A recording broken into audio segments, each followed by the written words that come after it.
Interesting, interesting, Charles. Charles, the holidays are coming. A lot of people have been calling and asking me what tech training ideas do I have for their kids this holiday. Charles, can you share some with them for the next, give or take, 3 minutes?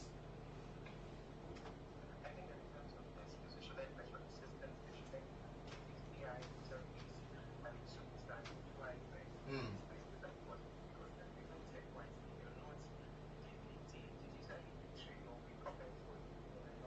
Mm.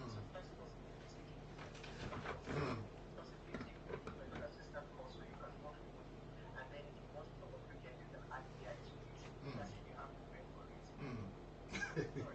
Charles, Charles, yesterday was Father's Day. Are you a father?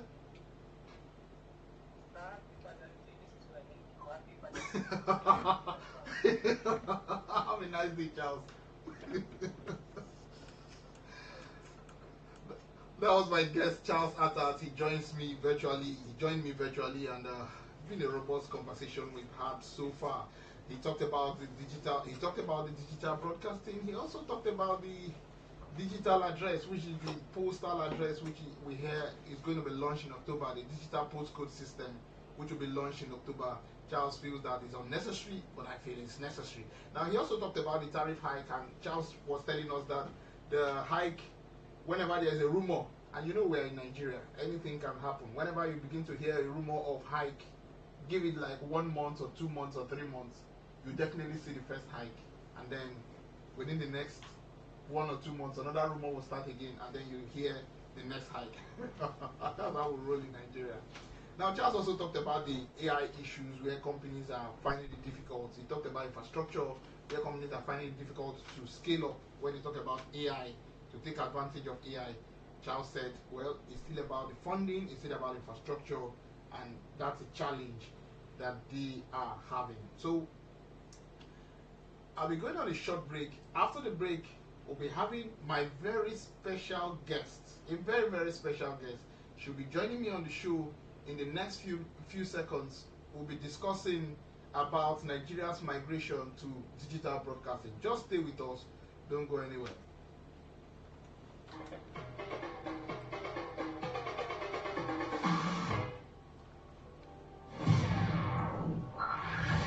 Five, four, three, two, one. Let's take you into a realm. Let me call her, Another please. dimension. My guest never joined, so I need her to go ask High what this is. intelligence, Please call her quickly, please. and quantum possibilities. Tune in every Monday, 1 p.m. to 2 p.m. on this station, and be part of this journey as we address issues that relate to you and your tech life.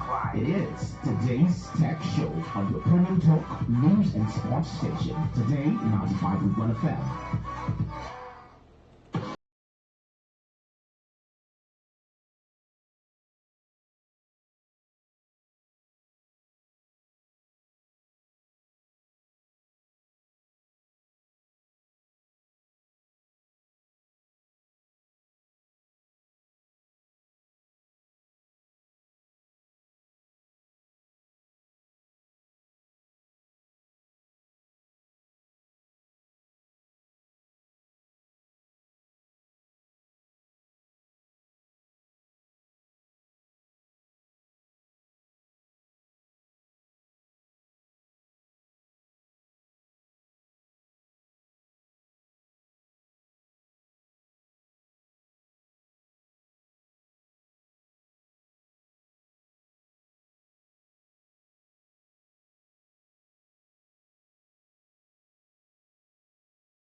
Interesting, interesting. You've really broken this down for those who are listening to us to understand. Now, what was the role of Night Concert in that launch? You know, a lot of people don't understand your role in Nigeria. They hear Night Concert, and what was your role in achieving that milestone on June 17th?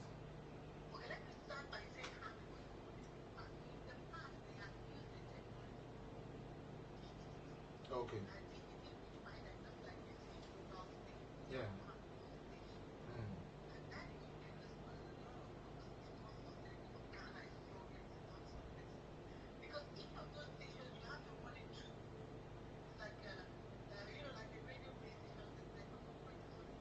Mm,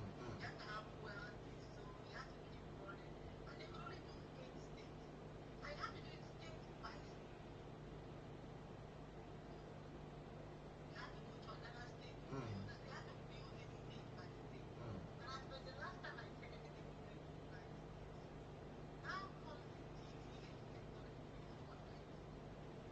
mm, mm. Yeah.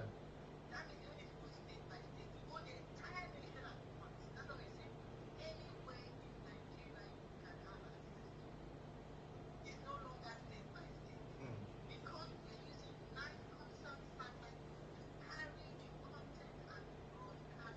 mm,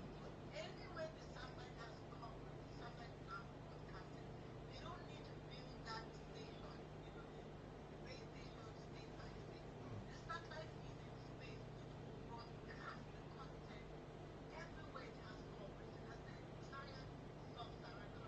Mm,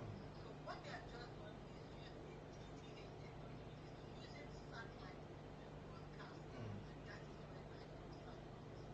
Thank. Mm, mm. Yeah, thank you so much. Now, Nigeria has one of Africa's youngest population.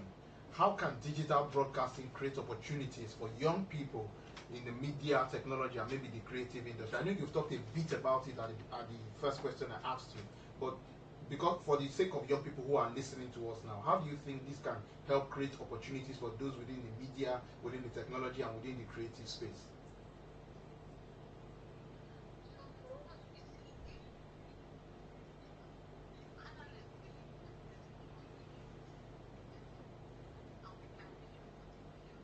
Mm, mm,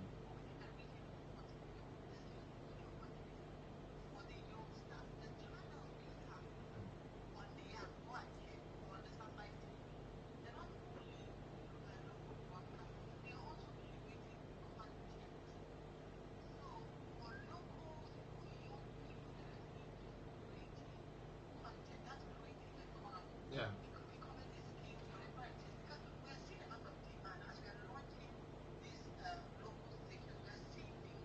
Mm,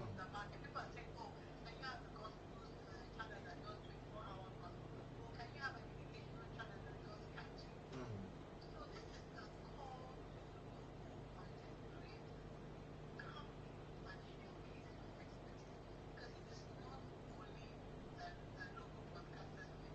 mm,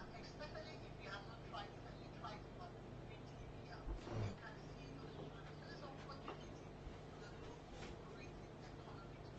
mm. Yeah.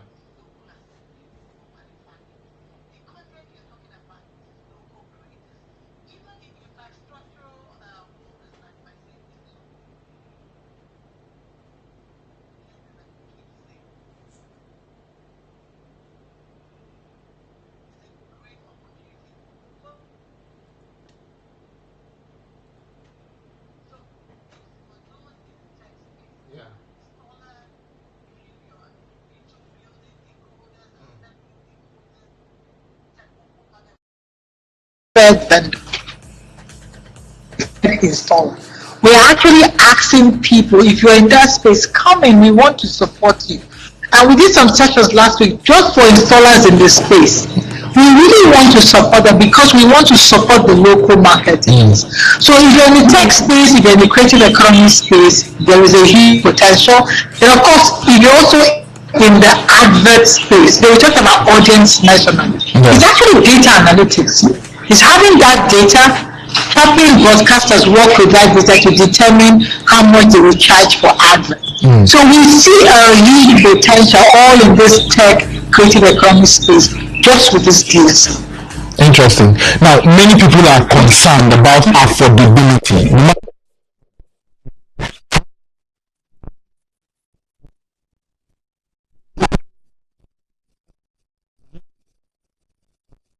You know, people are complaining these days about money and all that. So, some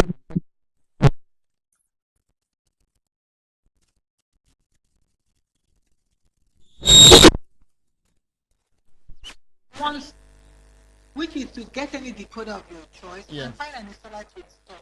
It's one stop. It's not a monthly cost. It's one stop. Now we're taking away the subscription. You don't need to pay subscription because of the way we have the framework we have used. We are trying to take away burden from citizens. Don't pay any subscription. No. Have plans for some kind of intervention, but that's really for those like below the poverty line that cannot afford to buy a decoder. Okay. You know, because this decoder is between 5,000 to 20,000 naira, you can buy a decoder. But there are plans in the pipeline, just in the very near future, for those who believe that below the poverty line, this will still be difficult for them to buy. But right now, the way we've done it, we've technically opened up the system. Because in the first way they launched it, like in 2015 or 20, I can't remember. The decoders were specialized, so you need to buy a specialized decoder, and it made them expensive because they had to use encoders. They locked it, so it really made the decoders expensive, and some people just couldn't go and buy it. But now we are saying, come with your decoder. Interesting. Come with your decoder. If you already have a decoder that can work, that can point to the frequencies, use it. Yeah. Okay. Now, the world is moving towards streaming and on-demand viewing.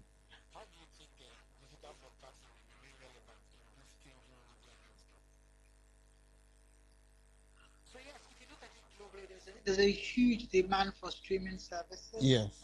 One way we've actually responded to that, of course, is the free TV app, because that's basically what it is. It's a streaming service showing our local channels. But we also know, Paul, if you look at the data, and I'm sure you do look at it, over 800 million Africans are yet to be connected.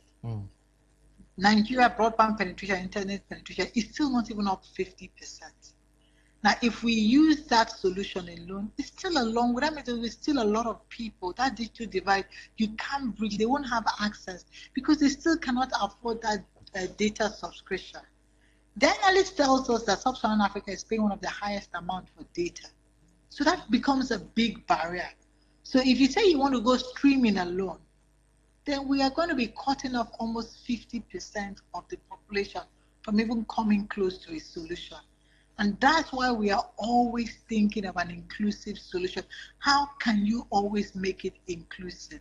Make it inclusive that it's not only those in the city or those that are working that can afford the data bundles that can watch.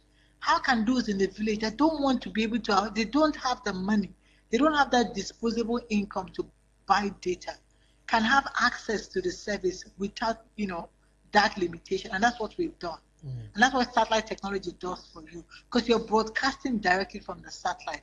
You don't need any form of data. And we see these use cases going up, especially as we launch channels. We want a case that even villages can use it in their schools, their educational channels, and you can use it. That's why we're asking content creators, bring the content. Have you thought about creating content for people that write JAM and WAEC? And there'll be a channel like that dedicated for them. That means that if it's a school that acquires the decoder, they can be streaming that channel to teach physics, math, Yoruba, maybe in Arabic. There's so much opportunity. That's why we want the creative economy, the creative sector to take this up and run with it. So we've done this way because we know that right now we are not there. You have to build technology in a way that is inclusive for your community. You don't build it just because that is what is trending somewhere else. The fact that everybody is watching streaming services in the West, does that make sense for the average Nigerian? Right now, I don't think so. If you do that, you cut out half of your population. Interesting. Now, for some people who don't know the difference between what we had before and the digital broadcasting, what are those things they'll begin to notice once they have this decoder and they have the free TV on it? What are the difference that they'll notice from what they had before and what is existing now? So let's start with those that acquired it before. So those that acquired it before knew that their modems were specialized, or their decoders were specialized. They couldn't just go to the market and buy it. They had to buy from only a select few of decoder or modem manufacturers, because we had made it specialized and it was locked. It had some kind of encryption. It also made it expensive. That was one. Two, for broadcasters, they knew that because the solution required state by state, after how many years, we could only do 8 states. So there were so many states that couldn't be onboarded. There were so many content creators of different paths that couldn't be onboarded. That was the limitation. Now, there's no place in Nigeria, if you have content, you can be onboarded. Just go to NBC, go through the due diligence, they will onboard you. Now, thirdly, from the broadcasting angle as well, the other solution, of course, because it was DTH, it was DTT, and it was state by state, people could not receive it from everywhere. Now, not now broadcasters, even viewers. Now, look at it. We're broadcasting it. You can even receive it outside Nigeria. You know? So those are some of the differences. And now, in launching it, we have now considered to add the app version. Means that if you want to use your phone and also watch, you have an app version. You can use your phone or a smart device or a laptop and watch. In the past, that was not there. And finally, this is now more for broadcasters. Broadcasters did not have access to audience measurement. They knew it. Now, you can tell how many people are watching their channels, what time of the day, the demographics. They can now use this data to help their advertising. So in a way, how they charge and all. So there's a whole tendency that this will help grow the sector. And these were things that were not available before. So right now, no subscription. You're not paying a dime. Go and just get your modem. We are not restricting it. For broadcasters, they can view you from anywhere. If it's crossover broadcasting, you can watch it from Maiduguri. Enugu State broadcasting, you can watch it from Lagos. There is no limitation in that sense. And of course, we have the version of the app. You can also watch it on the app with your smartphone or a smart device like an iPad. These were not present with the old solution. Okay, my final question to you in 90 seconds. If digital broadcasting truly has the power to change Nigeria, with this service that has been launched, what does the future look like for you in terms of the future for Nigeria as a whole?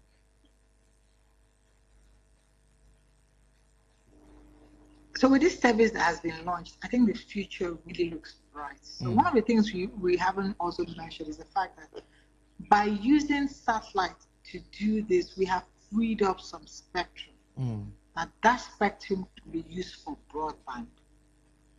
And I was telling you before that, why would you use streaming service when half the population don't just have access to broadband internet? Now, see, if we speed up the spectrum, we can even go further to provide broadband internet to a larger part of the nation.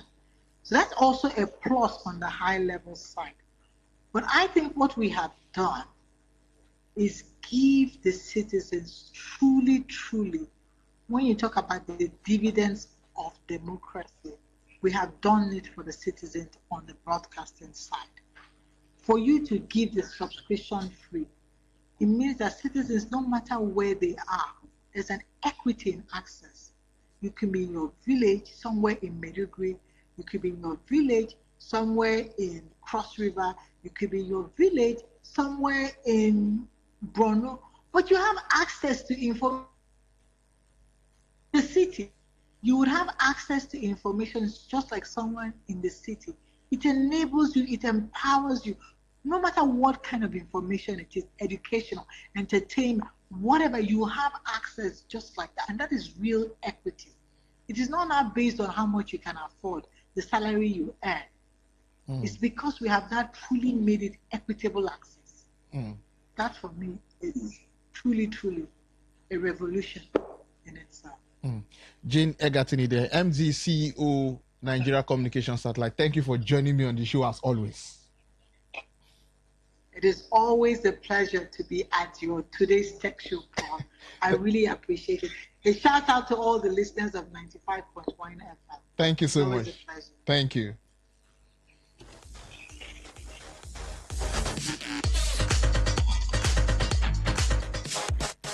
Well, that was Jane Egerton Idehe. She joined us. She's the MD CEO, Nigecomsat, talking about the digital broadcasting that was recently launched. And all kudos to her for that explanation she gave, which our listeners, I believe, understand. Earlier on the show, we asked you what was the name of the first communication satellite to successfully relay live television, telephone, and data signals. The correct answer is Telstar 1. It was launched in 1962. The two people who sent the entries, none of you got it right. It was Telstar 1. So that's the show for this week. Talk That Talk is after the news at 2.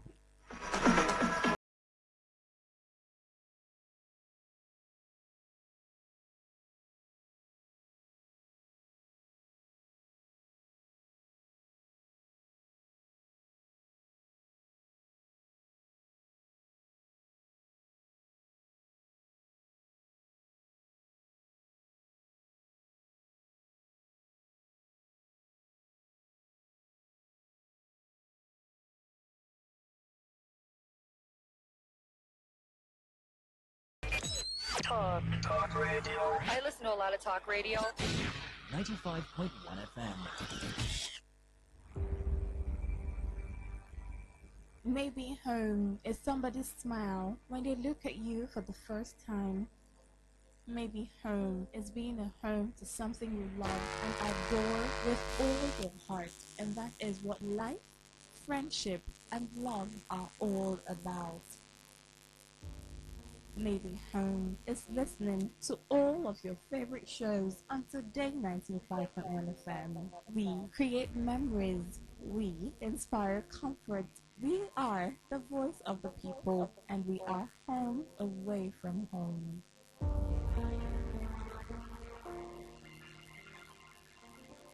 Whether it's happening in Port Harcourt, South, Nigeria, or around the world, we've got you covered. On air, online, delivering balanced news and unbiased analysis. Today, 95.1 FM. Today, 95.1 FM, Port Harcourt. News update.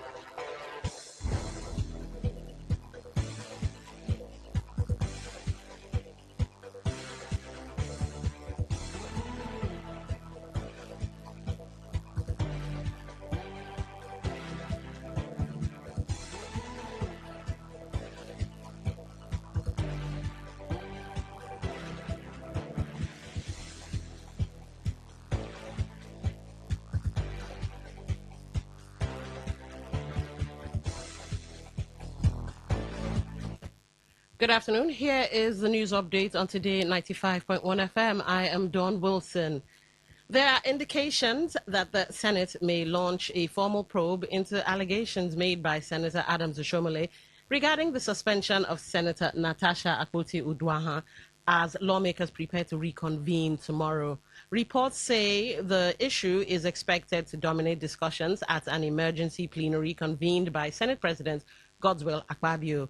The controversy stems from Oshomole's claim that signatures of some senators were improperly attached to the committee report that recommended Akpoti-Uduaghan's 6-month suspension. Senate spokesman Yemi Adaramodu said the chamber would review the remarks and take a position, insisting no senator had reported signature forgery in the matter. Also, Senator Ireti Kingibe said she did not see the report during the committee process, further deepening scrutiny of how the suspension decision was reached. The River State Police Command has confirmed the removal of a divisional police officer, DPO, from his position over allegations of misconduct. The command, reacting to allegations circulating on social media regarding the alleged illegal collection of 500,000 naira from a suspect without any known offense, said the officer's removal is in line with its commitment to transparency, accountability, and professionalism. In a statement issued by the command's public relations officer, ASP Agabe Blessing Carbolo, the officer concerned was immediately relieved of his duties pending the outcome of a thorough and impartial investigation into the matter. The Commissioner of Police, River State Command, CP Olubenga Adekoju, expressed deep concern over the incident and reiterated that the command would not tolerate any form of misconduct, abuse of office, or actions capable of undermining public trust and confidence in the Nigeria Police Force. The Commissioner further assured members of the public that the investigation would be conducted diligently, professionally, and without bias. The statement also assured of the command's commitment to upholding the highest standards of integrity, discipline, and service delivery, while also appreciating the vigilance of members of the public and encouraging citizens to continue reporting incidents of misconduct through appropriate channels. The paramount ruler of Konobowe and Meneboabowe in Kana, local government area of River State, His Royal Highness Talon Wide Tonwe IV has pledged to work with and forgive individuals who dragged him to court after the trial judge, Justice Elsie Thompson, struck out the case. King Tonwe IV disclosed this in an interview with Today FM's Priye Izogu after the court struck out the matter, bringing an end to the legal dispute surrounding alleged sponsorship of a cult group in the community and other charges. The monarch said despite the prolonged legal battle, he has chosen the path of peace, reconciliation, and forgiveness in the interest of unity and progress in Konobowe community. According to King Tonwe, the issues that led to the crisis in the community were largely instigated by individuals who are not indigents of Buabowe, accusing external forces of fueling unnecessary division among community members. He expressed confidence that with the legal matter now resolved, the community can move forward and focus on rebuilding trust, strengthening unity, and promoting peaceful coexistence among residents. The monarch also assured that peace in Buabowe community would be sustained while calling on all sons and daughters of the area to work together for the growth, development, and overall progress of the community.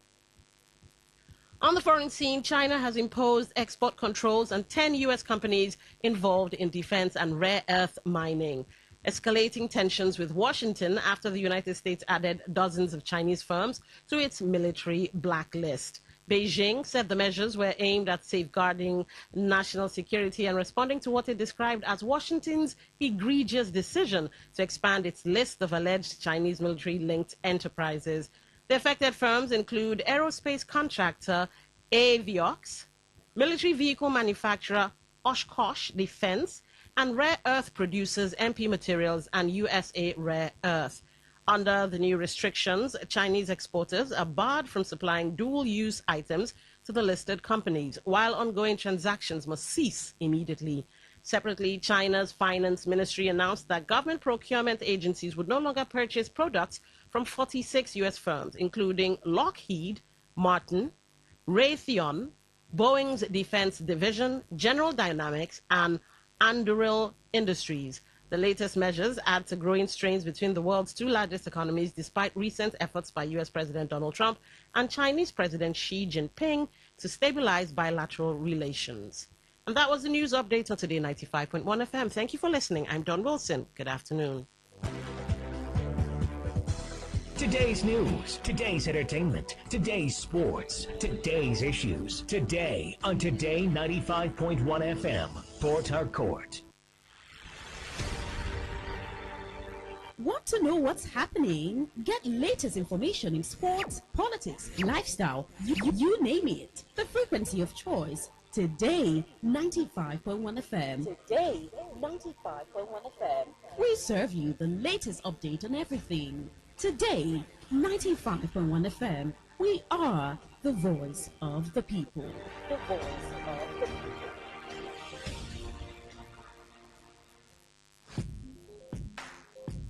Looking to grow your business? Ready to elevate your brand and reach the right audience? This is your moment to take your brand to the next level with Today 95.1 FM. Your trusted voice, reaching thousands of listeners every single day. From startups to established brands, we create powerful advertising solutions that boost your visibility and drive real growth. Our affordable advertising packages are designed to give your business maximum visibility and real results. Don't just advertise where people are listening. Call us today on 0818-389-2850 or visit our station to book your slot now at Today FM Drive off East West Road, Obiako. Today FM 95.1. Your voice, your market, your success.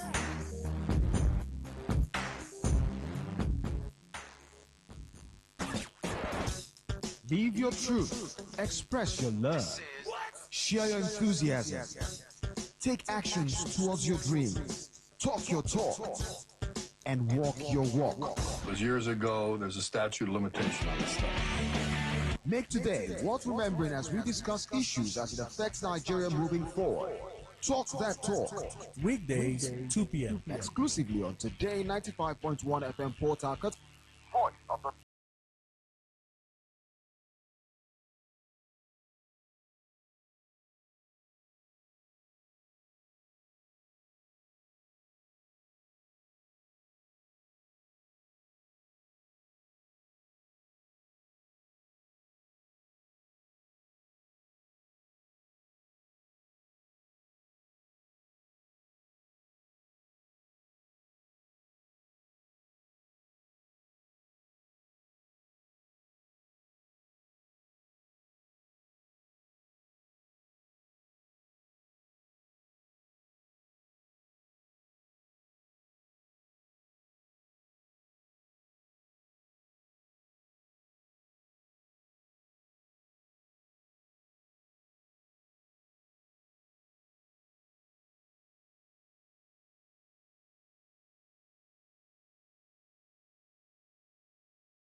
Good afternoon, amazing Port Harcourt people. Good afternoon, amazing River State folks. Good afternoon, Nigerians, wherever you may be listening to this frequency from, diaspora and all of that. And others who, well, just your basic good old human beings listening to this frequency because, well, you enjoy it. Maybe you're an American or a British person or whatever. Yeah, thank you for listening. This is Today FM 95.1. And at this time, for the next 50 minutes, we'll be talking about River State-centered things. Yeah, so long as it has to do with River State in some way, shape, form, means, or manner, you just rest assured we'll be talking about it. Even if it concerns a Rivers individual, yeah, we'll be talking about all of that. Now, I think I should give you guys the numbers to be part of the show. I think we have a post running on Facebook as well, where you can go and leave your thoughts and comments as the program progresses.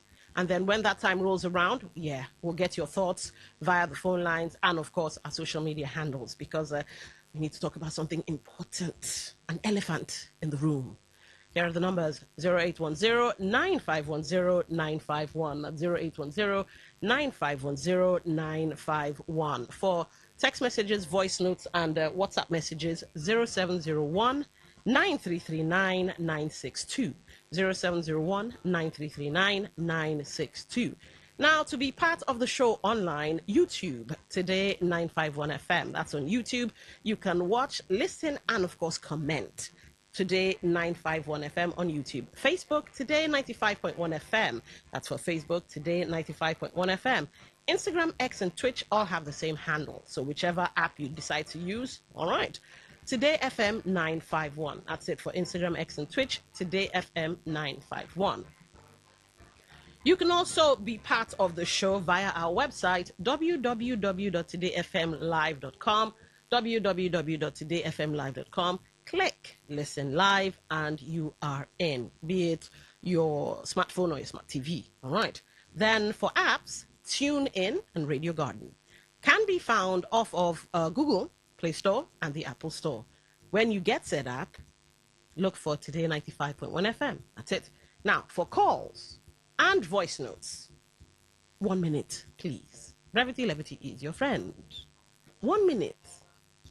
Now, where absolutely necessary, and really, I can't stress it enough, where absolutely necessary, I will give you 30 seconds more. But after that, you will hear, all right, which means I'm about to cut you off. So you know what? Let's be friends. Let's not quarrel today. Voice notes, 1 minute. But where it can't be helped, all right, 30 seconds extra. Anything after that, I will cut it off, be it voice note or a call.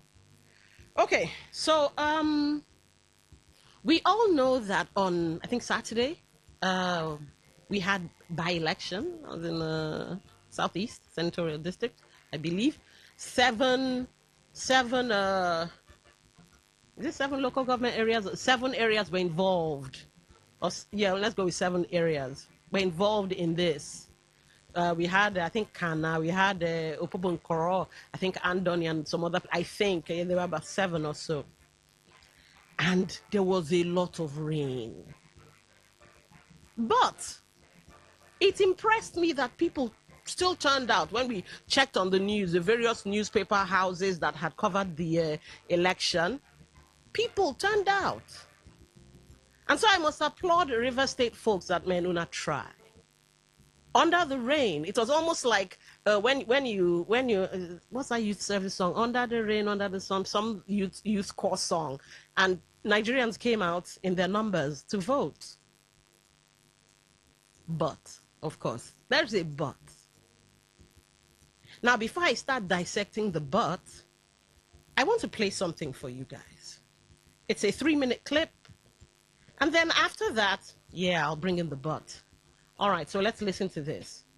Crew monitored the exercise across the 7 local government areas of the district: Eleme, Tai, Gokana, Kana, Andoni, Opobonkoro, and Oyibo. While the voting process was relatively smooth in some locations, despite early morning rainfall, the situation was different in other parts of the district. In spite of the heavy downpour this morning, many persons were here. They have voted and they have left.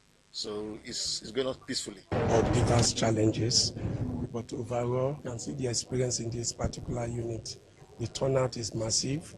So if everybody has the opportunity to vote, we'll be very happy. I'm sure INEC did their best. People turn out to vote, but it's happening that up to now, this is almost 1:30 p.m. The beavers could only catch just a little, and the storage machine is not working. So we might end up having almost 60% of our electorate disenfranchised. Elsewhere, INEC ad hoc officials had to resort to manual accreditation when the beavers malfunction, a process that violates the Electoral Act. What we do, another one, is that if you check your name, you collect your voter's card, check the list of people that they gave us here, then if your name is there and everything, you have to tick it, then you give you this to vote.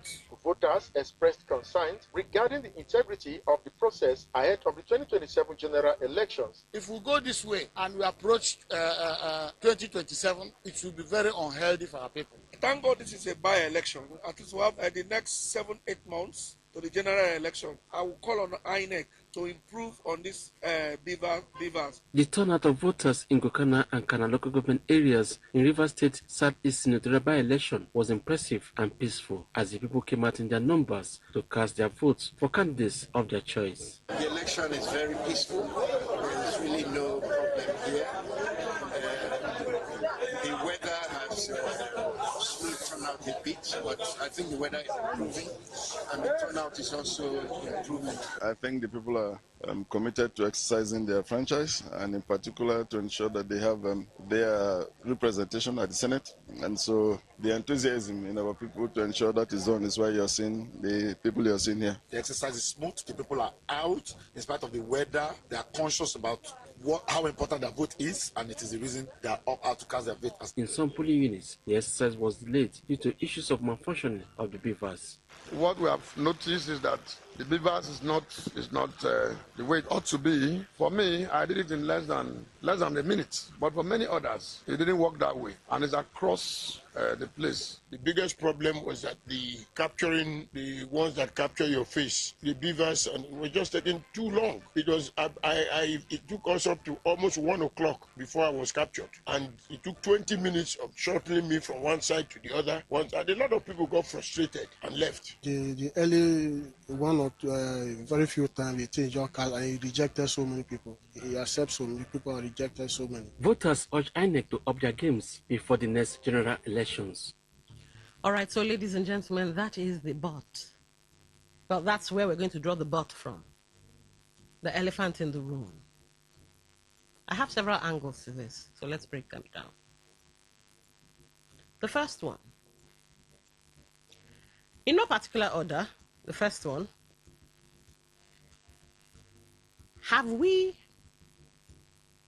Can it be argued, let me go with that, can it be argued that we have now traded ballot box snatching?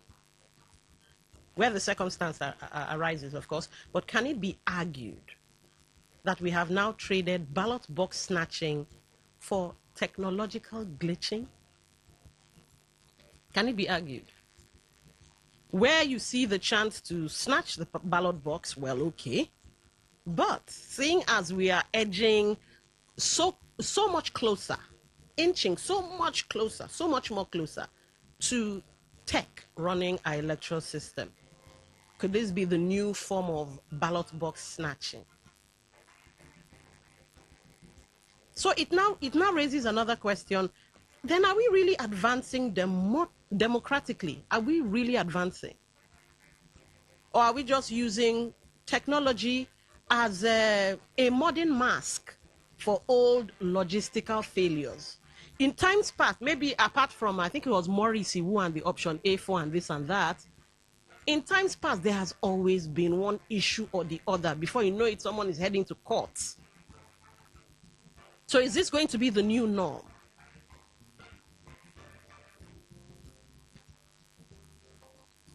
Can it be argued then that we are not particularly fixing our elections with tech, just exchanging one mode of frustration for another? Because, ladies and gentlemen, I know a lot of you are within the voting age to vote, to get yourself accredited and all of that. Man, I can understand why some people will be like, let me just stay at home because the wahala. I can understand, but I will not excuse it. Now, the next angle, when we move away from maybe technical glitches or technological glitches being the new ballot box snatching means, rain fell. I can't take this away from you people, though. Rain fell, and despite the rain, you people came out. I can't take it away from you. Good job, everybody. Good job. And in spite of the machines also adding to the frustration, people were there. But imagine this, where this is the norm. Then people now you now create a new form of voter apathy. And what's that? Not lack of confidence in the candidates and all of that, but lack of confidence in technology. Maybe people say, hey, you reach there now, beavers will not say, this one will happen, that one, I'd rather just beg. I don't need all that wahala. So, could technological glitches create voter apathy or add to, let's say add to, because we already have enough of voter apathy, could add to it? That's why some people avoid, ATM machines, well, back in the day, because before the ATM will chop my money or will hang my card, let me just go and use a POS. What if? Maybe it's time we have like reform. We've had electoral reform. Maybe we should have reform with INEC where maybe you can go to the INEC buildings. They will have like various INEC buildings in many places. We can build it now. Build them as small health center type things. And instead of you going to stand in one place or the other, you just go straight to the INEC building or the RISIEC building, whatever you want to call it, and maybe just, do your thing without having to be under the rain and without having to maybe have a makeshift canopies or whatever. I don't know. You will call in and tell me if you agree we should be having INEC centers everywhere in the 23 local government areas. Or maybe we should just, you know what, bite the bullet and start doing voting from our phone. I mean, think about it. Since we can now make transfers from our phones, and some of us can even solve our NIN problems from our phones, how much more this? But anyway, third angle, the money. Let's follow the money. INEC receives massive budgetary allocations, because money must have been spent to get the beavers, money must have been spent to do hardware maintenance and all of that. So, how is it that we still had this issue of beavers say, beavers no say? Now, some of you might say, sure, they did mock trials. Yes, ladies and gentlemen, they did. But there's also a but there. The mock trials were only in Ekiti. You see, INEC chairman, Professor Joash Amupiton, personally supervised field tests and mock accreditation in Ekiti State to test the bimodal voter accreditation system, which is the BVAS. But in River State's own, INEC relied on overarching updates made to BVAS back end following earlier general election reviews. So the updates that were done at some point in time, that's what INEC Rivers relied on. And because we did not have regional mock trials in River State, this is all according to research, we did not have regional mock trials, well, the tech issues went undetected until voting day. And just as you heard from that clip, we had accreditation delays, widespread BVAS network and software glitches slowed voter processing significantly in Gokana local government area and Kana local government area. There was even the emergency pivot. The tech failures forced resident electoral commissioner Dr. Johnson Alalibo to deploy backup hardware and officially extend voting hours until 3:30 p.m. You even heard from the clip, some lady said they had to do one manual say, manual no say, which the electoral law frowns upon. Now, let me read it for you. Under Nigerian electoral law, manual voter accreditation is completely illegal, while manual result transmission is permitted only as a strict backup. Under the updated legal framework, the law treats manual processes in two entirely different ways. Manual accreditation strictly banned. No BVAS, no voting. And that's the one I'm going to focus on. The law is entirely unyielding when it comes to verifying who you are at the polling unit. The legal mandate, Section 47 of the Act, mandates that a voter must be accredited exclusively through a digital device, the Bimodal Voter Accreditation System, BVAS. The death of incident forms. In past elections, if a machine failed to read a thumbprint, officials used manual paper incident forms to let people vote. The law has completely outlawed incident forms. So, okay, I'll be asking a question about that very soon, though. Well, let me just ask it now, although it's written in my notes. If they were doing manual say, manual no say, and the law says to a certain degree, manual things are illegal, they are banned, does it then stand to reason that the voting that took place in these places where it's on record that, okay, they were doing manual stuff in some places, does it invalidate or nullify the election that happened there?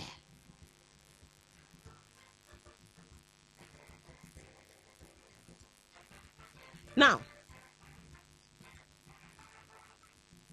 one could say that this election could be looked at as dress rehearsal for 2027. I mean, it was just 7 local government areas, not a massive nationwide election, just 7 nationwide, 7 local government areas.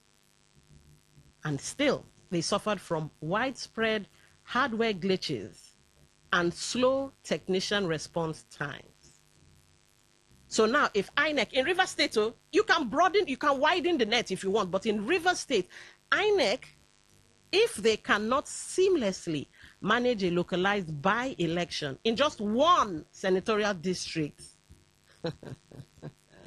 do the math when 2027 rolls around. What's going to happen? Or maybe we can say, cut INEC some slack now, they'll use this one and learn. So come 2027, they would have their I's dotted and their T's crossed. But it takes us back to, okay, for using this one to learn, the legality of it or illegality of it, the nullity of it, if we're using this as a learning curve. Now, the one where they fear me pass, and maybe should scare all of us. Do you know that tech could be used as a legal weapon by the opposition, of course? Think about this. Machine failure isn't just an inconvenience because this is an election. It's serious business. We're not playing Ludo here. It's a legal loophole. The opposition can say, this thing that happened, no, we not agree.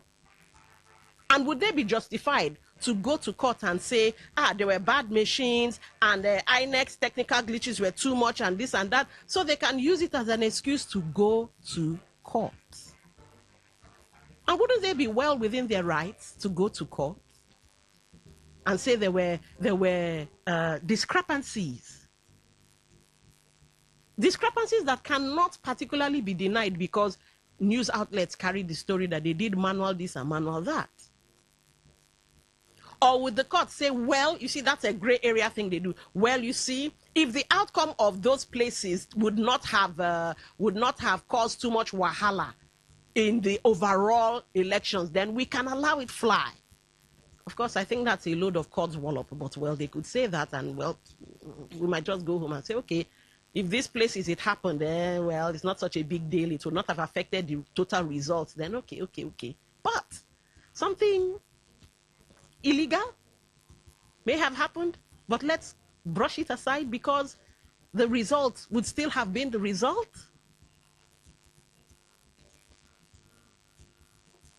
Now, here's the one that I want all of us to look ourselves in the mirror because we can't see ourselves eye to eye. Well, you can see me on YouTube, but well, we can't see ourselves too much. Let's look ourselves in the mirror. I was part of this thing. I began this program by saying, I applaud all of you that came out. But that's not the part that indicts me or you. The part that indicts me and you is, well, it was relatively peaceful. Even though one or two things, but well, it went okay. We're celebrating elections that merely avoid disaster. When elections happen in Siena Kleins, polls open on time, equipment works, results are transmitted. But here's the indictment for me and you. We celebrate because, well, there wasn't too much violence. Should there be violence in the first place? Materials eventually arrived. Should it be so? And voting eventually happened. We now have to extend it to the voting carried on till 3:30. Alhamdulillah. Praise be to God. Really?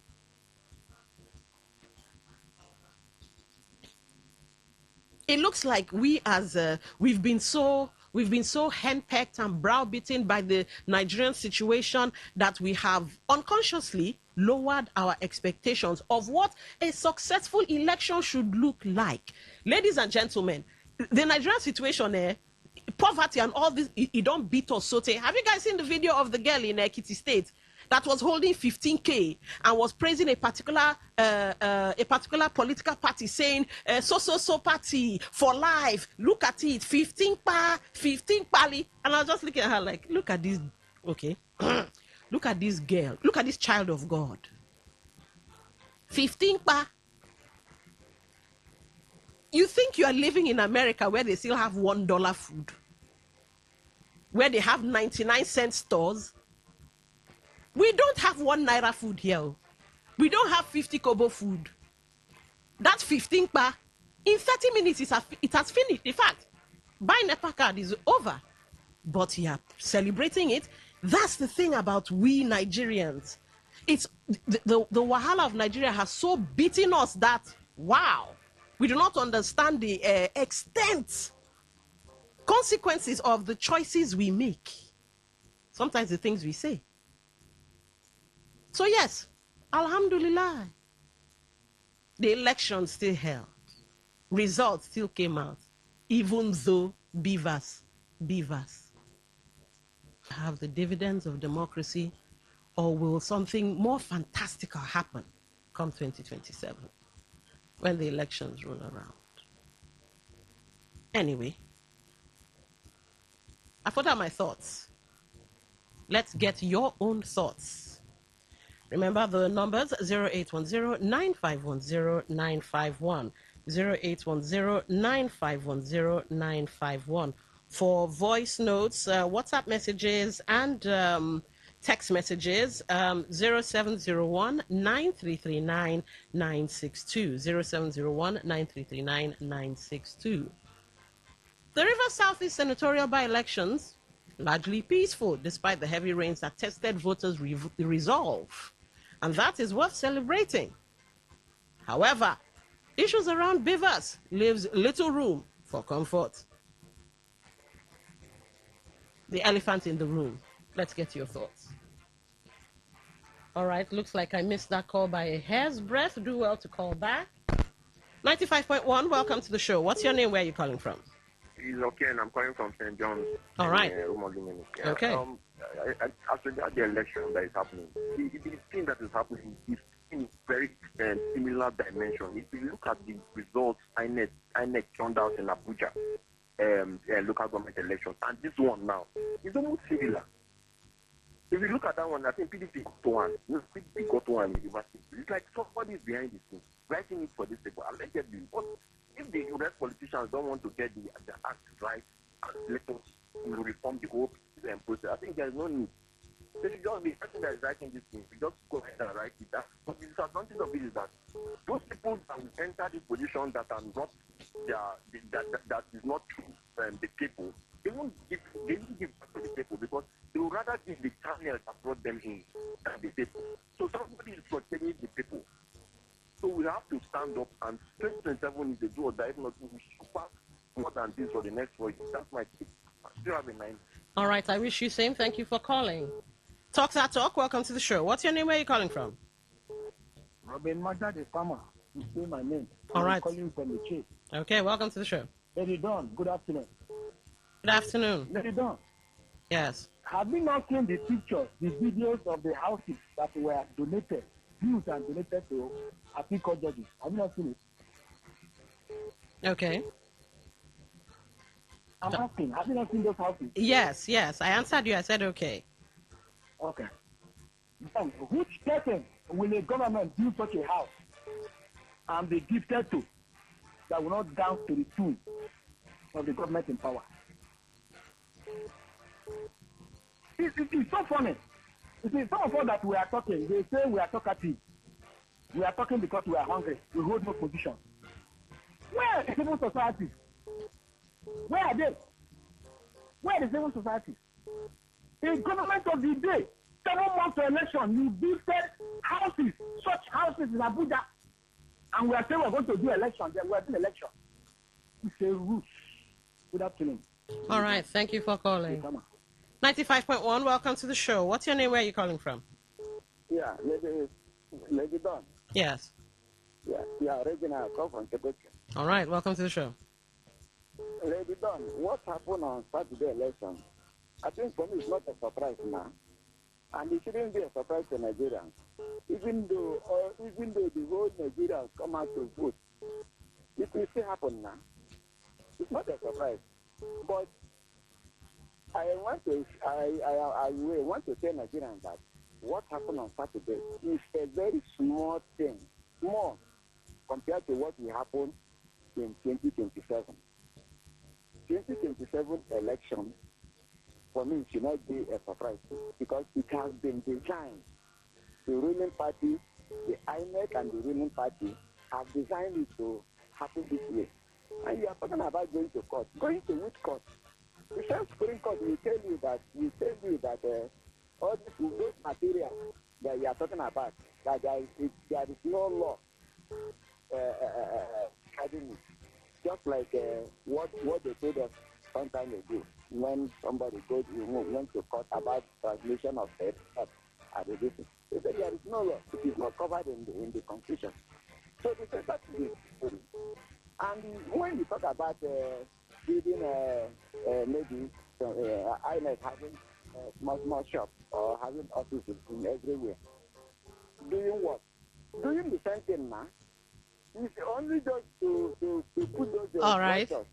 But with those structures amount to something, okay. It will not amount to anything until all right. Nigerians take the issue of taking the government by force. It is not by election. Election will not work. 2027 election will not work. All right. Thank you for calling. To take the government by force. All right. Thank you for calling. Now, it must be said, the thoughts, opinions, perspectives of the callers remain the thoughts, opinions, and perspectives of the callers, and in no way, shape, form, means, or manner does it reflect the perspectives of Today 95.1 FM. All right, let's go back to the phone lines. 0810-9510-951.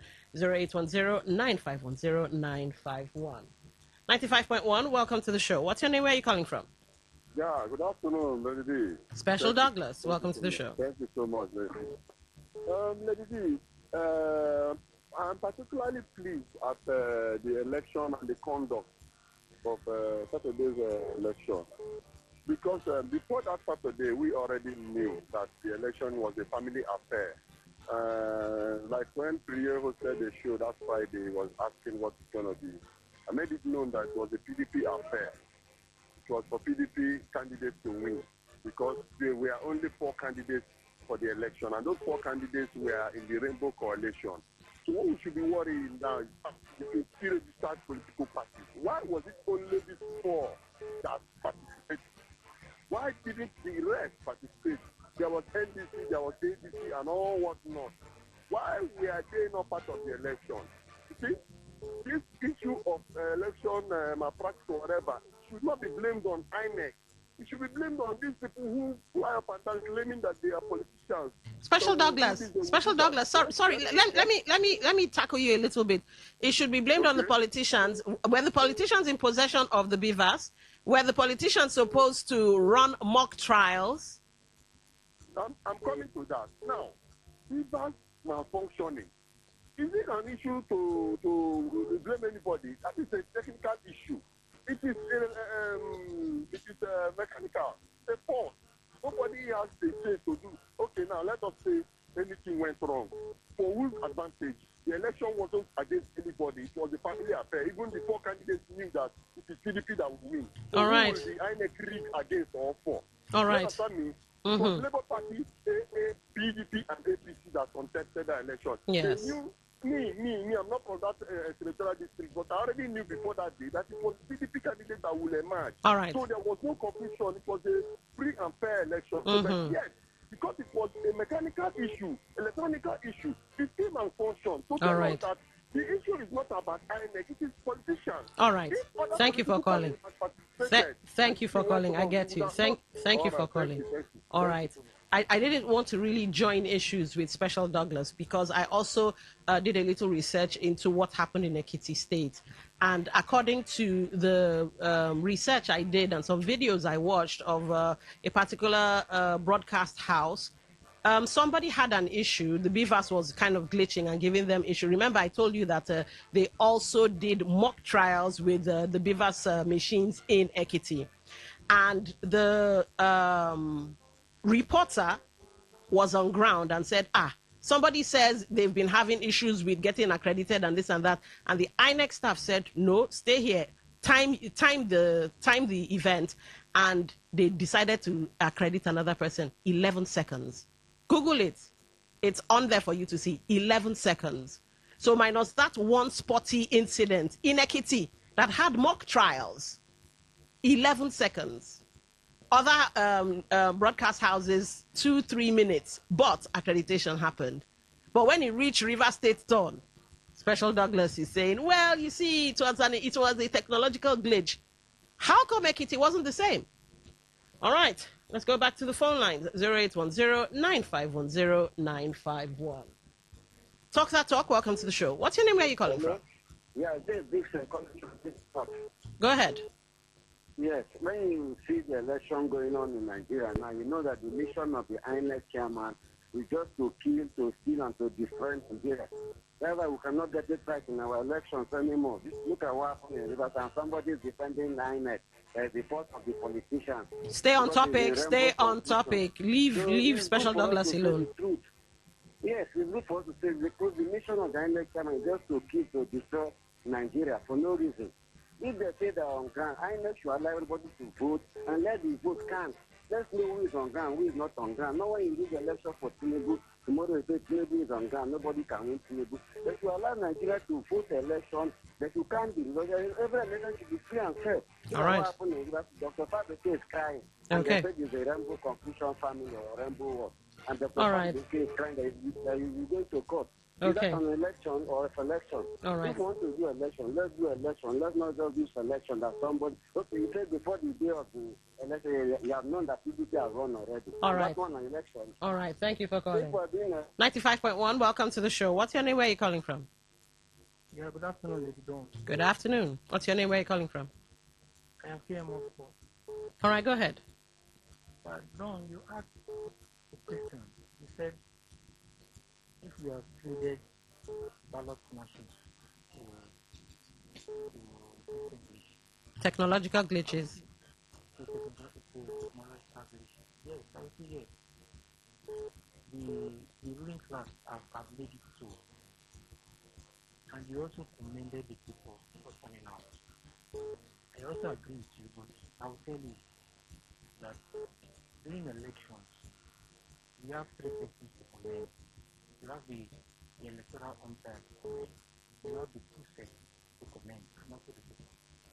So in a situation where you commend only the people, and the other side are not commended, it means the government are not ready for election.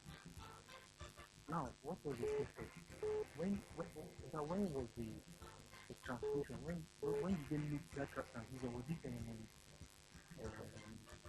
a real time? And the transmission was wrong. Hello?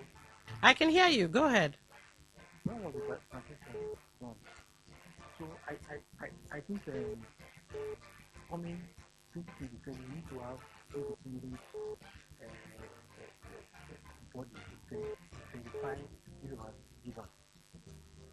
I don't know why before the election we don't have any givers problem, and then we are having givers problem. All right. All right. Thank you for calling. We understand you. Thank you for calling. All right, keep those calls coming in. 0810-9510-951. 0810-9510-951. We'll be checking your messages in a minute. 95.1, welcome to the show. What's your name? Where are you calling from? Hello, could you speak up? Oh, wow, that's quite low. All right, now I can hear you. What's your name? Where are you calling from? Mm-hmm. Wellington from Okrika. All right, welcome to the show. Sometimes I ask, we have protection anymore. What are the problems of this? Sometimes when an institution is there, it means that not. Wellington, are you using an earpiece or something? Yes. Okay. Could you bring your mouth a bit closer to your microphone then? Can you hear me now? Better. Go ahead. See, I met you by going with titles. Yes. Because if an institution says there's nothing short for, that is how an institution is supposed to work. If a state fails to work in that dimension, you go for recalling of that election. Not enough to handle program. That's not the truth. Nobody should come to when you don't have capacity to win an election, you begin to go through the dark way. Make it step up to that level. And some institutions to take over that department for this program. Take out those departments and work with it. All right. Thank you, Special. Thank you. God bless you. Thank you. All right. 95.1, welcome to the show. What's your name? Where are you calling from? Good afternoon, Bonto. Good afternoon. This is Comrade Kabari, right? Yeah, thank you, ma'am. All right, go ahead. Bonto, you see, it here is that we river people and Nigerians understand this country. And if we are to nominate those who are patriotic beyond river state, it is not those who would uphold the law. Absolutely. Because the society today, the policies of the people. But you know what? This abnormalities will be corrected come 2027. Except, look, you see this nonsense they are doing? It will be corrected in reverse in 2027. Let me tell you, we know what they do.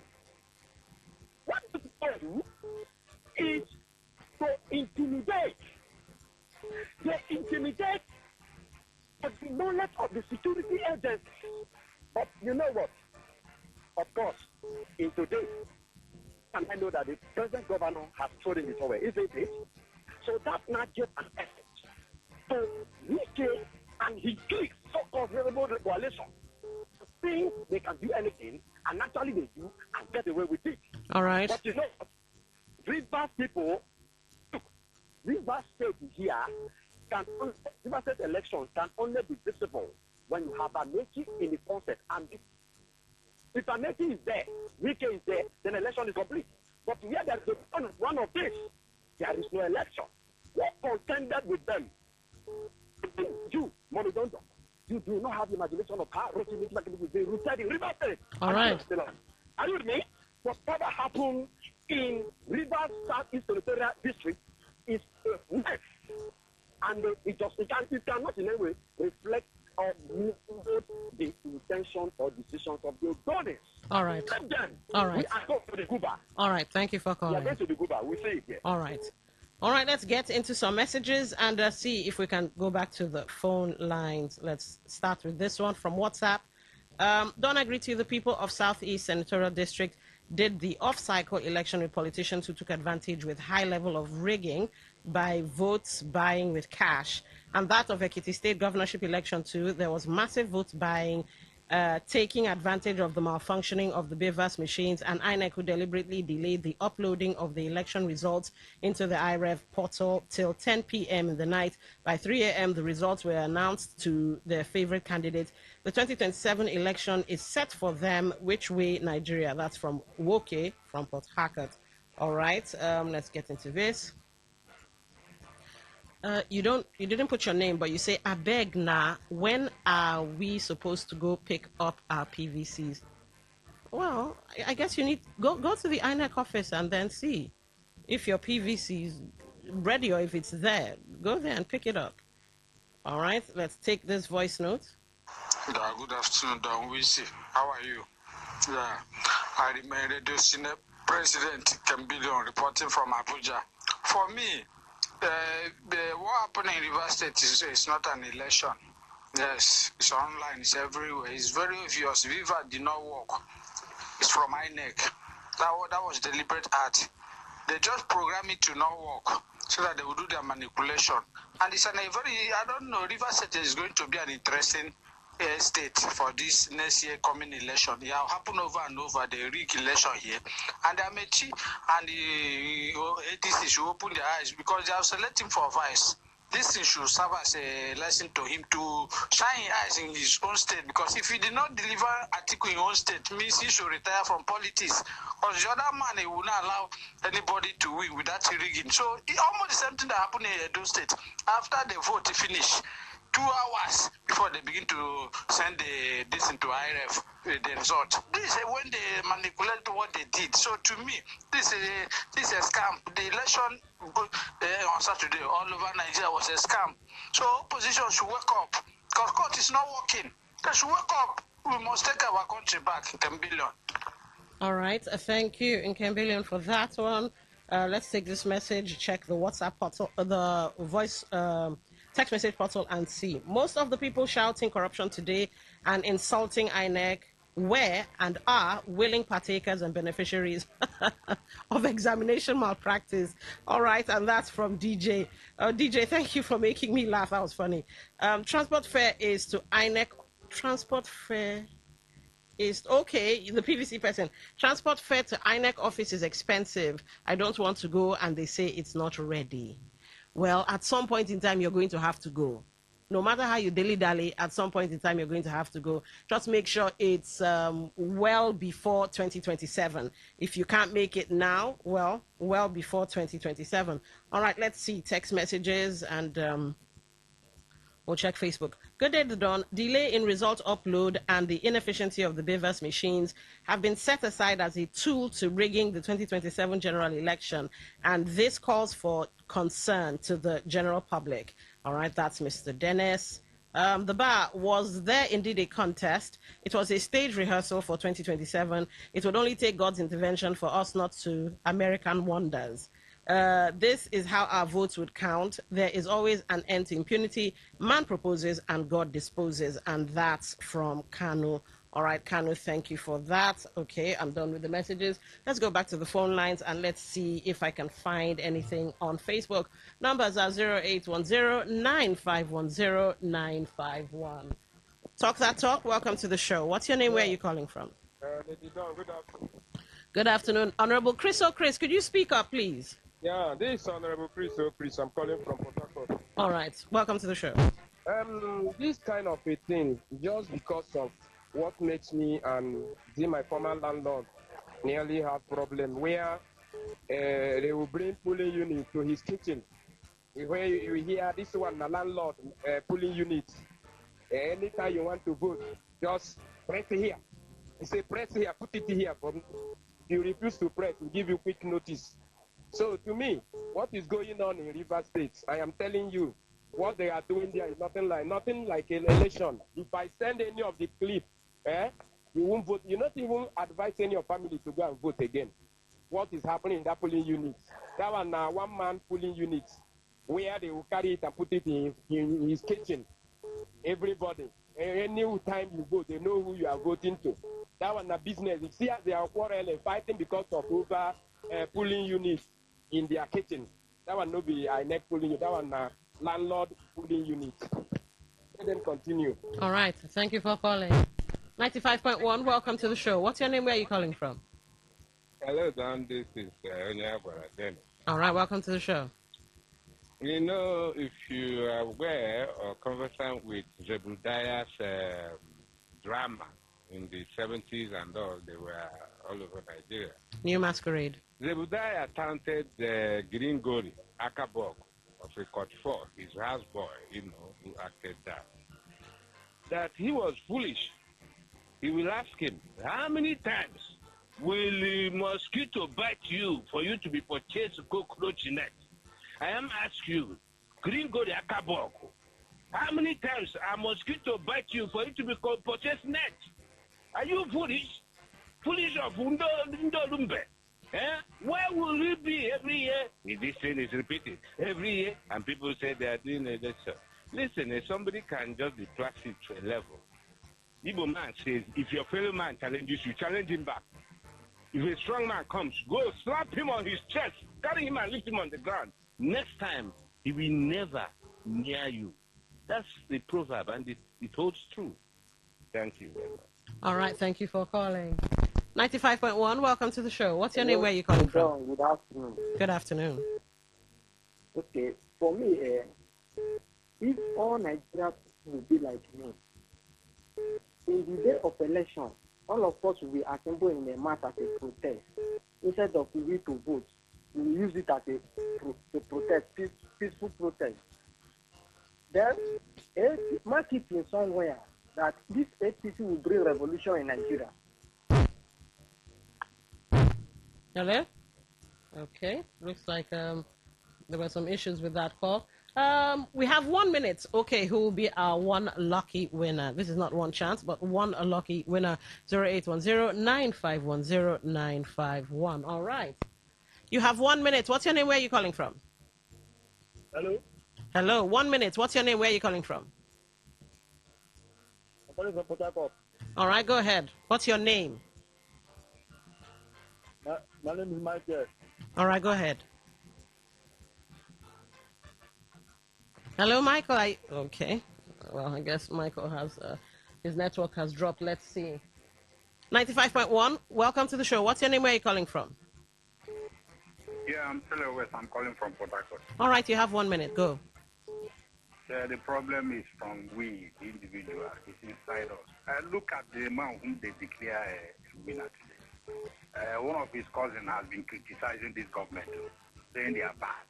When I called him over, how was the election there? He said, oh, peaceful, very okay, orderly. Oh, his uncle won. So that is the problem. If it's their turn, their brother's turn now, everything will turn right. If it's not your brother's turn, election is this, election is that. The problem is within us, not the politician. The day we wake up, like the elder man who talk about illustration of Zebediah, the new masquerade.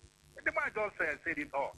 Is it an illustration to illustrate the problem is from the masses, not the politician. All right. The day we wake up, say we will take up our mantle. The government belongs to the people. Then we will stop. How many of them?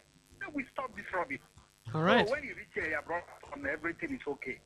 I heard in Ekiti that they were sharing money and people were collecting votes. Yeah?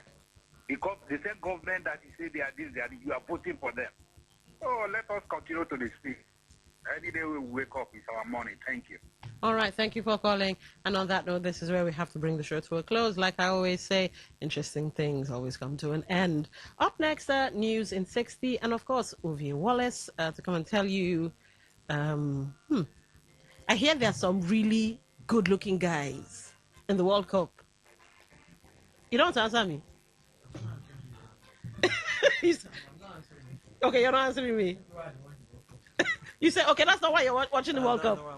Well, I'm not a football fan, but there are really some really, really good looking. All right, you know what? It's time to go. Enjoy what's coming up next.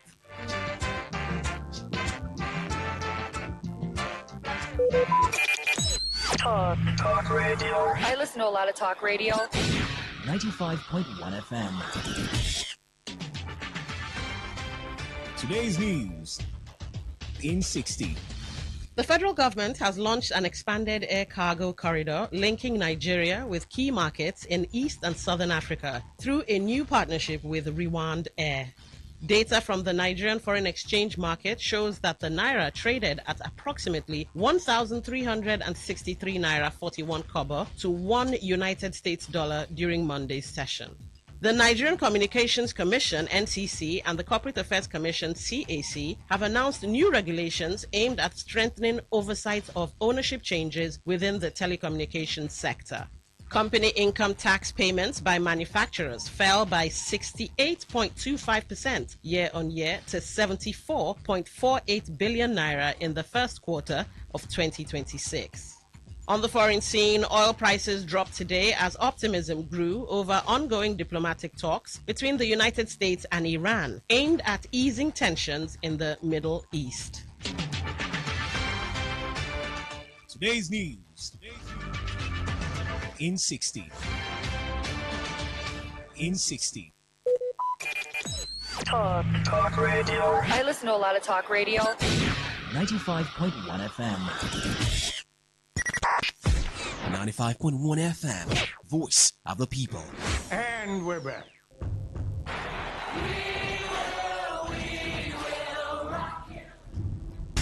This is what we've waited for. The showdown. The fastest men in the world. Hearts racing. One light, two light. They're backing off and backing. Pulse rising. Who will come out on top? Who'll take 3 lights? Who's ready to be the star? The anticipation. Powerful, strong, compact. Time, Tyson get right. Rolled all the way. Look at that. The heart stops.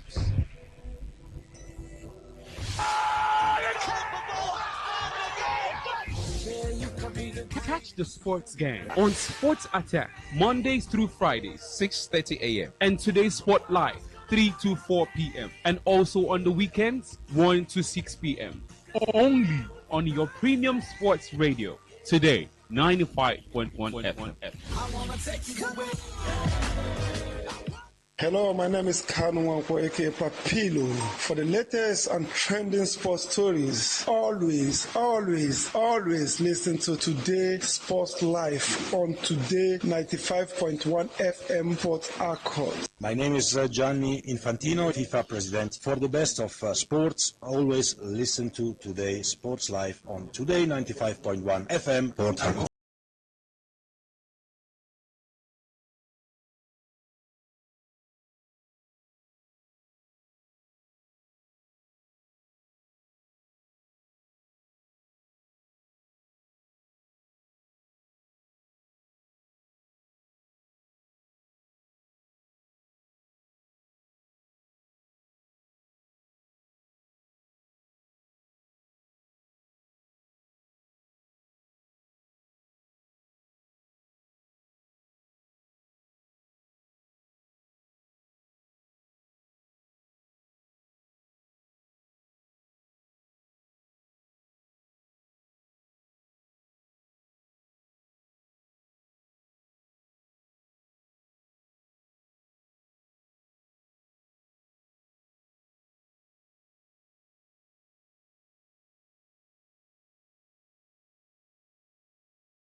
Where they have Iran, Belgium, New Zealand, there's every chance that they might make it to the next round. In fact, when they play their last game, Tunisia already confirmed out of the competition. Then we have to look forward to the games that we have today: Argentina against Austria, another chance to see the GOAT perform, and France against Iraq.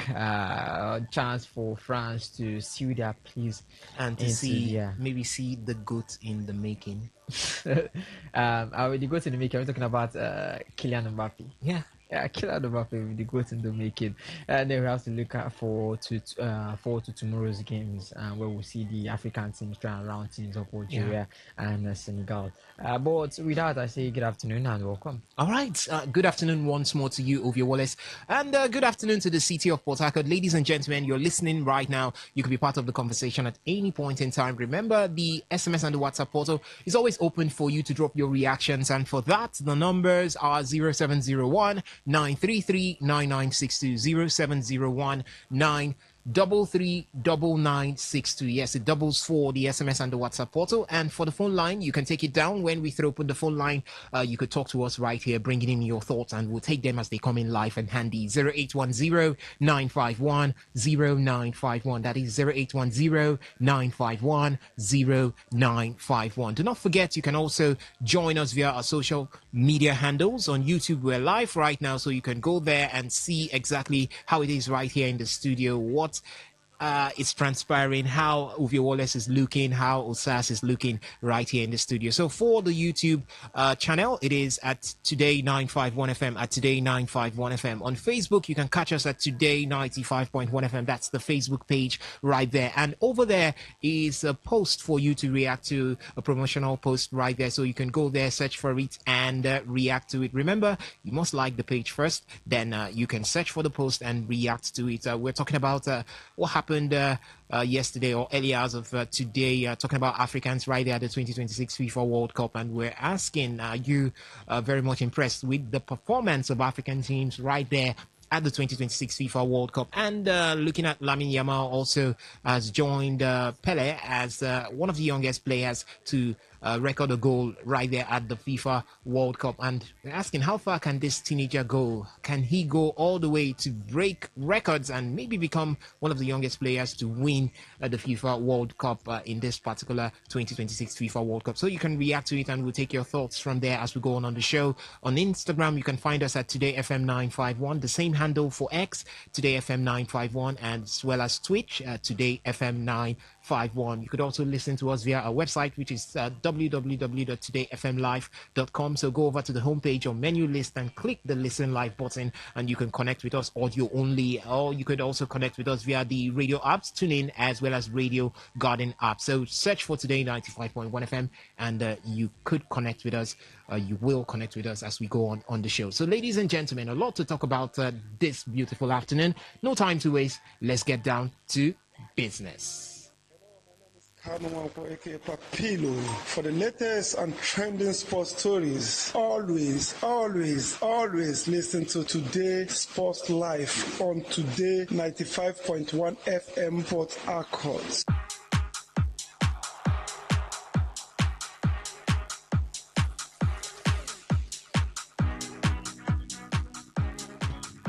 All right, we start off from the home front. Yes, charity begins at home is always what we say, and we'll start with that as the 2026 Commonwealth Games national trials got off to an impressive start at the Yabatech Sports Complex in Yaba, Lagos, with athletes delivering encouraging performances as the competition. Some of Nigeria's finest home-based and foreign-based talents, while officials and stakeholders praised the quality of the competition and the renewed drive towards excellence in Nigerian athletics. On the track and in field, several athletes produced standout performances. US-based Pristina Ochonogo emerged the champion of the women's long jump, soaring to a winning mark of 6.57 meters. In the absence of national record holder Eze Brume, Ochonogo stamped her authority on the event with a composed and dominant display. In the men's triple jump final, it was produced by Ola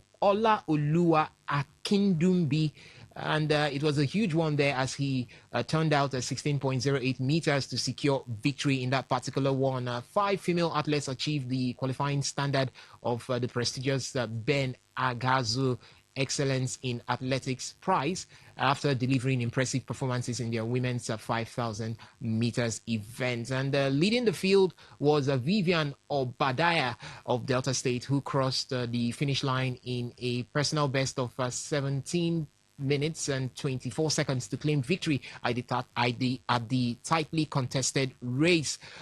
Closely behind her was Mirija Bulus and D. MSF. Yes, in that particular one. So there was so much to talk about from the tracks right there. And today already we saw.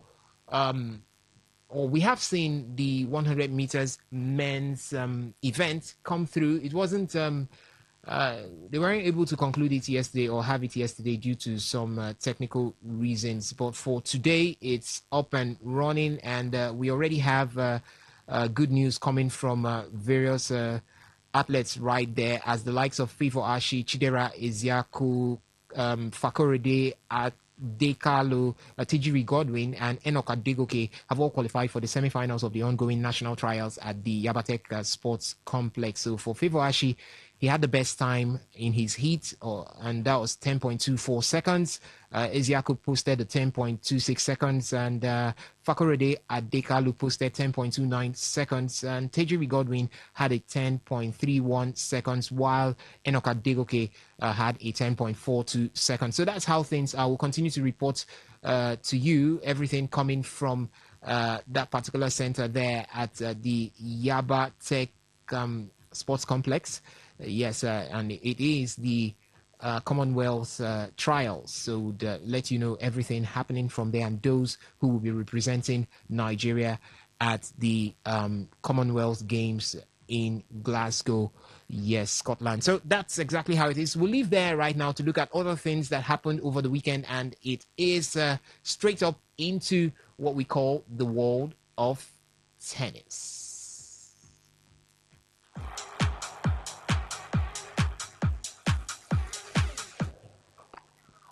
Cerundolo is the champion at Queen's.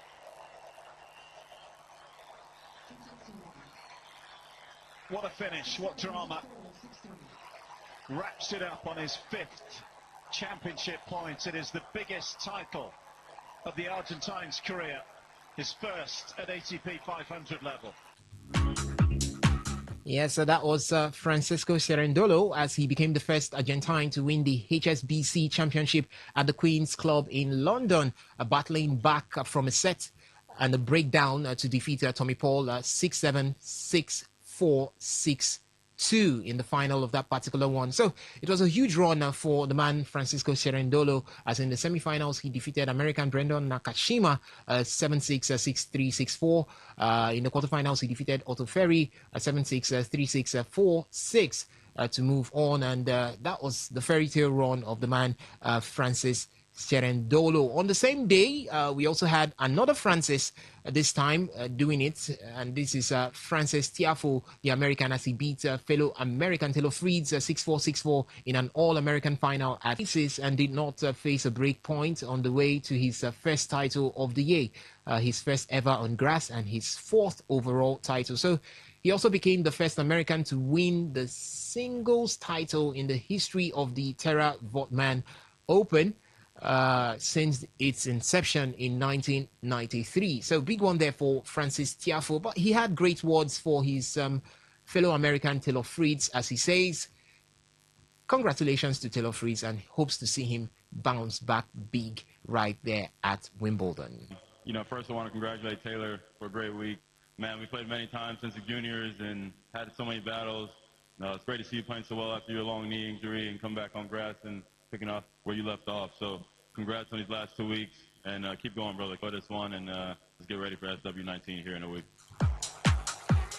All right, getting ready for SW19, that is Wimbledon. From the female side of things, it was Czech 8th-seeded Linda Noskova who beat 3rd-seeded Jessica Pegula 6-4, 4-6, 6-3 to win the rain-delayed Berlin Open right there in Germany on Sunday. And Noskova, after her game, picked out Jessica Pegula as a very difficult hand to handle.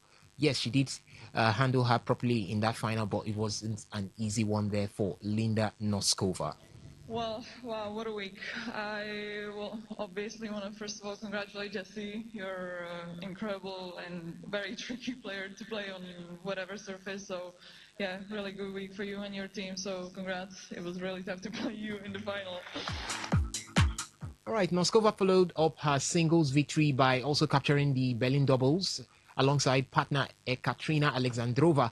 That was early hours of today, and she was able to get a double right there at Berlin. Congratulations to Linda Noskova, and hopefully she takes this form into Wimbledon, which is the biggest stage on the grass court right there. But the news making the round right now is Serena Williams will compete in the 2026 ladies single at Wimbledon, as she has received a wild card. So 7-time Wimbledon champion has accepted the tournament's final wild card for the 2026 ladies singles draw, and that is going to mark her appearance, her first appearance since 2022. She also will be teaming up with her sister Venus Williams for the doubles, with another wild card right there at Wimbledon. So a lot of fans are celebrating, as well as her husband Alexis Ohanian, celebrating her return to tennis, but some critics are questioning the decision to give her a layoff since she lacks recent singles play. And it looks like we're going to be seeing another form of Serena Williams right here at Wimbledon. Ovie Wallace. Hopefully we do see Serena back in the game. I'm sure some people are happy that she's back. At least we're not going to really expect much from her coming to the Wimbledon. Are you seriously telling me that we're not going to expect much from Serena Williams? Whenever she steps on the court, it's usually huge. Stepping on the it's good for the game. It's good for the sports that Serena Williams is back. It's iconic that at that age, 44 years old, 44 years old, she's back in the game. But I don't think you are going to be expecting her to. Well, are you going to be shocked if she goes all the way to beat the likes of Arina Sabalenka and maybe Iga Swiatek and Coco Gauff? I will be shocked if she beats Sabalenka, if she beats Swiatek, if she beats Ayala, if she beats Noskova, if she beats Paul Badoza, if she beats Jessica Pegula. Jessica Pegula, what was this? Elena Rybakina, Mira Andreeva. I will be shocked if she can beat Elena Svitolina. I will be shocked if she can beat anybody in the top 30. Top 30, I'll give it like that. Maybe I might even push it. Maybe top 40, top 50. I'll be shocked if she can. If she can beat it. We just have to say she's. Did you watch the doubles she played with Victoria Mboko? See, the doubles is quite different. You have someone covering up for you at the other side. Yeah, you have someone covering up for you. It's you play. I'm going to receive the serve. You're going to serve. The ball is coming my way. I try to pick it up. It's coming your way. You try to pick it up. It's a team game. You can use strategy. You can use experience to do that. I'm not saying she can't use experience in the singles, but it's going to be a whole different ball game. We can see it's even wearing down on Novak. And Novak isn't even as old as she isn't even as old as she is. And Wimbledon is one of the hardest courts to play in. We can see that he has not participated in any of the build-up to Wimbledon. The next time we are going to see him is maybe a tournament or so, an ATP or so before the Wimbledon does start. That's the next time we are going to see Novak Djokovic. So I'm not saying it's not good for the sport. It's always good when an icon returns, but I think it's going to be a wild card she's going to be getting. She did receive a wild card. It's a wild card she's going to be getting. So that's the only way she's going to be making to that tournament, is to see how far she can go into that tournament. But realistically, I am not seeing her make it all the way into the third round. Okay, I'm not saying now. It's a big competition. We just want to enjoy her presence one more time. It's good for women's sport as well to have an icon there. But realistically, I don't think we should be expecting much from Serena. All right, that's Serena Williams, as she has received the wild card to play the women's single right there at Wimbledon. She would also be part of the doubles with her sister Venus Williams right there at Wimbledon. What are you expecting from Serena Williams? Are you expecting her to go all the way to the final and maybe repeat what she has been doing for some years before stepping away in 2022? What are your expectations? Do you think that she can go all the way? A great is always a great. Do you think that could happen for Serena Williams? And what are your thoughts having to see her come back to the biggest of stages right there at Wimbledon? You could share it with us via the SMS and the WhatsApp portal, which is doubled at 0701 933 9962. We move into the world of football. Starting off football, we look into the Nigerian Premier Football League, where Sporting Lagos coach Jeffrey Botta says his team is re-energized and ready for the challenge of the 2026-2027 Nigerian Premier Football League season. Botta insists that there will be changes in the team for the new season. He's not the only one talking about the build-up, because every team is making it happen right now when it comes to preparing for the new season in the Nigerian Premier Football League. Inter Lagos also have intensified the preparations for the new season. Elsewhere, we have football returned back to Kaduna, as Ranchers Bees Stadium has now met the requirements stipulated by the Nigerian Premier Football League. That stadium, formerly called the Kaduna Township Stadium, is now ready and will be seeing Ranchers Bees. Remember, Ranchers Bees return to the MPFL for the incoming season, and it's a club side owned by Super Eagles striker Sadiq Umar. So you could expect great and mighty things coming from Ranchers Bees when the Nigerian Premier Football League season commences. So teams are preparing, but what is the NFF doing? What is the MPFL board doing? I don't know right now, because we talked about it yesterday. Scheduling has not been done. We've not had anything concerning the start of the new season, and everywhere pressure is piling from the Confederation of African Football. We also have pressure coming from there, as they actually stated 25th of July as the deadline for submission of the list for Nigerian sides that will be part of the continental tournaments. That's the CAF Champions League as well as the CAF Confederations Cup. But according to reports we are getting right now, that time has been extended. So I think CAF has given some time right now for the MPFL board as well as the NFF to do everything possible to ensure that Nigerian teams are prepared to go on the continent. So for the MPFL, a lot is happening when it has to do with transfers. I'll just update you with some of the transfers that we are having, or the transfer gossips or news that we're having right now. For Rangers International of Enugu, they have activated transfer negotiations with representatives of Jonathan Mariga James.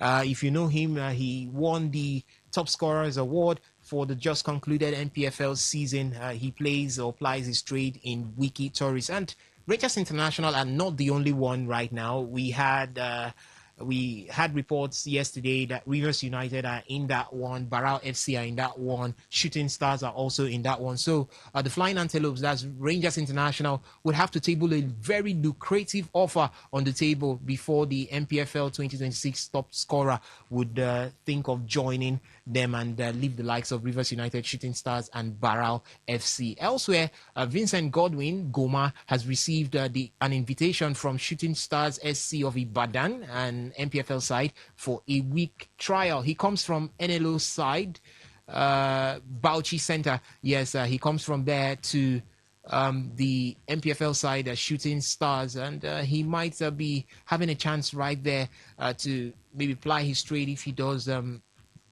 convince those in charge right there, as he comes for a 1 week trial there. And we have Naziru Saki. He has agreed to join Niger Tornadoes FC ahead of the 2026-2027 MPFL season. For Kun Khalifat also, they have completed the signing of forward Eke Buke Chinedu Evaritus from Kado FC ahead of the 2026-2027 MPFL season. While Kwara United defender Matthew Arinze would be leaving the club, and his contract concluded at the end of the 2025-2026 MPFL season. So these are some of the transfer stories and news we have coming from the Nigerian Premier Football League. But we'll definitely continue updating you with everything happening within the Nigerian Premier Football League as we look forward to the start of the 2026-2027 season. Let's move ahead right now and talk about the Super Eagles of Nigeria.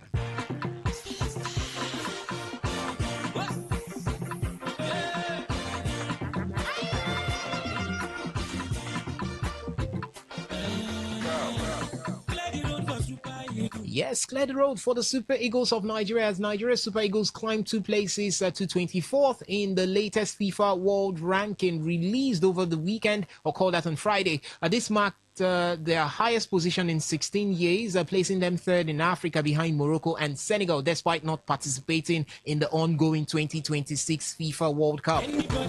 Now, that's where the World Cup paradox comes in, as the leap to 24th comes at a unique time, as the Super Eagles achieved this without playing a single match because they failed to qualify for the ongoing 2026 FIFA World Cup. So it pushes me to ask this question. With the sheer squad depth that we have right now, the Super Eagles, if maybe we were to be at the FIFA 2026 World Cup, with all that we are seeing, some African teams performing exceptionally well. We've seen Egypt yesterday top their own group. I think they are the first African team to top a group right there at the FIFA 2026 World Cup. If the Super Eagles of Nigeria were there, how would you have seen their performance? How would you have expected their performance to be with the squad depth that we have right now, Ovie Wallace? Which group should we put them in? Should we put them? I didn't say put them. If they were there, in any of the groups. If they were there in any of the groups, I believe they could do something. I don't know about topping the group, but I believe they could show that yes. If I was to put them, I think I'll put them in the DR Congo group because that's Portugal is in that group. Portugal, Colombia, Uzbekistan. Oh, yeah. Do you think the Super Eagles of Nigeria would have come out of that group? Come out of that group. Okay, let's say we put them in that group because the last phase they had was with DR Congo. Against DR Congo. Let's say they replaced DR Congo in that group. Well, would they have come out of that group? Would they have come out of that? I believe they could have. With a couple of players that we have. Remember all the discoveries, Femi Aziz.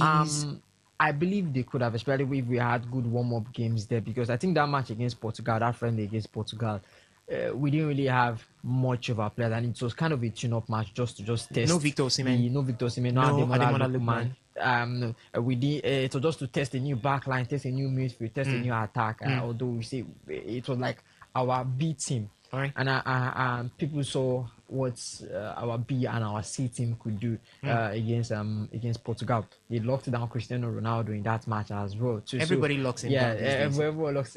Everyone locks in that. So DR Congo to do the same thing likewise against Portugal when they did face Portugal. One on Young Wisa. So I think we have the same, if not better, in our artillery than Democratic Republic of Congo. So I think that match against Portugal could have ended in a draw or a victory for the Super Eagles of Nigeria. Same thing with Colombia. I believe we could beat Colombia and Uzbekistan.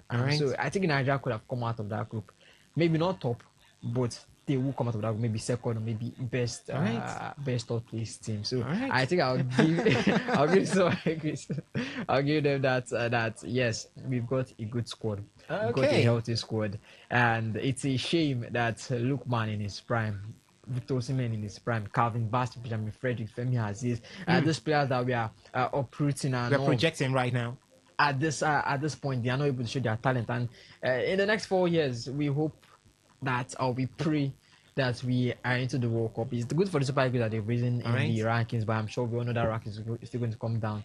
On the global rankings, the FIFA global rankings, and third in Africa. And I'm pushed to ask if the Super Eagles of Nigeria were at the 2026 World Cup. With these things that you're seeing, ability to climb on the FIFA ranking, do you think that the Super Eagles of Nigeria would have performed better than most of the African teams that you find there at the FIFA 2026 World Cup? And we just sampled the Super Eagles of Nigeria replacing the Democratic Republic of Congo in that particular group that has DR Congo, Portugal, Uzbekistan, and that should be Colombia, right?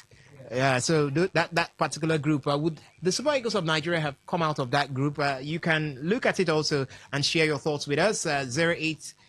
0701-933-9962. That's the SMS and the WhatsApp portal. You can share your thoughts with us on that particular one. And maybe when we throw open the phone line, you can also call in and let us know what you feel. If the Super Eagles of Nigeria, with this sheer squad depth that we have right now, if the Super Eagles of Nigeria had been at that FIFA 2026 World Cup, would they have performed better than, obviously they will perform better than Tunisia? Yes, they will. They will. I'm sure about that one. But would they have performed like Morocco and maybe Ivory Coast and Egypt, the way we are seeing it right now. Would the Super Eagles of Nigeria have been at the forefront, flying the flags of Africa right there at the FIFA 2026 World Cup? So 0701-933-9962. That's the SMS and the WhatsApp portal for you to share your thoughts with us as we move ahead right now. And where are we heading? The FIFA 2026 World Cup.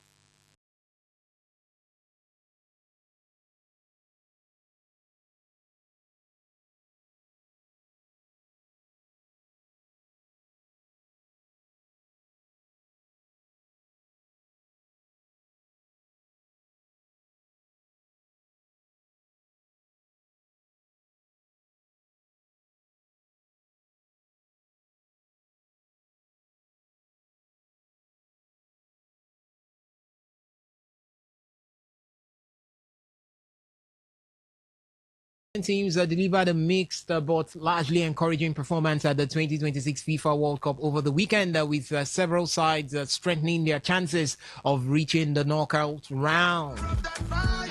Yes, it all ended in joy for Africa as early as of today, it was Egypt who put the smiles on the faces of every African, hoping to see African teams do it big. And this was exactly how it all went. From the back, it's towards the near post, it's headed down and it's headed in! An immediate impact from the substitute. Egypt have a third. And Mahmoud Trezeguet, has he scored the goal that secures Egypt their first ever win at a World Cup?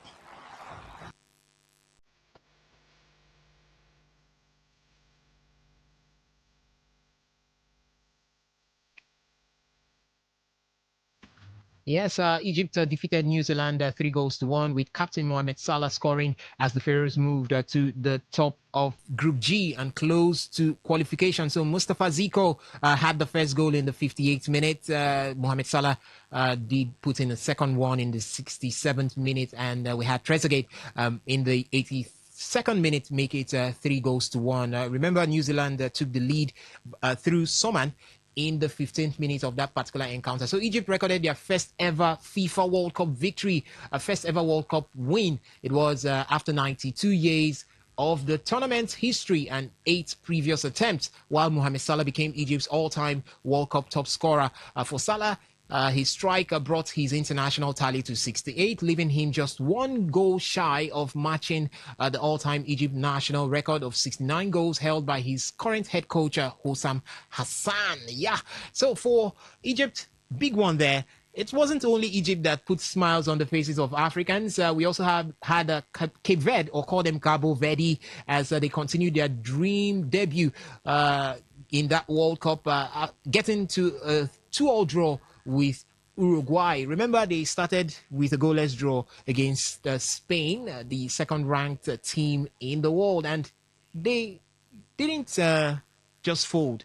They made us understand that it wasn't a fluke drawing with Spain. They also came through with a 2-2 draw against Uruguay yesterday, and that was capped by 2 amazing goals. In fact, they have just broken a 32-year-old record held by the Super Eagles of Nigeria, scoring 2 goals in a particular game from outside the 18-yard box. They just did that. They just broke that particular record with those 2 goals coming from outside the 18-yard box. So they have actually bettered their chances of qualifying to the round of 32 from that particular group there that has Uruguay, that has Spain, as well as Saudi Arabia. Ivory Coast didn't have it really good over the weekend as they suffered a narrow 2-1 defeat to Germany, but remained competitive throughout the match. For Morocco, Africa's highest ranked team, they remained in a strong position in Group C following their earlier draw with Brazil and subsequently a victory over Scotland. Tunisia are out. Yes, they are out. 4-0 loss to Japan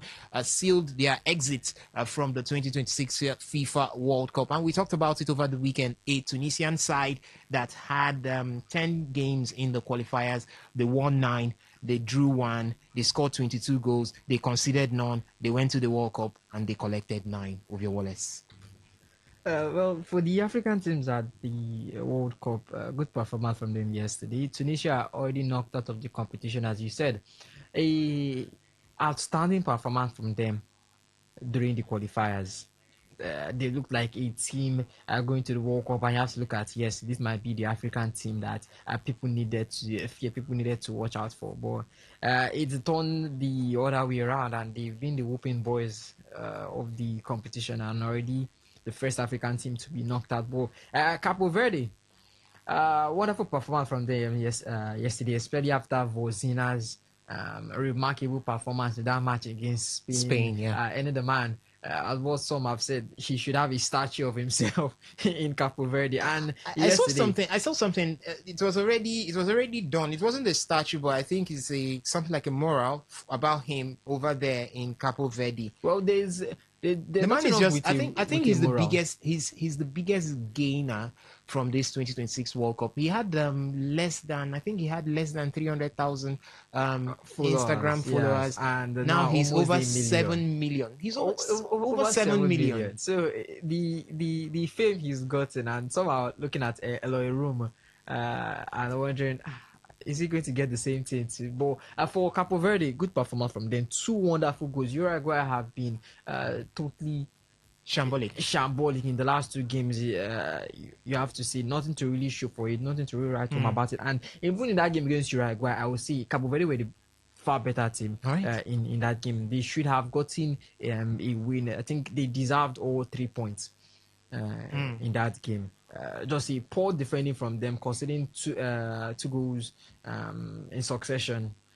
2 quick goals in succession after they got that goal, and it just stumbled for them. But they clawed their way back to end themselves a point, and they are leveled with Uruguay with a chance of making it into the next stage, depending on how things go. Still unbeaten, and it's not easy during your debut. You have Spain in that team. You have Uruguay in that team as well too. It's not easy to climb out of that group.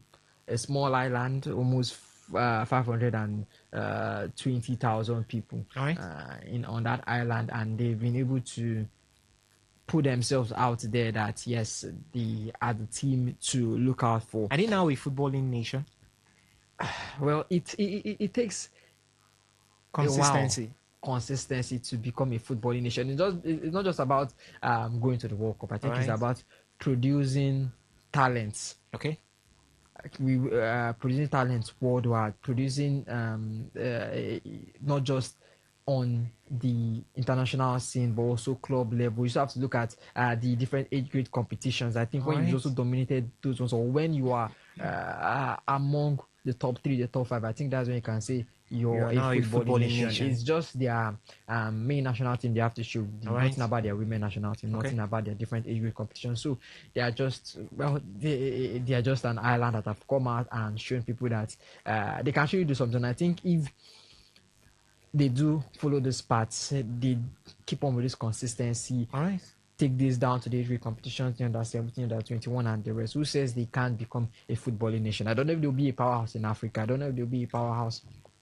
But one thing is sure that if they continue with this trajectory, they will get to that destination. But good one for them. One more chance, and that is against Saudi Arabia. It's very possible. It's very doable. Uruguay would most likely not have a good result against Spain. Spain. Yeah. And if they don't have a good result against Spain, Capo Verde could have a good result against to the next stage. Spain against Uruguay. Uruguay has Spain will obviously want to get that victory. The draw they had against Capo Verde has spurred them on to inflict more damage onto. Is that actually the draw, or you could link it to the presence of Lamine Yamal? Because the Spanish side yesterday looked a totally different Spanish side from the one that took on. I don't think it's just Lamine Yamal. It's like saying the Spanish B team should be able on a good day to beat the Capo Verde national team. Bringing Lamine Yamal, it felt somehow, okay, do we have to bring an 18-year-old boy to rescue us? But that 18-year-old boy to rescue us scored a goal, and he has now joined. He's not competing with he has even beaten Messi in terms of the youngest player to record a goal in the FIFA World Cup. He has now joined the likes of Pele. I'm not saying that he's not doing good stuff, Lamine Yamal. I'm saying in that game, they shouldn't have needed Lamine Yamal. Okay. In that game against Cape Verde, shouldn't have needed, and it just showed how bad they were in that first game against Cape Verde. In the second game, we saw his importance there, but I think after the man left, they kept on that route and dealt with Saudi and dealt with the Saudi Arabians. And from the next match against Uruguay, Lamine Yamal is still going to play a key part in that that team. He's going to be instrumental in that team. They are not even at full power as well. You have to see this person is still out. Nico Williams is still, so they are still not at full power. But it's you go and meet someone and tell them Cape Verde drew it. I'm not saying that Cape Verde didn't play. They played good. All right. For defending, Vozina had a good game, and they just Spain just didn't have any answer for him. But Spain should have won that game. They should have played well in that game, and we could see the results after they went back to look at that game against Cape Verde and they overturned that shambolic performance in the game against Saudi Arabia. So they should not be needing Lamine Yamal for those kind of games. Okay. All right. Let's quickly look at the results that did come in from the FIFA 2026 World Cup over the weekend. It all started with Brazil defeating Haiti by 3-0 in Group C. Group D, Turkey lost to Paraguay, and that sealed their exit from this 2026 World Cup in Group D. Right there, Group E, it was Germany who defeated Ivory Coast by 2-1. Netherlands pummeled Sweden by 5-1 in Group F. That was on Saturday. And on Sunday, early hours, we saw Ecuador play out a goalless draw with Curacao. It was Tunisia who lost to Japan by 4-0. Belgium surprisingly played goalless with Iran, and Spain defeated Saudi Arabia 4-0. Uruguay played 2-2 with Capo Verde. And for today, early hours, we had Egypt defeat New Zealand, and later on we'll have France taking on Iraq, and Argentina by 6 p.m. will be up against Austria. I know everyone will have their eyes on that particular one to see if another hat-trick could come from that particular center. But that's exactly how it is right now. It's time for us to go to the phone line to take your reactions from there. We'll also have reactions from the SMS and the WhatsApp portal. I've got some transfer news for you. I'll definitely update you with these transfer news before we leave the studio right now. But for the phone line is open right now, 0810-951-0951. Hello, good afternoon to you. Welcome to today's Sports Live. Hello? Yeah, good afternoon. Welcome to the show. Can you hear me? Hello, I can hear you. All right, go on. Name, location, and your submission. Okay, I'm Comrade Kabari. All right. From Welcome. My brother, I don't have much to say. Okay. Like I've always pointed out, in today Nigeria, we have democracy, then we have theocracy. It is theocracy today that is working. Okay. Nigeria, not just River State.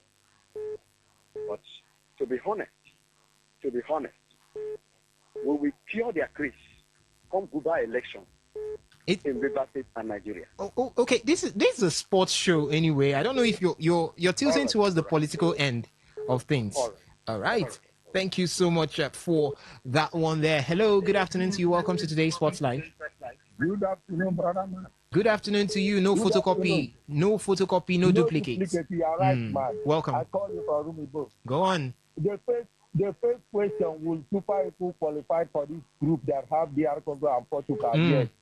Emphatically, yes, because Portugal was a very poor team. They were ranking.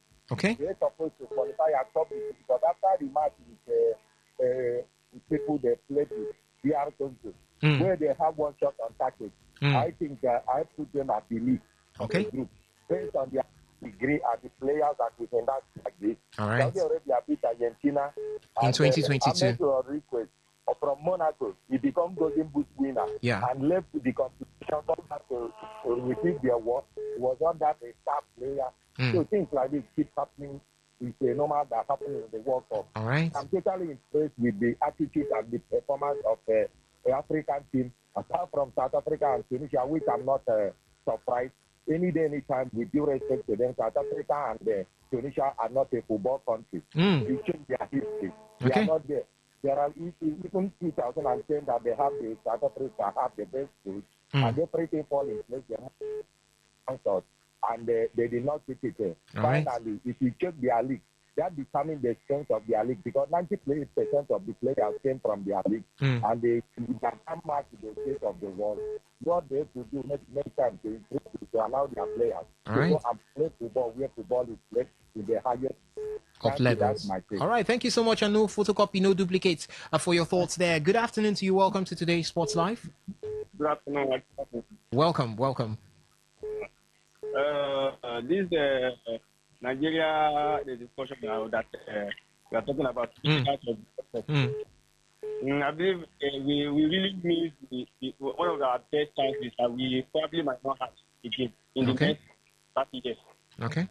If you look at the popularity of this World Cup, the group stage, most of the group stage are somehow simple.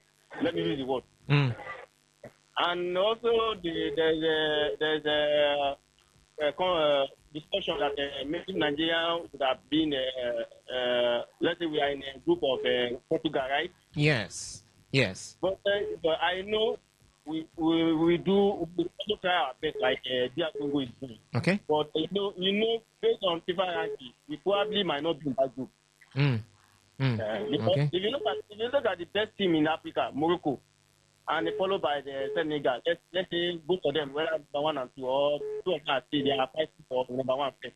Okay. Now, you see their group is more tougher than even those teams that we are expected to be in the killer group. Okay. Placing Nigeria in that group with DR Congo is based on qualification and not the FIFA ranking, because if we knocked out DR Congo, that would have been the group where the Super Eagles of Nigeria would have found themselves. That's now they do so. They do based on ranking 40, 40. No, this is a qualifier. We played qualifiers, so that's why I'm saying that we played qualifiers. So if we had successfully ousted DR Congo, that's where we would have been. Yeah. Well, I even if you cannot, but you know the issue is that we probably might play Portugal and we beat Portugal because the name Nigeria, Portugal will prepare for us than preparing for DR Congo. Yes. All right. That draw that DR Congo had with Portugal, you will see that this rather you are seeing all these packages you are seeing, they'll be working like a solid. Okay. So that's it. Because that name Nigeria, and I haven't know what we can do. The pedigree that we have recorded in the world of football. All right. Then we don't give Nigeria that chance. Okay. So for instance, that Spain. If Nigeria were to play that Spain will not play Cabo Verde like that. Wow, you think so? Okay. All right. They will not play because even the Nama is not there. They want to die there that this is Nigeria. This is a big team, and they want to miss it. If you miss your chance, you might not get it again. All right. That's when you have name in football too. Also, okay. You also have advantage and disadvantage. All right. Thank you so much. Okay. Yes, thank you so much for dropping by there. Hello, good afternoon to you. Welcome to today's Sports Live. Good afternoon, guys. Welcome, Simon. Thank you. For whether had he been Super Eagles qualified for the World Cup, I said it before now. That I'm still lamenting our not qualifying for this World Cup till today, because this is the World Cup that will give us, that could have given us a golden opportunity to go far in the competition. Okay. In the sense that just take the whole teams now, apart from maybe France, somehow Argentina because of their determination, and somehow England. Which other team that are incomplete? Either the midfield will be weak, the attacking, the front might be good.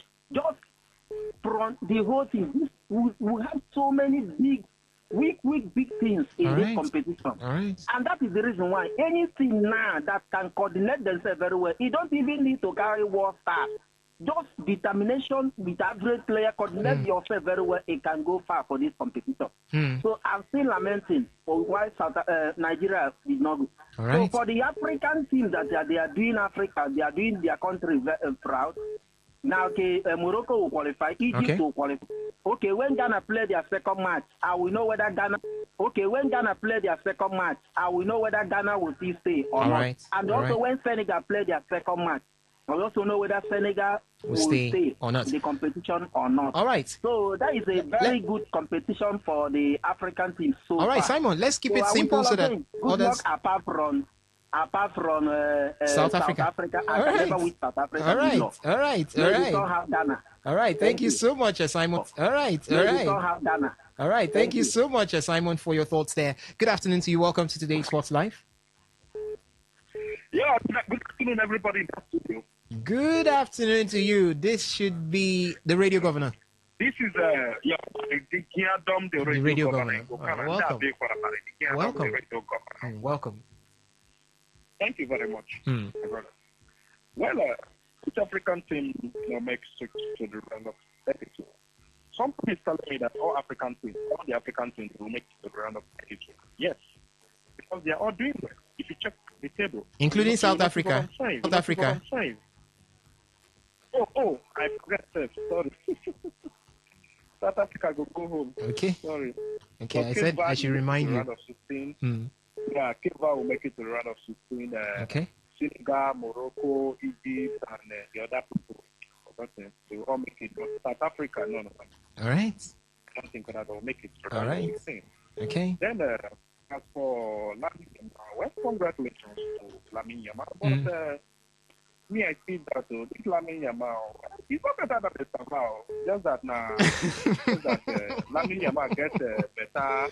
I think Estaval has to come to the World Cup first before you could compare him. He was injured. That's why he was Okay. injured. But well, congrats to him. Congrats to Lamine Yamal. All right. Thank you very much. All right. Thank you so much for your thoughts there, Barry Digiadom. I think we should just allow Estaval grow before we push the Chelsea narrative on him. Let me take some messages that we have from the WhatsApp platform before we return back to the phone line. This one says, why do people in Nigeria always classify our country as footballing nation and others as not? Any country that is a member of FIFA or their confederation is a footballing nation. If you don't play organized football in your nation, you won't be a member of these organizations. Chinedu from Rukwoko. Thank you so much, Chinedu, for your thoughts there. This other one here, coming in from NS Rangwoji, he says, what fans want to see in the final? Portugal against Argentina. What legends want to see in the final is USA against Iran. I will be there. Iran will rename their goalpost the goal of Hormuz to make sure nothing gets through. NS Rangwoji,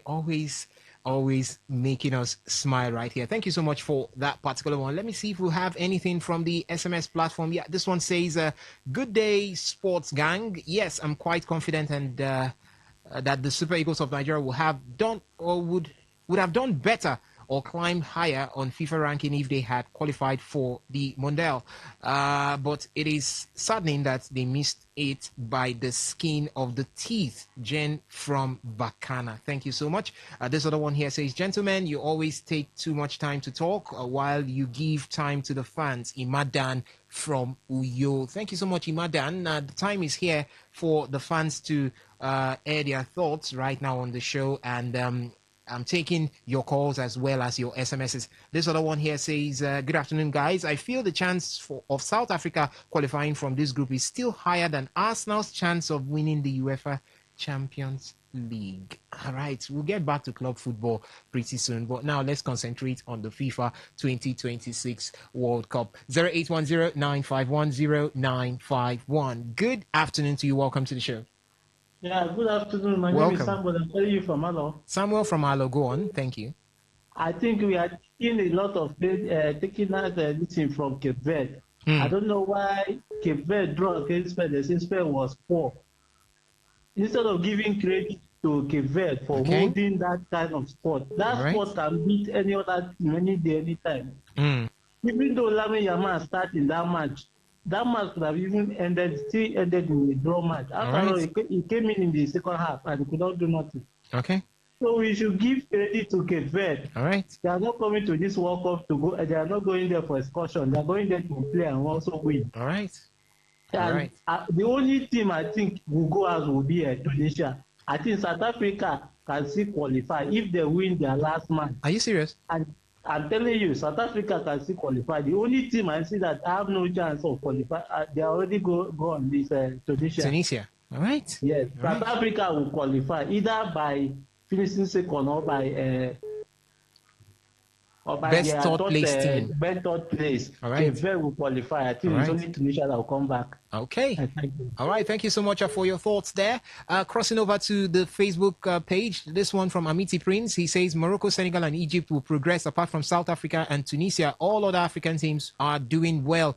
Lochelle Nanven Philemon says, good day, sports presenter. I'm Philemon, first time texting here, but a regular listener. Thank you so much, Philemon, for dropping by. Honestly, you went on by saying, honestly speaking, I'm very much surprised that the Cape Verde, I'm very much surprised with the Cape Verde team. They would do well, but Ivory Coast remains my team in Africa. They would definitely make it to the round of 32. Thank you so much for your thoughts there. Ladies and gentlemen, time is no longer a friend. At this point, we call it a wrap on the show. It's been fun and amazing talking to you from this side of the divide. Thank you for listening. Thank you for joining in from the various feedback platforms. Do remember, we'll be back here tomorrow, 6:30 a.m. for Sports Attack and 3 to 4 p.m. for today's Sports Life. Until then, my name is Remain Sosasi Hemin, and I'm saying stay lifted and stay blessed. Don't touch it. Leave it on Today 95.1 FM.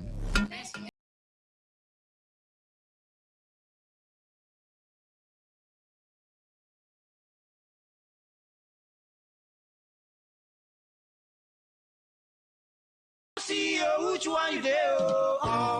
Oga builder, Oga contractor, long time no see. That thing where they look for Sokoto, it don't land for Shokos of say, we don't carry our product enter River State, but say we still there for Aba. Anywhere we did Agnes roofing product, go find you come, our product don't enter market, long span, made couple, step tie, small gutter design. As big man consign, we still get stone coated roofing sheet, shingle, mineno, classic, bond, wood shake, and roman. Don't forget saying that Dr. Agnes one man where they manufacture Agnes one man delta tooth powder. Nice to carry this product enter market to Wakaskele Wugali has not only enter our office waiting for kilometer 20 at Port Harcourt Expressway. Equated Akaso bus stop behind Antwerp filling station or Bibo LGA or Port Harcourt. You feel Waka enter our head office waiting for kilometer 7 at N Expressway. Ositema for Abia. For more inquiries, call us on 0816 719 5073 or 0811 201 2831 or 0803 500 5489. Agnes Aluminium Roofing Product, I'm the product where go make your house the smile, whether under the sun or in the rain. Talk radio. I listen to a lot of talk radio. 95.1 FM.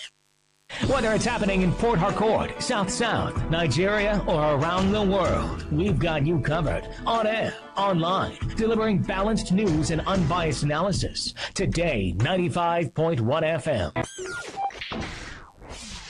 Today, 95.1 FM, Port Harcourt. News update.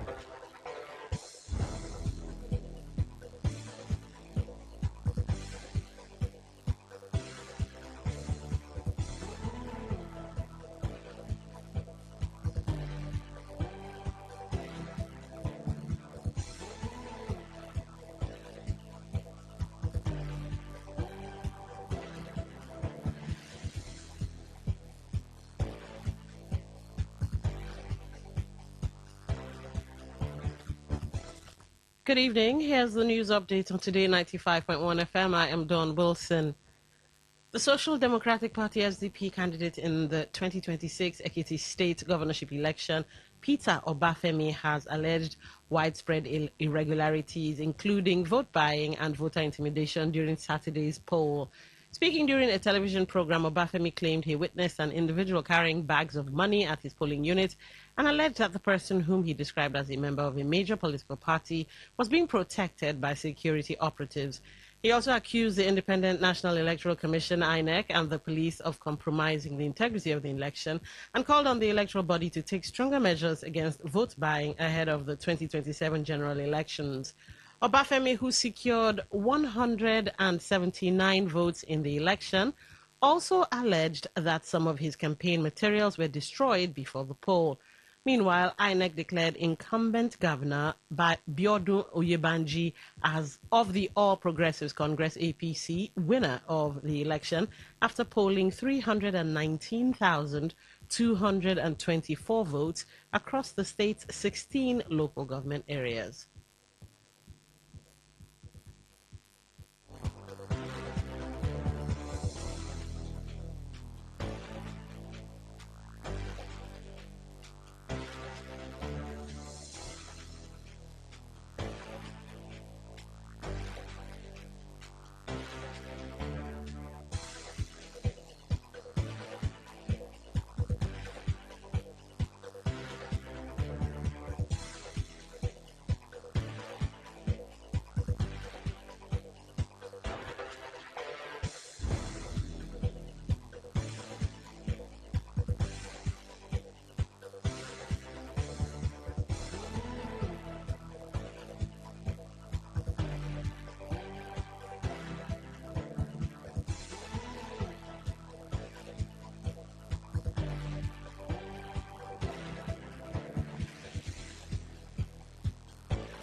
Apologies for that break in transmission. The news continues.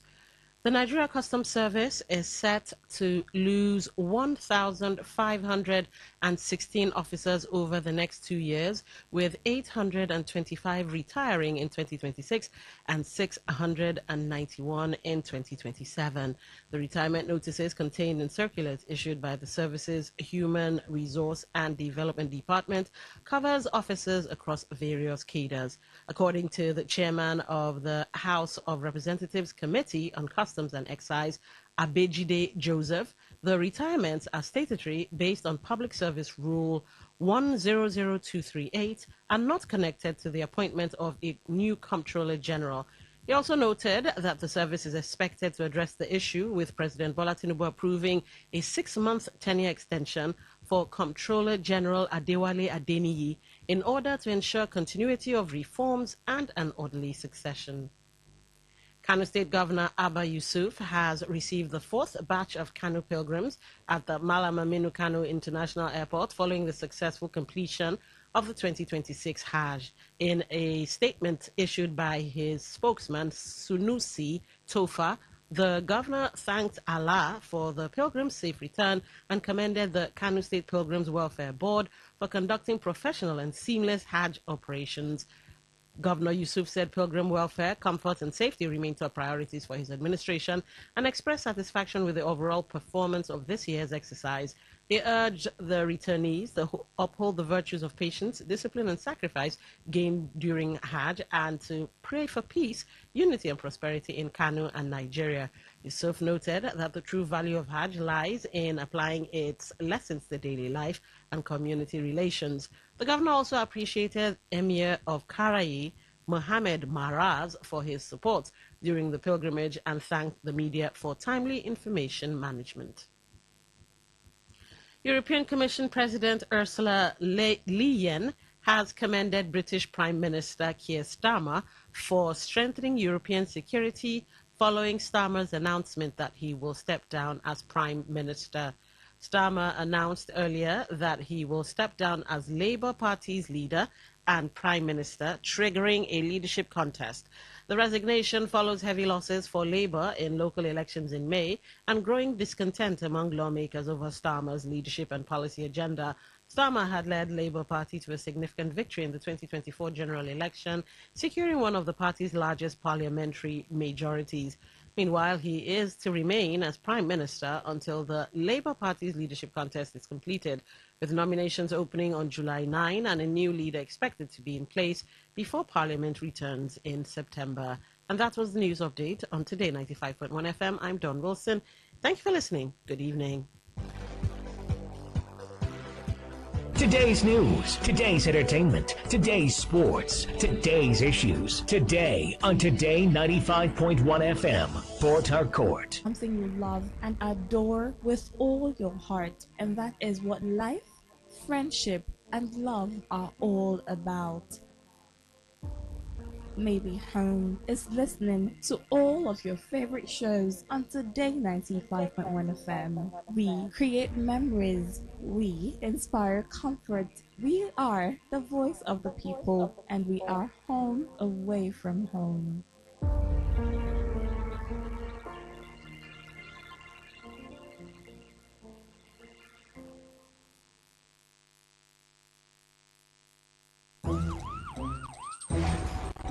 It all begins with breaking news.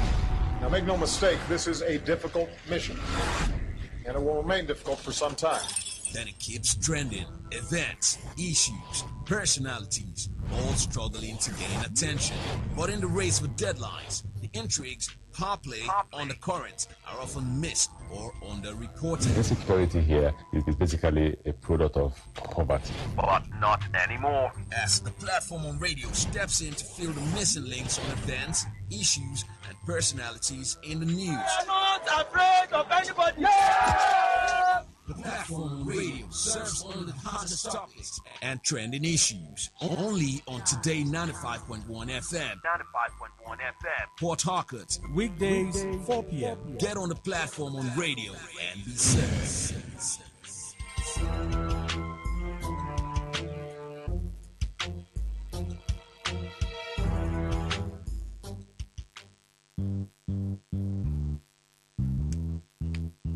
Stand, greet. Good morning, sir.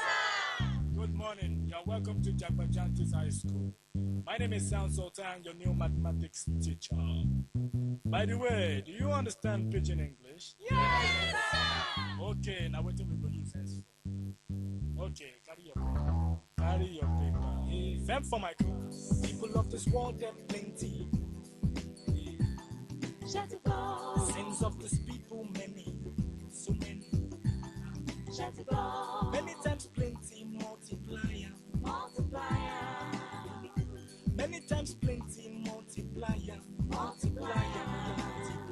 The answer you get now waiting, they make come and they cry. The answer you get now waiting, they make rich man they mess and leaders they lie. The answer you get now waiting, they make young boys and girls join party. Answer you get now waiting, they make innocent man rot inside the jail.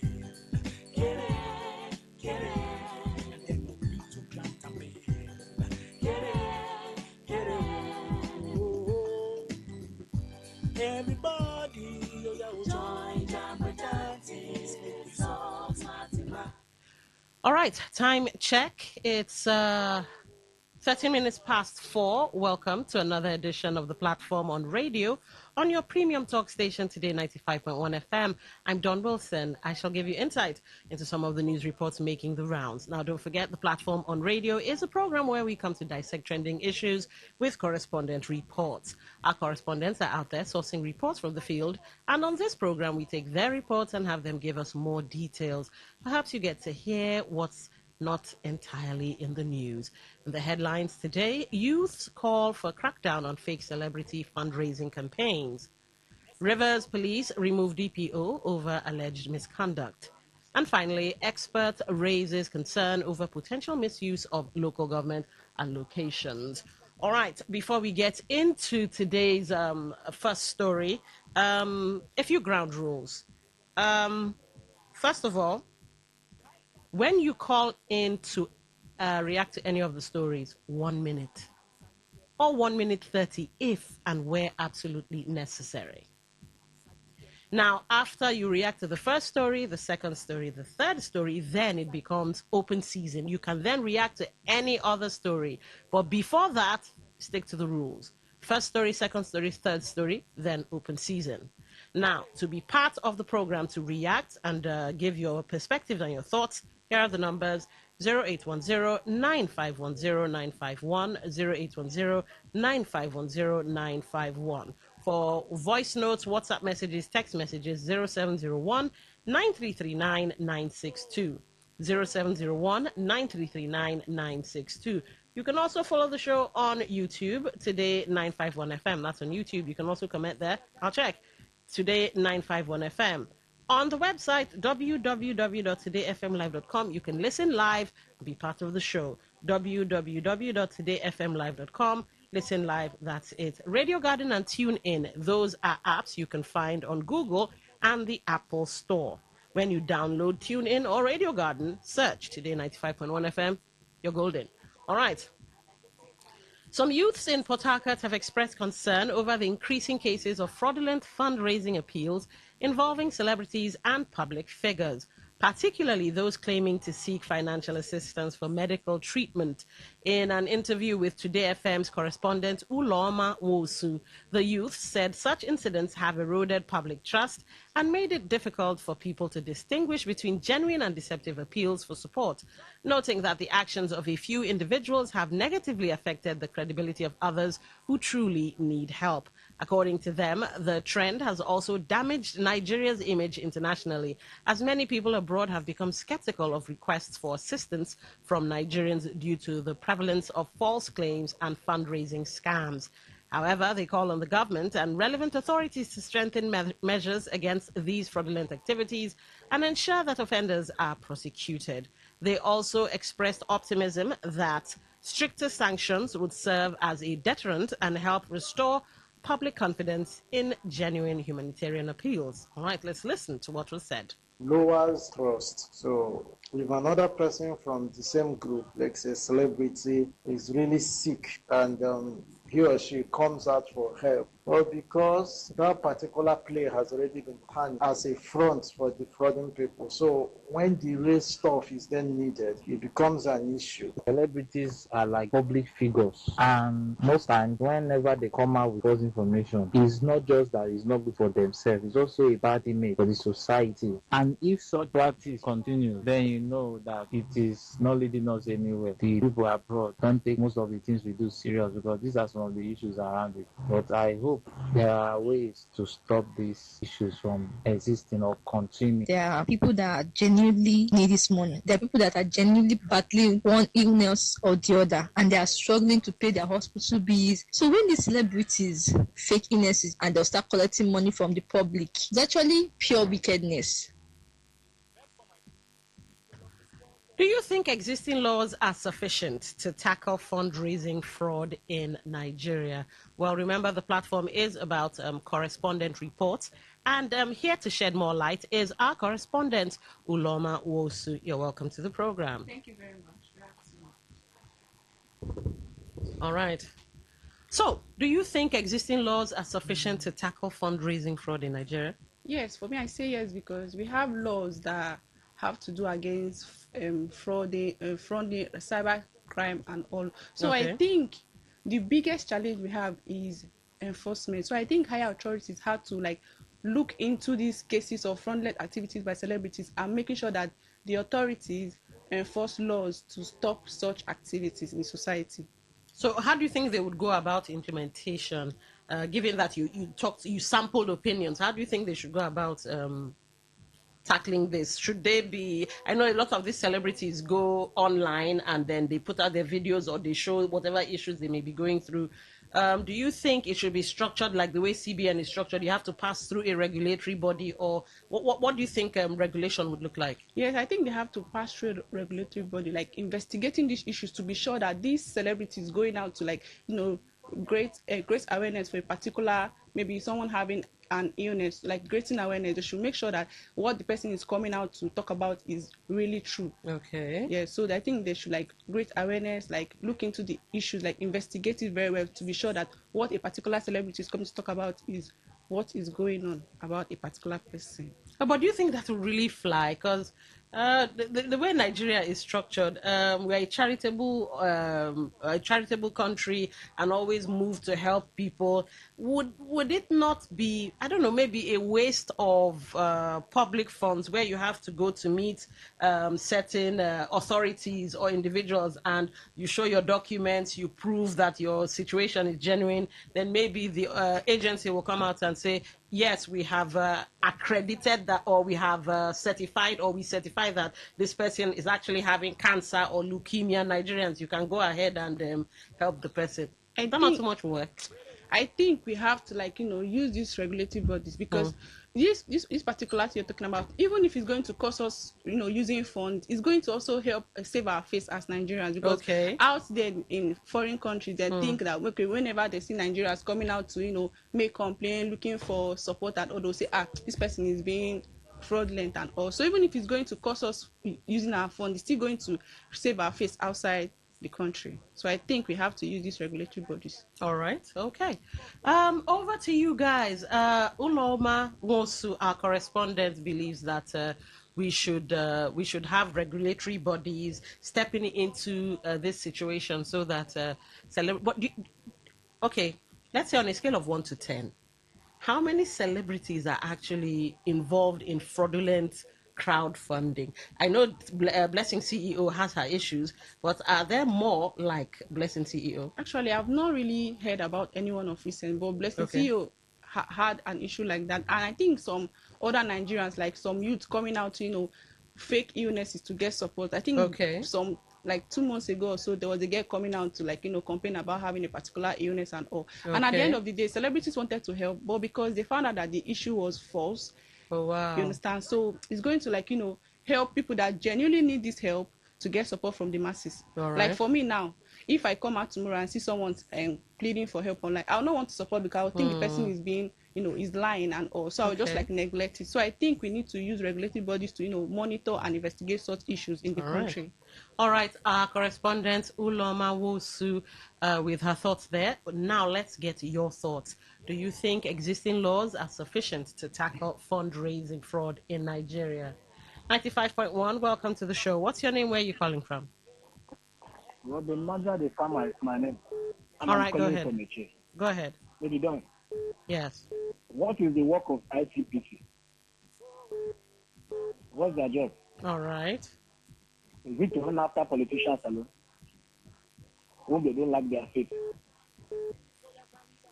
What is the work of Nigerian police? Do you know Nigerian police have so much power? Judges Rule 4.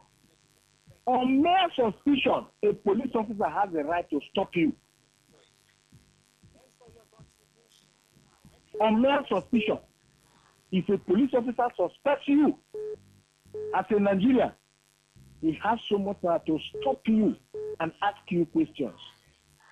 These things the celebrities are doing, are they not in the public domain? They are waiting for them to be invited or to be directed by one governor or by one presidency or the other. When crimes are not punished, it will continue to rear its head. All right. Crime is increasing because there's no punitive. Thank you. All right, thank you for calling. 95.1, welcome to the show. What's your name? Where are you calling from? Good afternoon, I'm Sally West. Good afternoon, welcome to the show. Giving is somewhat an arm. And the Bible says, blessed is the hand that giveth. You understand? So if you are forming sickness, my cause is a form for yourself. If I'm led in my spirit to give, to help you, I'll do that. I don't look at the circumstances. If you are forming, you are, heaping a fire, heap of fire upon yourself. So the people that gives, you are not just giving because the person is this or that or sick or wants to die. You are led. So I advise people, if you are led to give, forget about the person forming. The cause is wait for he or her. So if you are led in your spirit to give, and leave whether the person is forming or not. So that's my own take. Thank you. All right, thank you for calling. Well, interesting take, but why would anybody want to allow themselves to be fooled? Maybe it's you know what? Let me bring on Uloma a second time. Uloma, do you agree with the last caller who said, well, more or less, leave it for God. If you're led to give, give. Would you allow yourself just to be fooled?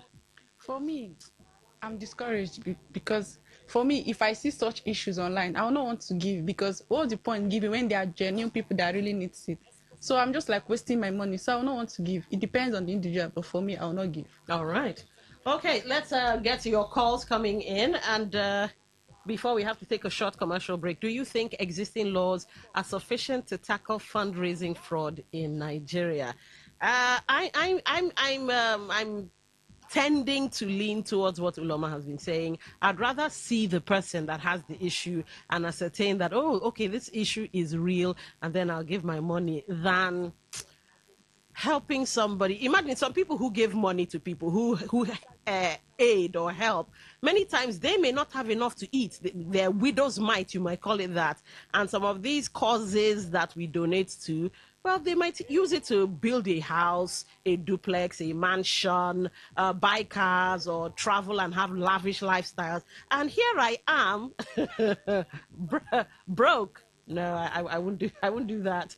95.1, welcome to the show. What's your name? Where are you calling from? Yeah, good evening, Don. Good evening. I am Pierre Moscow. All right, go ahead.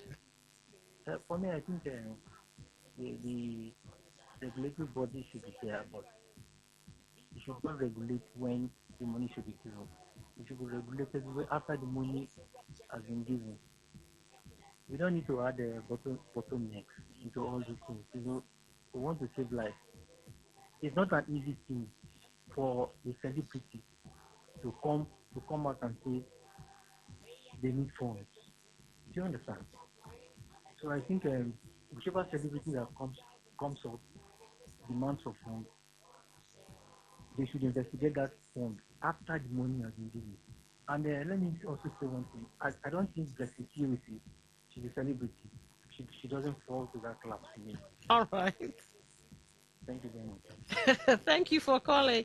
Oh wow, Blessed CEO has collected stray bullets.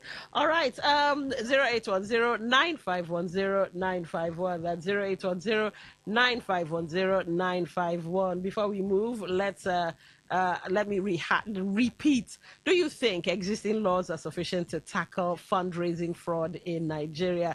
According to Uloma, correspondent, she says that we have the cybercrimes law and all of that. But do you think that's enough? And do you think that law covers everything it's meant to cover? Yes, I heard the caller that called in and said, what about the ICPC? The EFCC too. I guess they look into issues of fraud and all of that. Maybe they should open a desk office or a department that has to do with crowdfunding, fraud, maybe. All right, we'll move to the next topic for discourse. The River State Police Command has confirmed the removal of a divisional police officer, DPO, from his position over allegations of misconduct. The command, reacting to allegations circulating on social media regarding the alleged illegal collection of 500,000 naira from a suspect without any known offense, said the officer's removal is in line with its commitment to transparency, accountability, and professionalism. In a statement issued by the command's public relations officer, ASP Agabe Blessing Carbolo, the officer concerned was immediately relieved of his duties pending the outcome of a thorough and impartial investigation into the matter. The Commissioner of Police, River State Command, CP Olugbenga Adekboju, expressed deep concern over the incident and reiterated that the command would not tolerate any form of misconduct, abuse of office, or actions capable of undermining public trust and confidence in the Nigeria police force. The commissioner further assured members of the public that the investigation would be conducted diligently, professionally, and without bias. All right, here are the questions. How important is transparency when allegations of misconduct are made against police officers? And what measures can the police take to prevent alleged illegal collections and other forms of misconduct? Now, ladies and gentlemen, hold your horses. We have a commercial coming up. After said commercial, we'll have our correspondent, Uchendu Ejowo, to shed more light on this issue. We'll be right back. Don't touch that dial.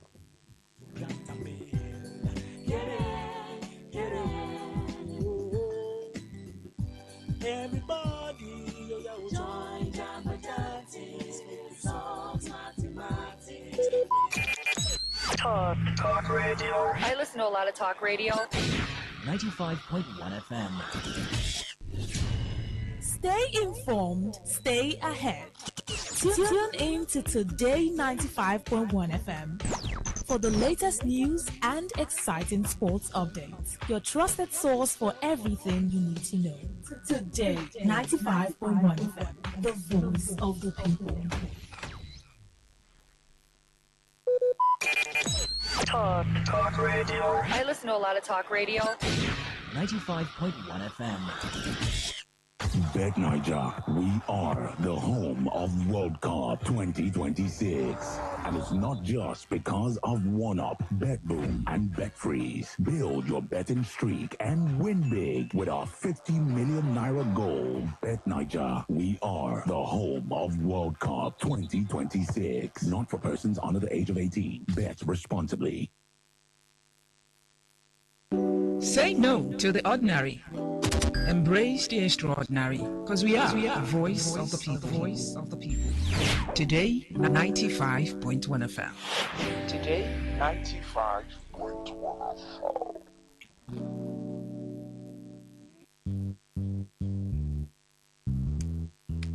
All stands, breathe. Good morning, sir. Good morning. You're welcome to Jagbajantis High School. My name is Sound Sultan. All right, welcome back. It's still the platform on your talk station, Today 95.1 FM. And currently we're talking about the DPO who's been relieved of his duties pending an investigation where they said he allegedly collected 500,000 naira from a suspect without any known offense.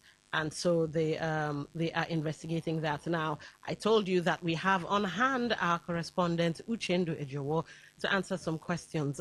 First to our fire off, how important is transparency when allegations of misconduct are made against police officers? What do you say, sir? We have two sides of the story. The answer to that question. Okay. What is how important is transparency? Transparency is important when allegation is made against someone. Transparency on the side of the police.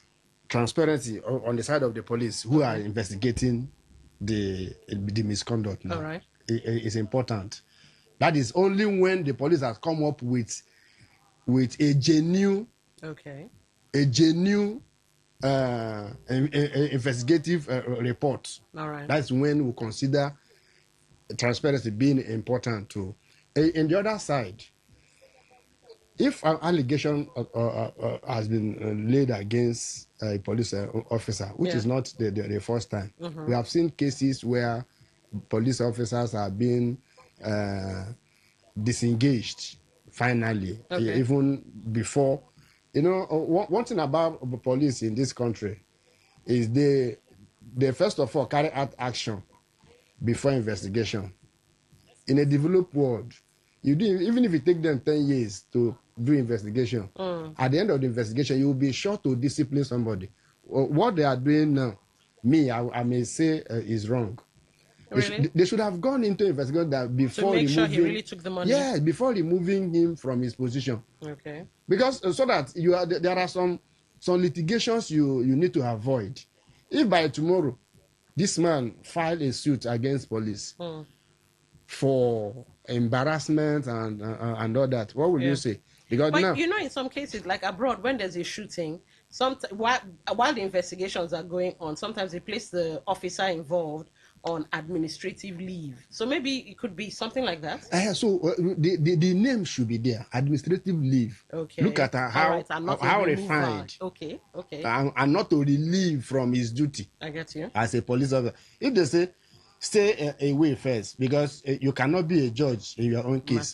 Because those who may be investigating him may be some senior officers from his division there. Okay. Because this incident did not happen outside.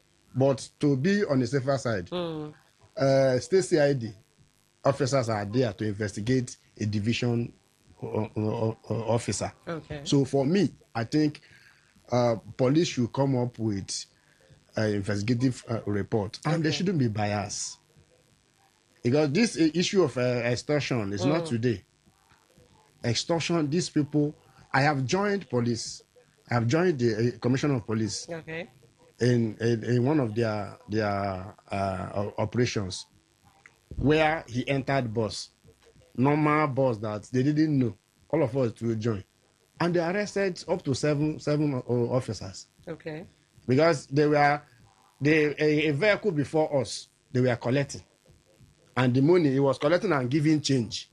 It's common to them. Yeah. So, and because we reported this incident to the DPO. Okay. Now look at what your men are doing. They should do this thing maturely now. You can't be rubbishing police. You see where they'll be counting money and be giving change to drivers and all that. Yes. But this time we have also seen a case where a human rights group petitioned police. They chartered, they hired a vehicle to carry somebody who they took to a POS to withdraw money. Okay. On their way going, they let the ID card fell inside the vehicle. So human rights, the man was having evidence and submitted to human rights. Human rights people were the ones that police have to beg in that one. All right. Okay. So these are incidents that have made police to know that their men are guilty of this allegation. This misconduct you are seeing here is somebody who they have collected 500 naira for bail. Okay, 500,000 for bail. 500,000 naira for bail. Yes, 500,000 naira for bail for an offense that has no name. So they took the man and they forced him to pay the money. He has paid, and he has the evidence. Okay. Like, this is the money that I paid to these people. We couldn't get cash. We transferred. And that transfer was what this man consulted his friend, who is a human rights activist, who now took up the matter, escalated this matter to this level. So police have assured us that investigation is ongoing and they are going to be transparent in their investigation. So what measures can the police take to prevent alleged illegal collections and other forms of misconduct? Because like you said, this is not the first time. This is something that has been ongoing for a while. Set up task force, the same way you have number of roadblock. Let the number of task force increase also, that will monitor police activity on the road. You understand? Just like what the Commissioner of Police did in one of the occasions. Yeah. Entered vehicle unknown to them that he was inside. Yeah. And they collected from that vehicle. Yeah. Then the whole of those people should be punished. But can the police commissioner can't be everywhere? No, he can't be there. That's why I mean, let your task force be increased. Okay. The task force that you genuinely trust. Because you don't give to other the same, the best of the same feather. Okay. You give to I get that. You give to a team that will go there and say, "Come, let me tell you, we'll do like we have given our report, but we'll get court to give us our court to collect this thing and make sure our court is there." We have sometimes traced their extortion to DPO in the office. Wow. Yes. But do we have enough bodies, as in enough personnel in the police force to say, okay, this section, you will now be a task force department, go around town and look out for the bad eggs? Do we have enough personnel? I think we have police personnel. We have enough? We have enough police personnel that, apart from going to the new camp running of River State to fight crime, we have other ones that are in the office.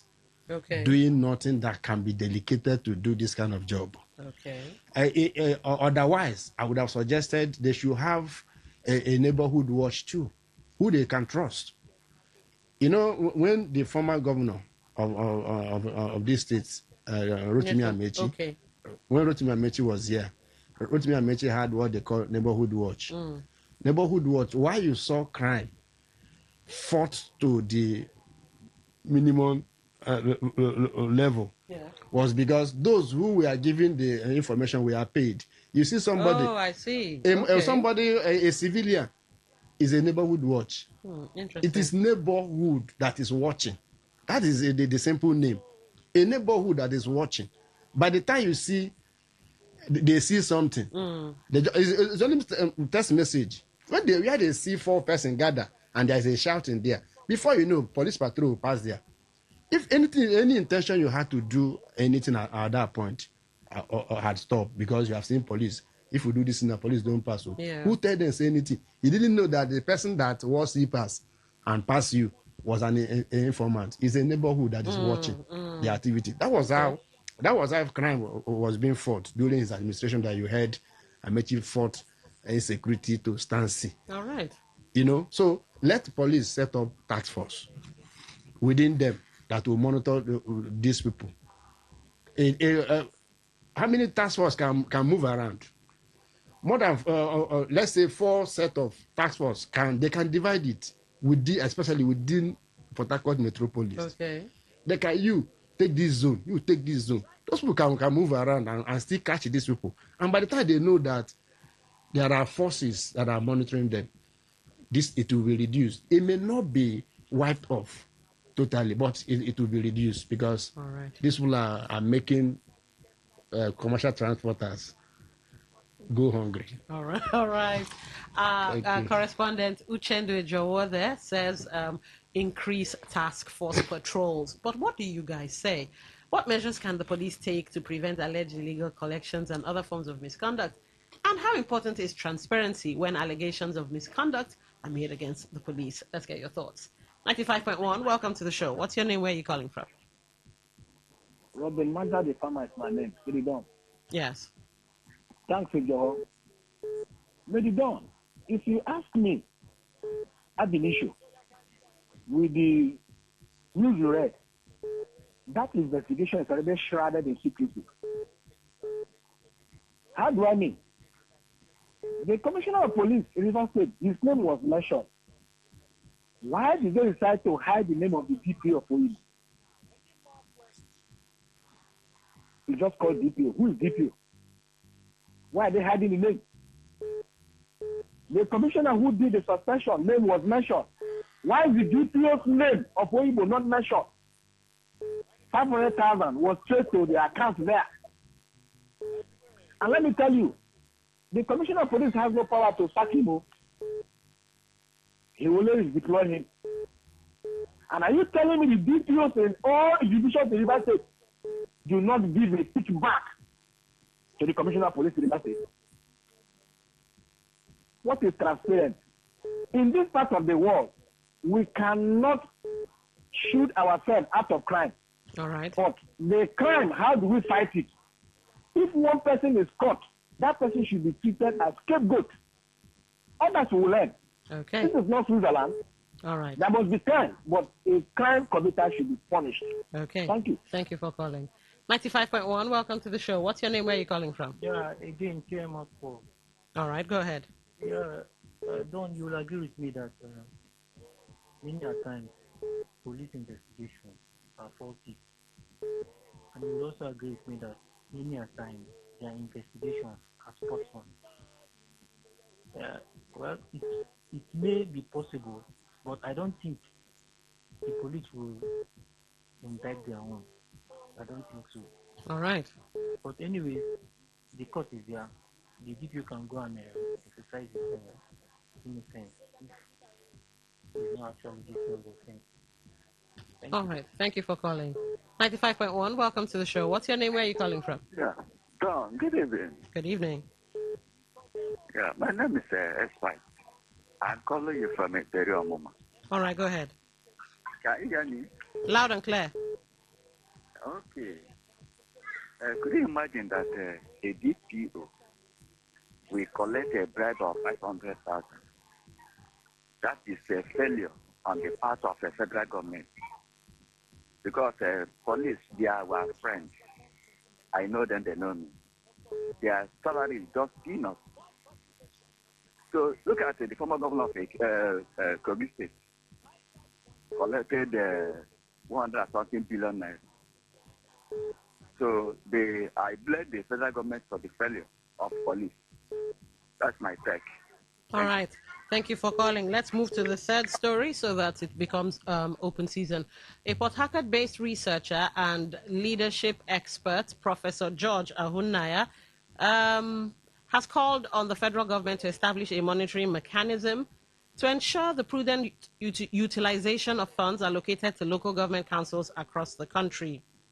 Professor Ahunnaya, in an interview with Today FM's Olawale Sanusi, said while granting financial autonomy to local governments is commendable, there is a need for effective checks and balances to prevent the misappropriation of public funds. He urged the federal government to work in collaboration with state governments to establish a monitoring and implementation committee that would oversee the utilization of monthly Federation Account Allocation Committee, FAC, disbursements to local government councils and ensure that projects directly beneficial to grassroots communities are executed. I am calling on the federal government to synergize with the state government to put in place a monitoring and implementation committee, independent sort of, to monitor the local government chairmen across the Federal Republic of Nigeria to ensure, the prudent and judicious utilization of the FAC allocation given to them on monthly basis. It is imperative that this should be done to disallow misappropriation of this fund given to them.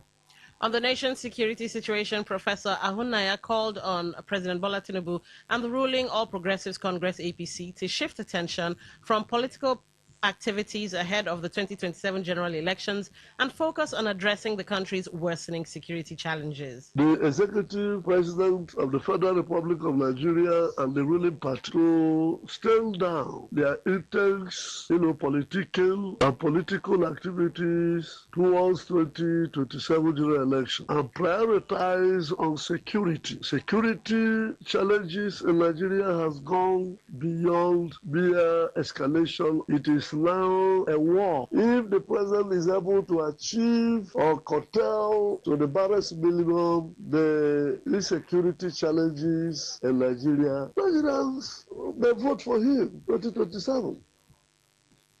All right. Should local governments have full financial autonomy without federal or state oversight? And who do you think should be responsible for monitoring local government spending, the federal government, state governments, or an independent body? Now, here to shed more light on this questions and more is our correspondent, Olawale Sanusi. Olawale, you're welcome. Good evening, John. Good evening to all listeners out there. Good evening. So, do you think that local governments, having been given financial autonomy, of course, there should be some sort of oversight, whether by federal or state? Are they still babies at this point? Okay. Let me start by saying that I support the position of Professor George Aonaya's position on the ineffectiveness of local government chairmen and the need to put in place the monitoring teams to monitor their activities. Recently, because if you observe our local government chairmen, they are gradually becoming mere tax collectors. Okay. And I believe that the role of local government goes beyond just collecting tax, paying salaries, and just collecting the orders. They need to understand that they can do roads, capital intensive projects. They can build schools.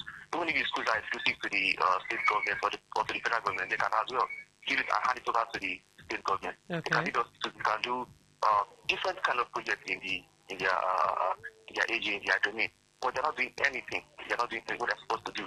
Okay. And the issue with problem that will be complaining all about that there's no development from the grassroots. If they're doing what they're supposed to do, people won't complain. People won't call on the president that much, or President Bola Tinubu that much. But since they're not doing what they're supposed to do, that's the reason why you see people calling on the president, clamoring for development and all in the grassroots. They're supposed to be leading the charge when it comes to development at the grassroots. So for me, I think they need to put in place a monitoring team to go around, monitor their activities. But if you observe, you will notice that when the FCC doesn't even talk about them once they leave office.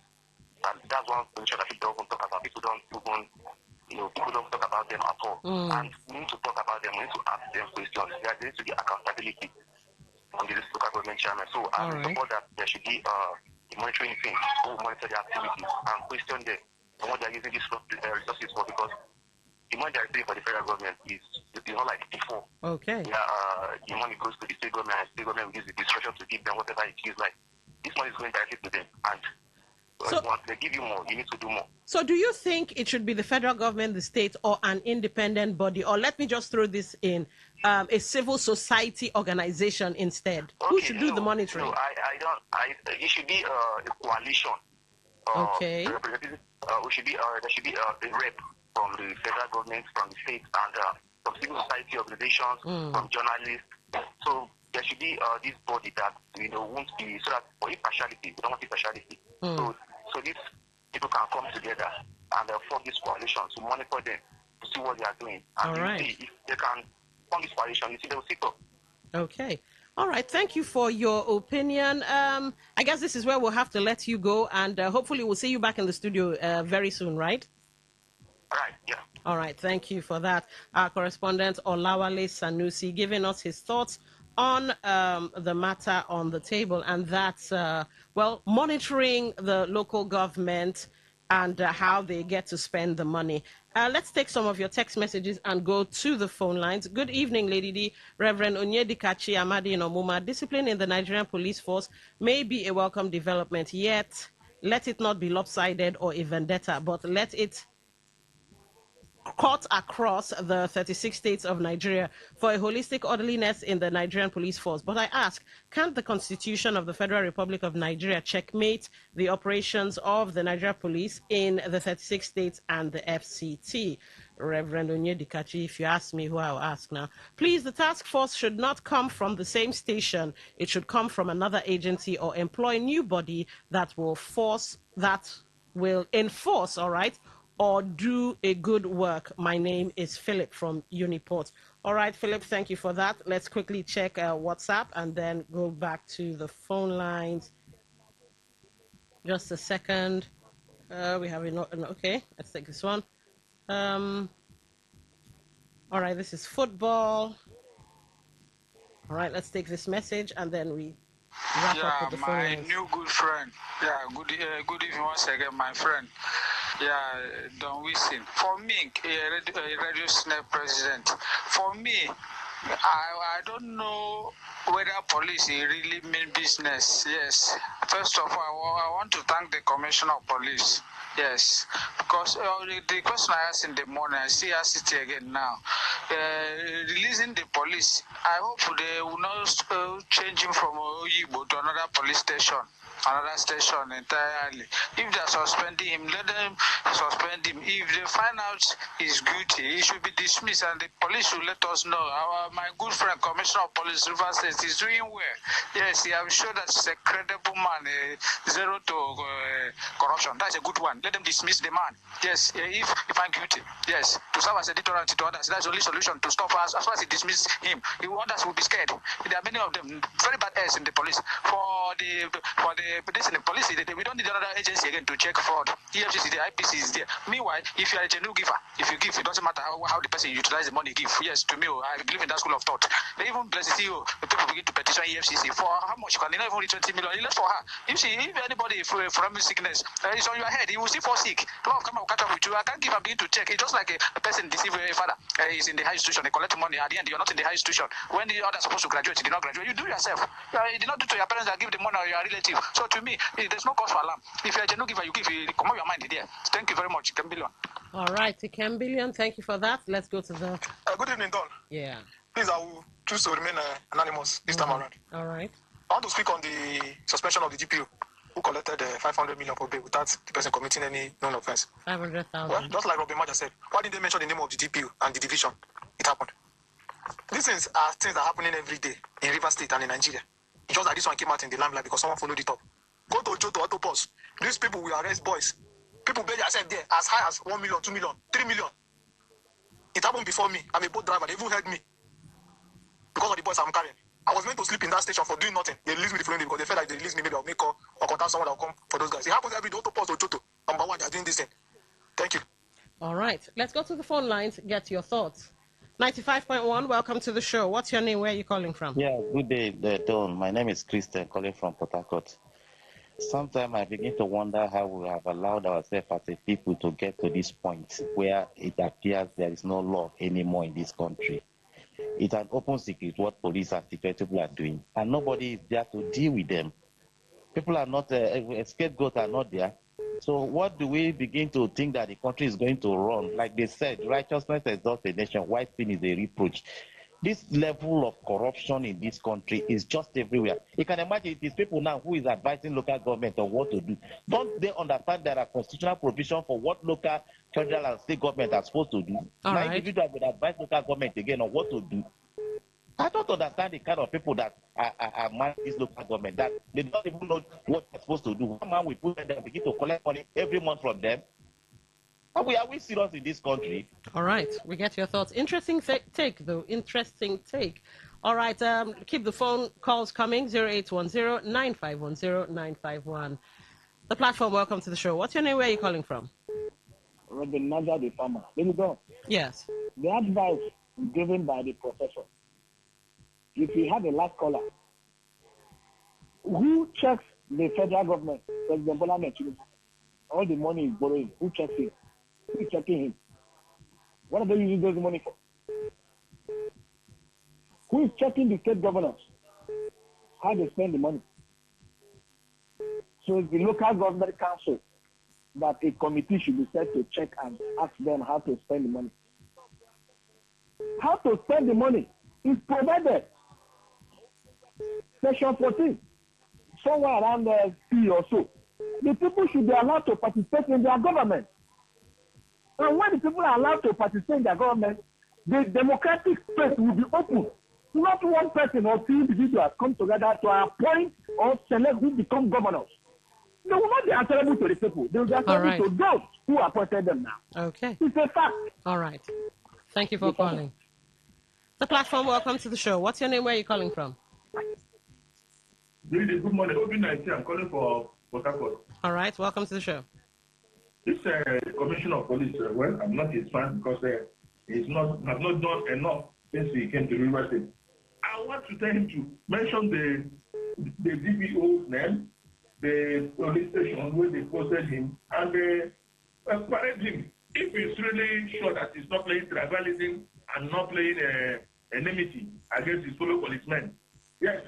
Because I remember since that time he mentioned about the police is doing enough to release the husband commander, he has not come out to say anything. If he's fighting corruption, he himself is corrupt. Yes. Thank you. All right. Thank you for calling. 95.1, welcome to the show. What's your name? Where are you calling from?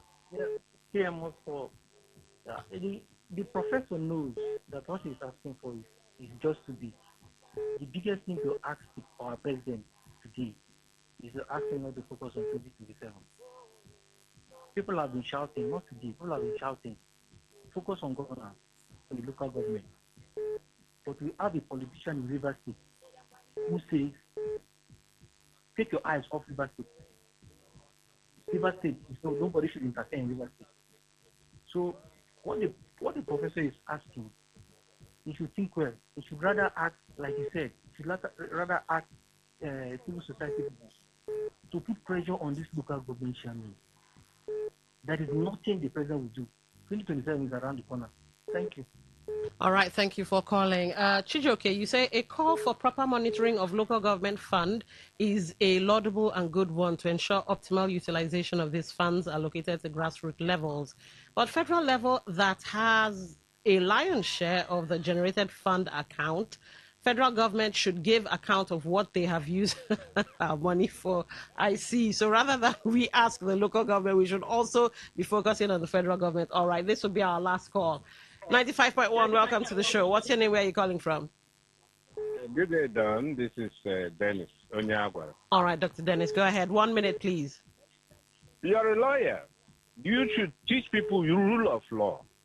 If we follow like we watch Crown Court on TV, we follow this matter, the man is relieved of position, maybe on the room trial, and he's released to go to court. And the journalists follow until he is convicted and they see that he's in jail. Which other DPO go do the same thing? Or the other police officer, rank and file, will do the same. Use the law. Use the law. We educate people on the use of the law. That's all. All right. Thank you very much. Thank you for calling.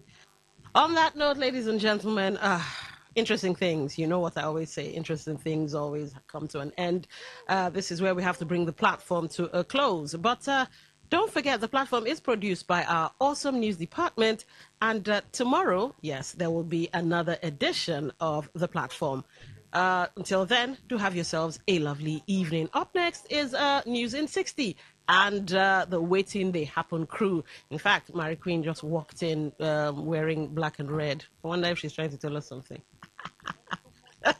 I'm kidding.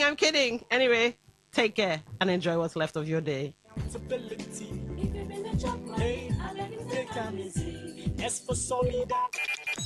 Talk radio. I listen to a lot of talk radio.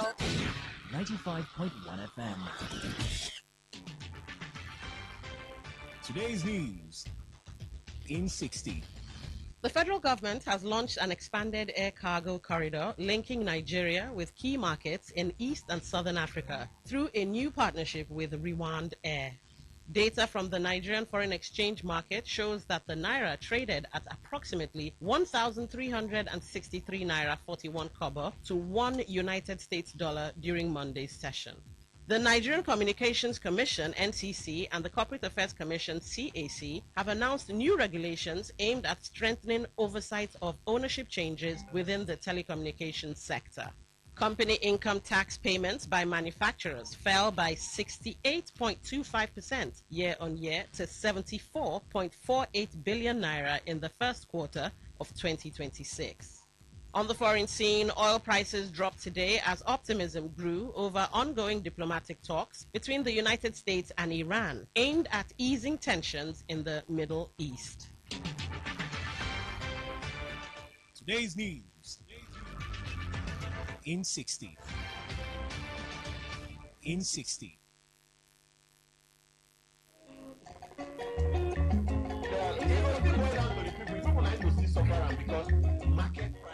If you never hear say e get program wey we dey call wetin dey happen. My brother, my sister, you are sitting on a long thing. Yes, because wetin dey happen na that ogbonge program wey dey come up for this ogbonge station wey we dey call Today 95.1 FM. So na peace dey fine, but that negotiating with bandits, why go dey negotiate with people wey dem tag criminals, terrorists? Tune in every weekday from Monday to Fridays, 5 p.m. to 6 p.m. Full stop. Make you hear all the ogbonge things wey don happen for we Rivers State, we Nigeria, and we Obodo Yibo. We go mix all together, come serve you jollof rice as e dey hot.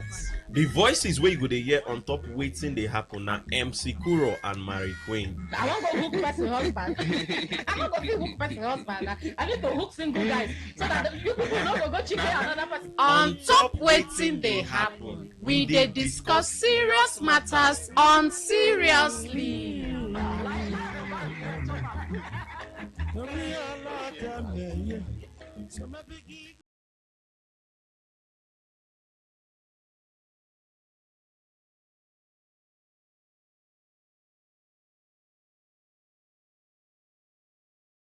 Challenges that we are facing, it is like uncomparable to the others, seriously. Like, for instance, now I'm here in the bush, like following my cows, and my big fear now is to not meet the bandit, you know. And like some people now in the town are always blaming all Fulanis are the same. Well, in the bushes we are facing the challenge. That bandit, they are pursuing our cows, kidnap our brothers, and ask for a ransom. And when we come out say like, we Fulanis, we are facing the same challenges, you will be like, how? Some people, they will be like, how Fulanis will face this kind of challenge? And like, I will be like sometimes, if I told some people like in the town, we the Fulanis, the challenges that we are facing is more than you guys are facing, they will be like, Ibrahim, you are lying. Tell me how your people will also come and kidnap you or come and pursue your cows. I say, how? Crime have no religion. Crime have no tribe. You know? Crime have no religion, have no tribe, has no language. So we are not escape from them. They are always pursuing our cows, destroy our properties, are also kidnap us just for no reason. And when we take it like to any security agencies, like it will always be silent. It will always be silent, because we Fulanis, we don't have anyone that will come out and talk about it or post it or like tell the world our problem. Like that's our major problem with the innocent one, seriously. And you know something? In 100%, like 95% of Fulanis, they are all innocent. I swear to Almighty God, 95% of that Fulanis, they are all innocent. That 5%, with the mixture of some tribe, you know, it's not only a Fulanis, I know. A Fulanis who basically born in the bush, rearing a cows, will never have an idea how to enter a town in the middle of the night, or how to go and attack some town or some village, seriously. So with the collaboration of some bad people in the town, it will happen.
We don't show. We are here. A new week, new vibes, new energy.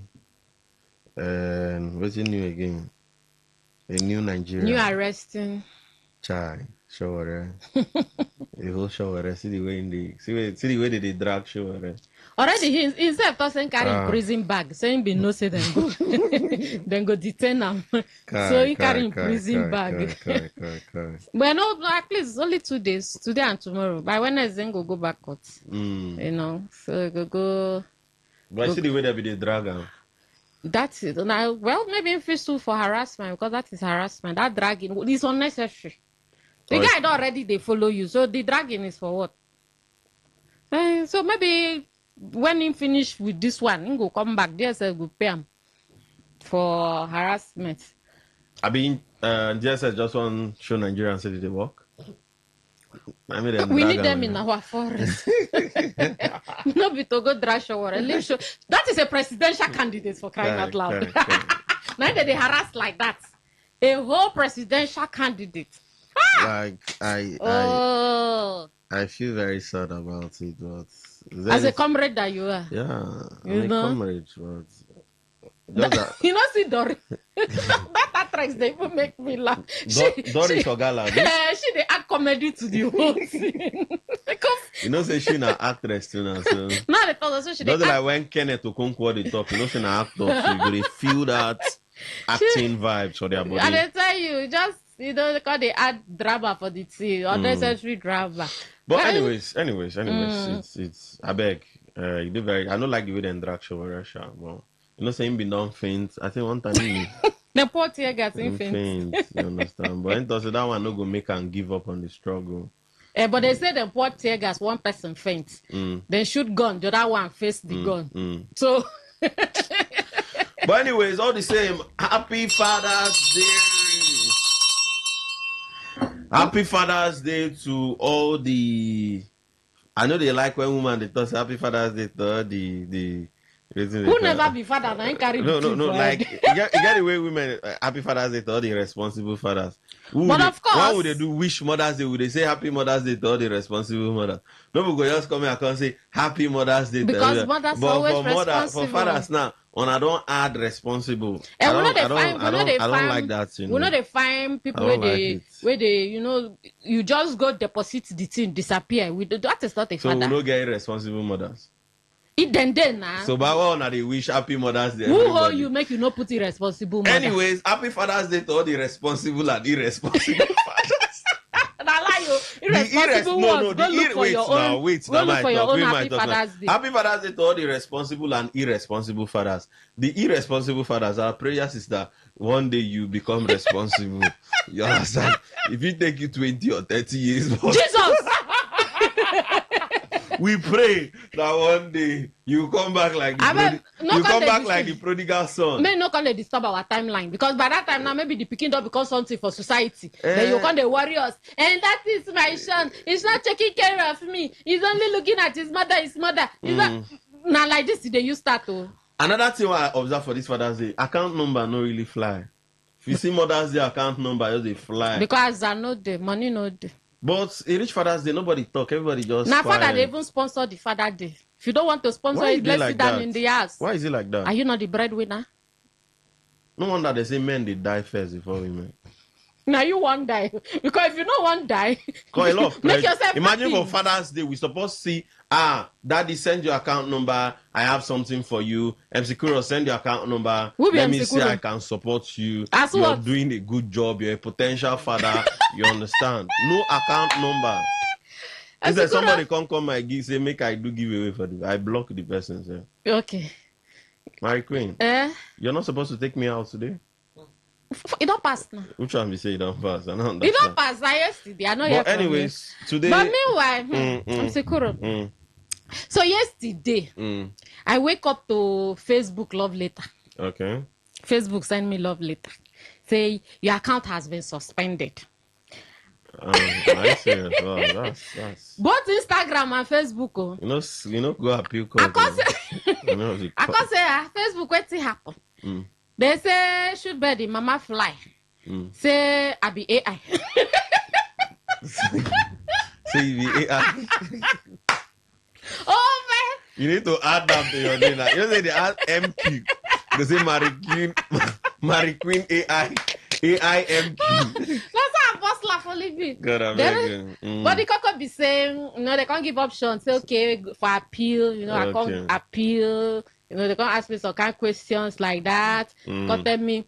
If a person will want borrow money for app, never suffer that kind of thing. Snap the left side of your face. Snap the other side. Carry your head up. Bring your head down. They no one day sure say you. I mean, when I touch your body, man, feel you whether but it's blood, man, know whether you be. If you be AI, I know good. Is there anything that cannot happen in this country again? I say, bring your ID card. Do this one. Sorry, do that one. I say, don't worry, I'll call Mark Zuckerberg now this evening. No need to not call him. I don't solve my problem by myself. Are you sure about that? So I've solved my problem for myself. After all the asking plenty questions, now they come open up. So I beg, I go follow me for Facebook. I beg, follow. Follow me for Facebook. Follow me for Instagram. Everywhere. For Facebook, Maria Dakwa. MARIA. No be Maria the very dark. This is Maria. I go blow your eye now. MARIADAKWAN. Then for Instagram, MaryQueen_Dakwan. No send friend requests. Friend requests are full. Just follow. Click follow. You don't know this matter. So today, because today is Father's Day, we're giving our recharge card. Yesterday was Father's Day. Yeah, we're still celebrating it. So we're giving our recharge card today to one responsible father and one irresponsible father that wants to change. If you know that you're irresponsible today, one responsible father and one irresponsible father. We say no today we'll not get women time. We're talking about women today. We're celebrating our father. But you want me to take you out? No, we don't celebrate on her. Many times when women will celebrate women now. Not be 6 days on again. On I go do Mother's Day number 1, Mother's Day number 2, 6 times. Father's Day only one now. So all one responsible man we get recharge card for you. Catholic they do their own, Pentecostal they do their own. Okay. One responsible father will get recharge card for you. One irresponsible father we will call us for ready to say I'm irresponsible. I'm ready to change. For how much recharge card? When the person go come get the image like that. They call no. He said what they see people they call. Oh yeah, people pick a mosi. Try look. In the end the call. But anyways, we're not to get time move, so we'll just introduce ourselves. Anyways, we don't show now 95.1 waiting they happen at the show. And we always say if you want to see us, go on our YouTube at Today95.1fm for YouTube, on Facebook at Today95.1fm for Facebook, and you can listen to us at www.todayfmlive.com. Man, I know they call us on a calm down. Then for Radio Guards Today95.1fm, who did they use it? I had a charge card. If you look when a woman they call. Anyways, I go be woman they call. A woman be. Are they here? Or I will not agree. Okay. Not be woman they call. My name is Sikuro. They call me the king of wedding. Everybody there for the city outside the city. If you look very well, you go see na MC Kuro. We did that. We talk distance. Say picking we then carry for back. You need to know say the journey far. We don't show not to go remain. All right, my darlings, I greet you on a happy new week. Welcome to this. Okay, next week now will be the last week of June, but it's all right. Thank you, plenty. Say you did there to listen to us. My own name is Mary Queen. Okay, so before we enter our story, we get one senior man. We just mount for the studio. And just mount. My boss, I greet you, sir. I'm Sakura. Good evening. Yeah, how you doing now? I do okay. Okay, so. What's the good news that you have for us today? What is the good news you have for us? All right, the good news that they be say land investment. Now one of the best investment to be say anybody go feed to. And then my name na Priye from GM7 Properties. GM7 Properties on come to tell you say it good make you become a land owner because as you live the life, you need to land well. You need to get a foundation. True. And then where you go dig this foundation put now for land where we say nobody go fully move you. You need a scatter or anything. So it go good make you get land so that you go set yourself on a good journey for life. Because if you continue to rent house as it be now for this our economy, if we enjoy yourself, you understand? Because if you work from January to December, find out say you dey save money to carry and go give one person. So GM7 Properties don't come tell you say come buy land now. We be say they very affordable. Okay. And then the GM7 Properties see they offer flexible payment plan where people feel they pay small, Okay. make them become landowners. So this your land then. For which side will you do? All right, land the way GM7 Properties gets now, then get for places where we say they develop very fast now. One of those places where we get land now, Odagwa now, oil community inside River State, just after a greeter, na there that one day, that one would they sell them 600 naira. 600,000 naira, 600,000 naira as he be currently. So Okay. you go good, make you can't get property for there. That place now oil community. So if you buy property there now, in the next few years, you got to say you buy land for there because the property will appreciate very well. We also get other properties for Abara just because of how the place is developed very fast. We get 3 properties for that area. One of them now Emerald Estate. That Emerald Estate now we be saying only 2 plots which they are available. They sell them for 2 million naira. Where that one dey? That one there for Abara.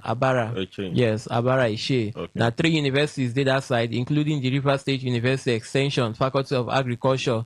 Now those universities they make the place they very popular and it will become a very developed place with time to come. So you know go bad, make person get investment for that area. Yes. The Emerald is 2 million. City View, what we get for there is 1.5 million, while Olive Estate, what we get for there, now 1.2 million naira. So with 1.2 million naira, you say if you get property for where we be say they develop very well, the place get tiled road and all the properties them just they beside the tiled road them. So no be something we say they inside bush or they inside forest. And all these lands what I don't mention, so now instant allocation. Once you buy, no be say go come back later. We will allocate your land for you instantly without any stress. If you want start to build. If you want start to build, if you they build actually, but one of them will be say if you buy and start to build immediately now the one we'll get for Ineka. That one will they sell at 8.5 million naira. People don't they live for the area. Modern houses are there, good road they there, so you can actually buy and then you bid for there. But the other ones them you go take like some time, like maybe 2 years. But basically for land banking because not developing place, you never really develop like that. So to reach out to GM7 Properties, make you ask more questions or make you come see this land. The number for you to call now 090 333 11153 090 333 11153. Now the number we go call to reach out to GM7 Properties with that. And then our office though located for number 7 Pipeline beside Shishi Plaza, Eliozo Ruboko Road. Number 7 Pipeline beside Shishi Plaza, Eliozo Ruboko Road. The phone number we'll call also there for WhatsApp if you reach us for there. And if you also follow us for our social media handle, will be for Facebook, Instagram and TikTok for GM7 Properties. Okay, so this particular land, I won't ask. Again, anyway, we be say if you pay small, that's if you don't get the full money to pay. Yes, exactly. For GM7 Properties, I mentioned say we get flexible payment plan. This one that allow people get the money complete, so that you go help them, make them feel also get land because not be everybody will get the money in full for bank. And even if you get the money complete, make you no can go use and buy land now. You can't struggle to take care of other bills them. So GM7 get a pay small plan. Okay. We be say if they pay small up to 3 months, 6 months, 9 months, and 12 months. So you just take your time. They pay small. Once you pay finish, you don't become a landowner with that. Okay, so apart from this payment, if I buy this land, any small freebies they will say maybe if you just ginger myself to even want to buy more plots. Okay, that one I want GM7 they say thank you for buying. Once you buy property with us, we will give you a bag of rice, solar standing fan day. You get us to go still buy, go carry a refrigerator, give you say take. You don't try. Well, you say if you don't try, make you carry this one, go enjoy yourself. I better call your number again. The number we go call to reach out to GM7 Properties now 090 333 11153. Again 090 333 11153. So what about people like some persons figure influence? They feel say okay, no wahala. We feel no get the money to buy the land. But we know people who won't buy the land. And again, any package for people like that? Yes, GM7 Properties get something we they call ESP. It means executive sales partner. These now people will say one partner with us to bring other people to come buy property. Now the registration for that one are free, absolutely free. You want to just come fill the form one of the most important things we did there, and your account number we go right put for the form. So that when you bring person come and the person come buy property, any amount that the person pay, we will give you 10% commission.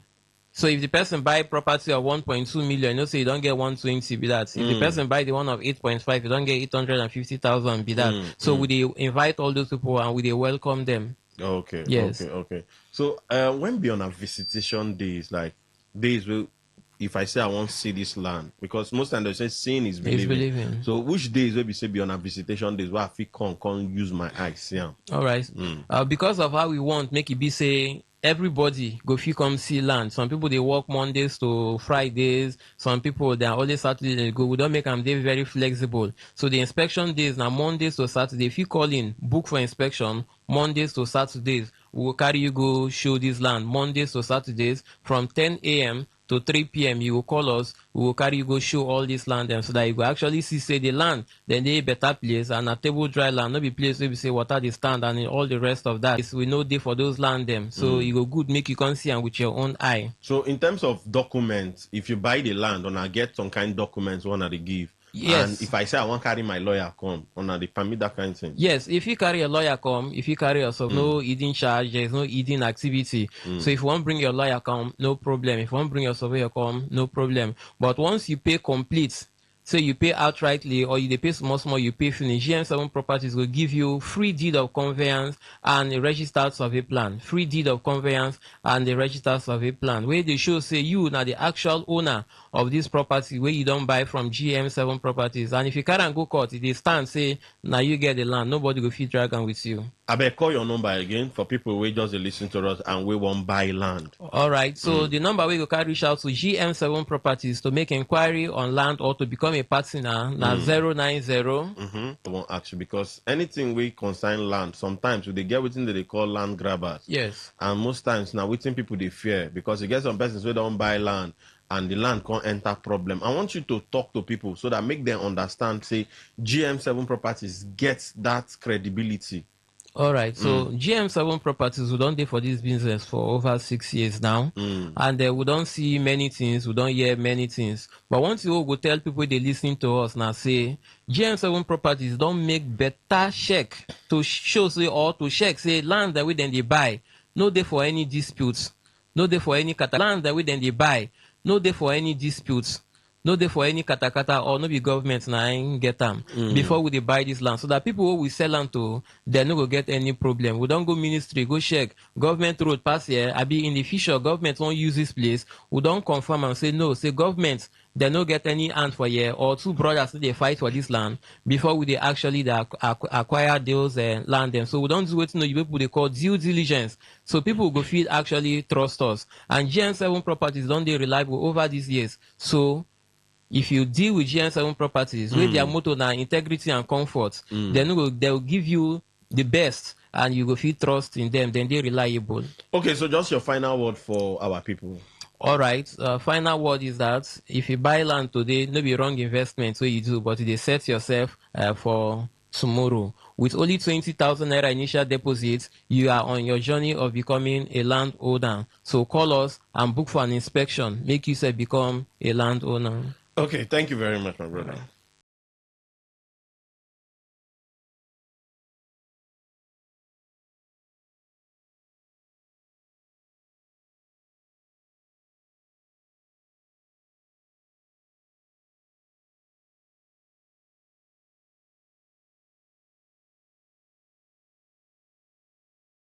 Project okay.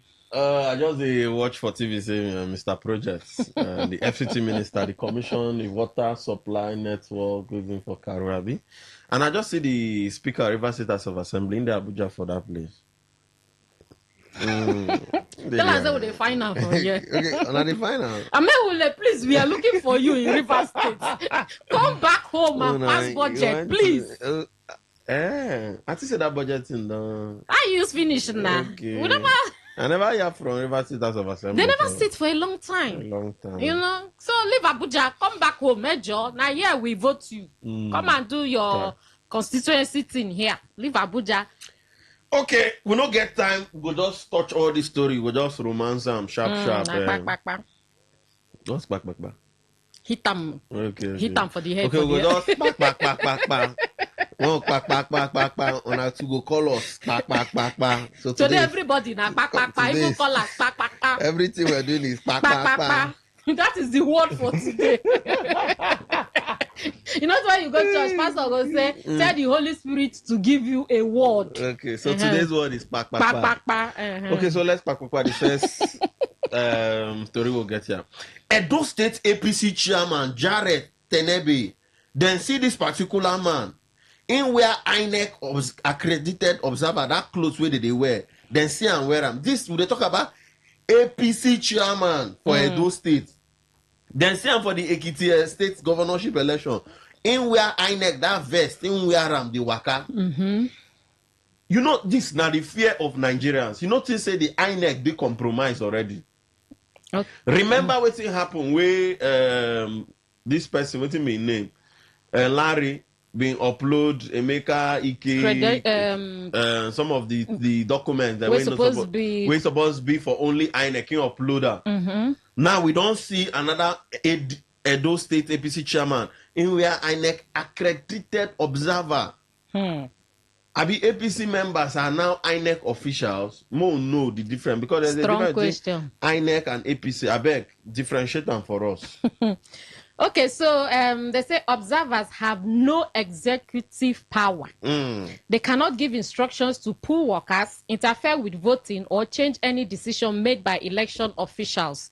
They simply watch, take notes, and write reports. Okay, so I can say, okay, make I go check what an INEC observer can do and cannot do.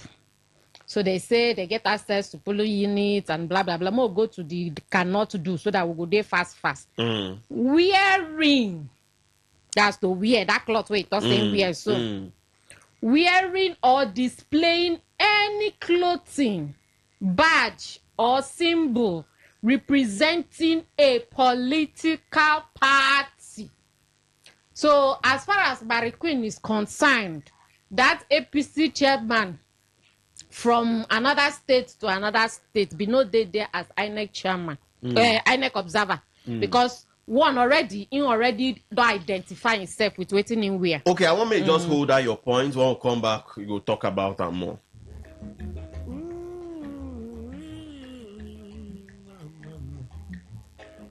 Bet Niger, we are the home of World Cup 2026. And it's not just because of OneUp, BetBoom, and BetFreeze. Build your betting streak and win big with our 50 million naira goal. Bet Niger, we are the home of World Cup 2026. Not for persons under the age of 18. Bet responsibly. Bentoni Bags Limited. We produce polypropylene branded nylon bags for companies and market use. Oh yes, are you into rice production and packaging of all kinds? Our PP polypropylene bags is specially made for you. Bentoni Bags Limited. We produce top-notch branded bags, nylon for companies' use. Whatever business you are doing, you need our bags for packaging and easy movement. Our products are shopping sacks, agro sacks, nylon, twine, nail sacks, and general PP woven sacks. Locate us at plot in 23 Harbour Industrial Layout, Atani Road, Onisha, behind the former Paul Mike Sports Stadium, Onisha. Our contact phone numbers are 0913 966 3639 or 0813 928 4850. Bentoni Bags Limited. Bentoni Bags Limited. Originality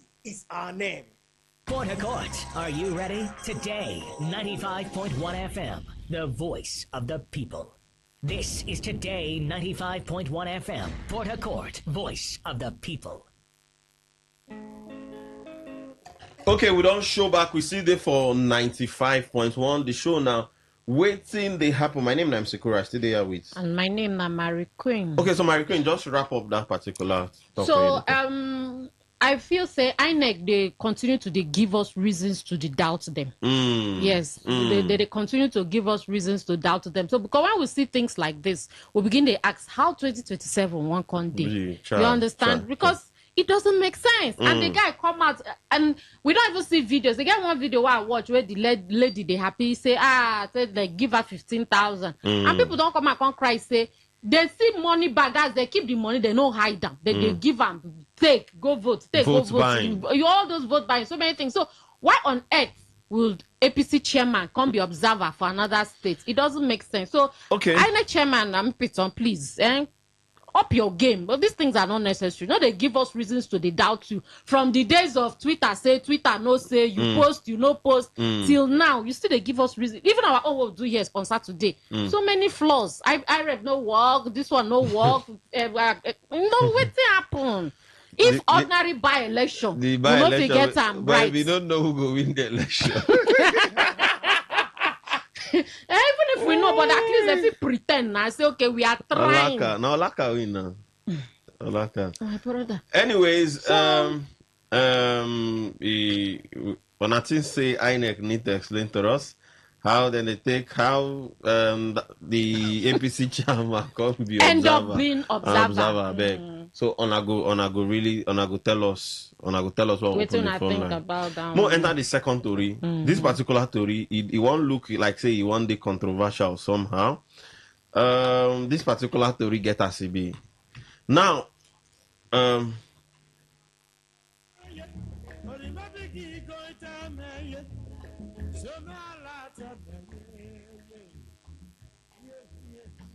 okay, so we'll just enter this second story. This second story now.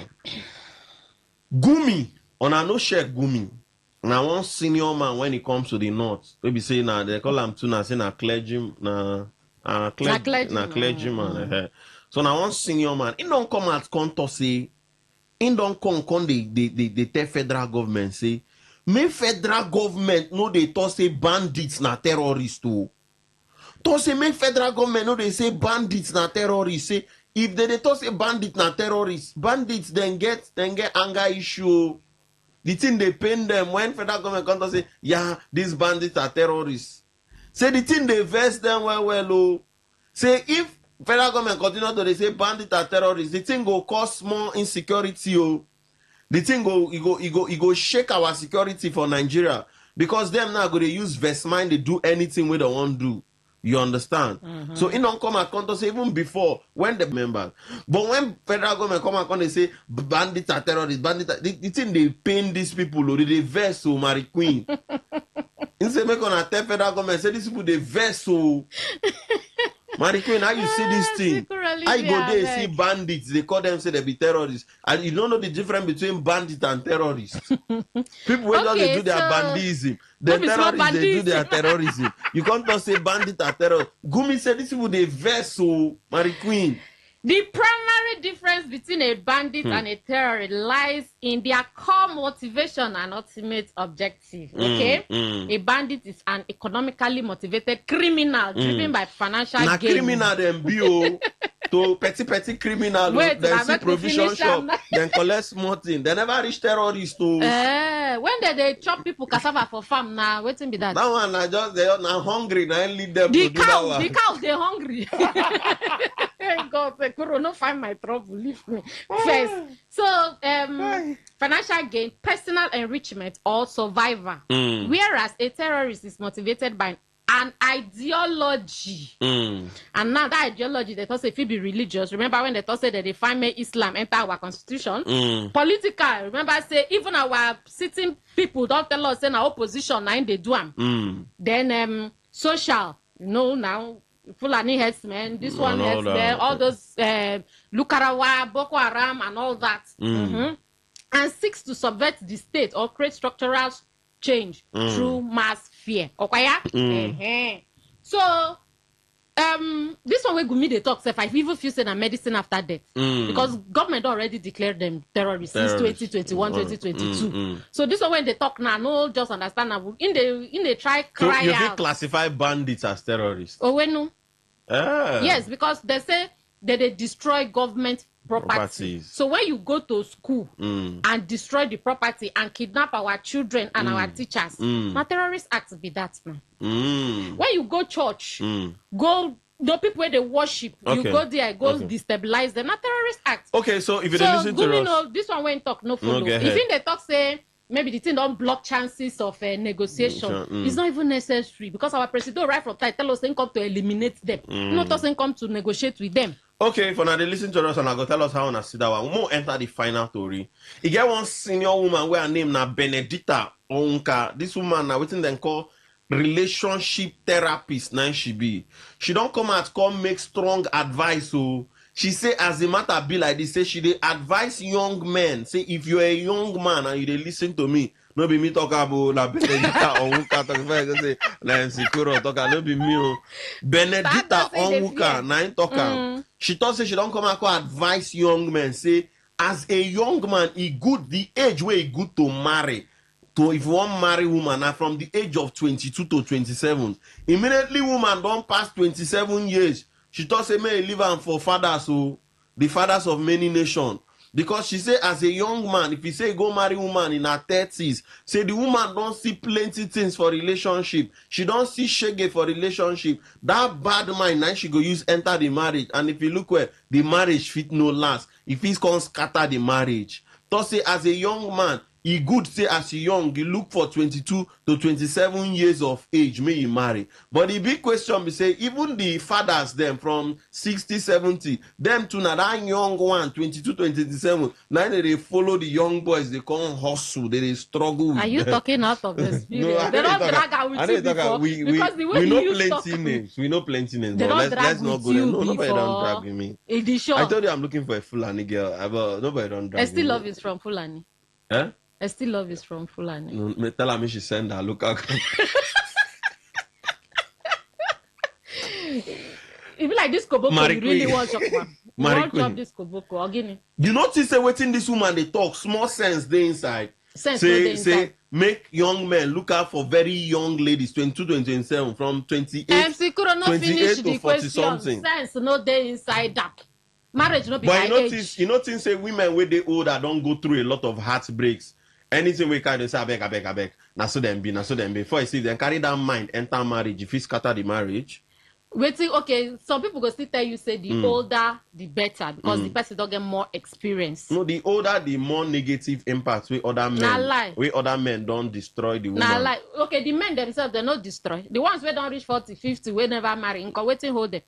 The only thing when I go talk say, if you want go for 20 to 20, if you want even marry 18, they say not 22. If you want marry 18, carry go. No, so far as she don't be the woman adult. say from 22 to 27. She was very specific. The woman I talk. Men women don't start to reduce age. The woman get no, normally women they reduce age now. You never see online go see get hey, good everybody. Hey, my name is I am 23. They never pass 23. No, the woman I get her mouth. She don't use her mouth talk with but she should be woman. You notice that she dey even I speak even from go, a point I of. go leave that matter. I go even Na say make woman, I even browse about her. She don't. Why she no put whether she don't marry or she never marry? Make we start from her. It's not indicated anywhere that she's married.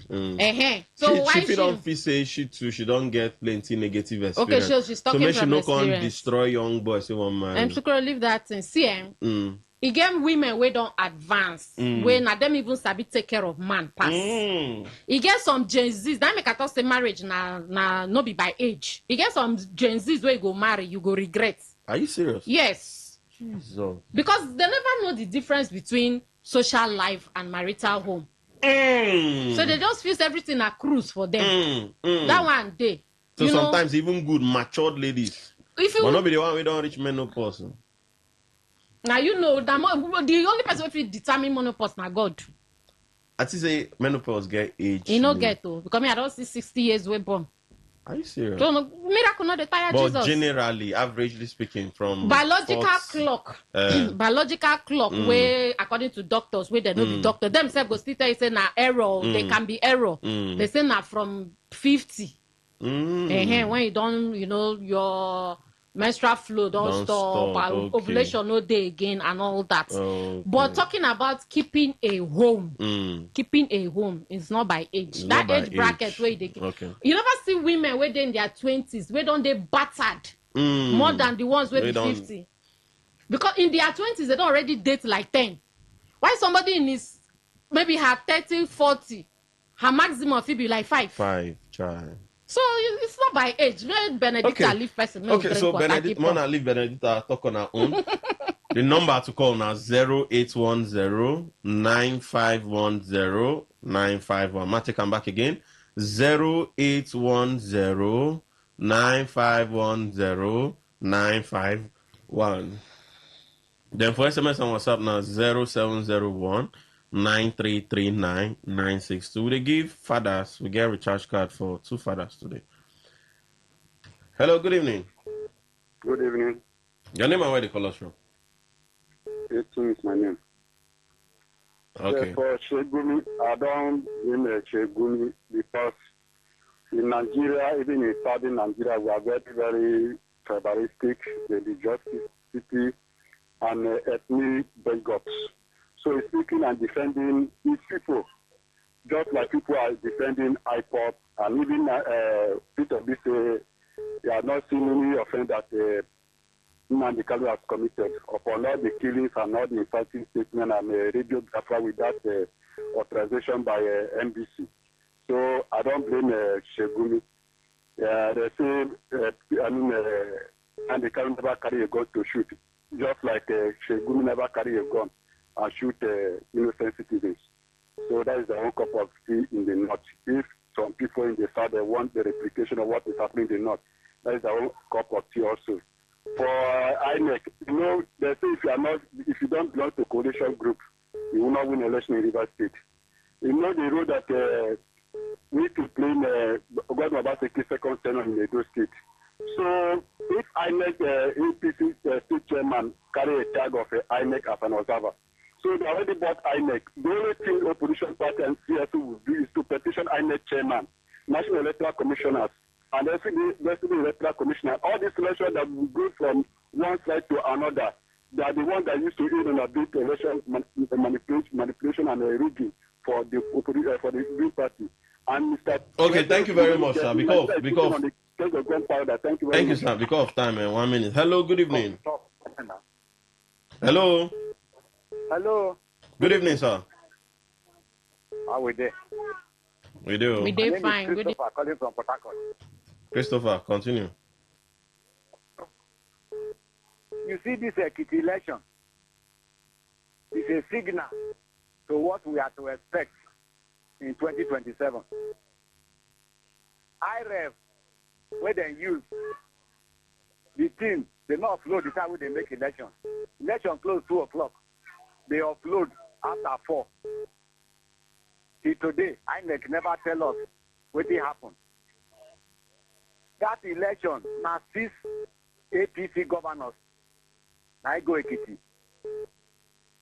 go do observer. Now let God know the thing will go happen to us in 2027. Arrangement concluded.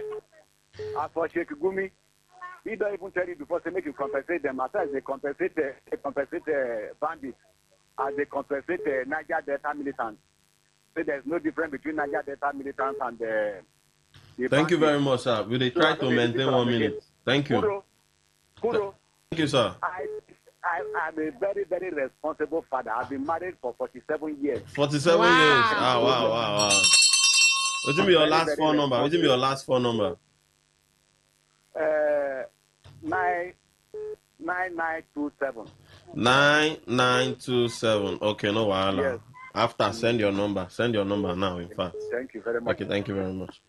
47 years in marriage. Now they look for the irresponsible and we want change. Hello, good evening.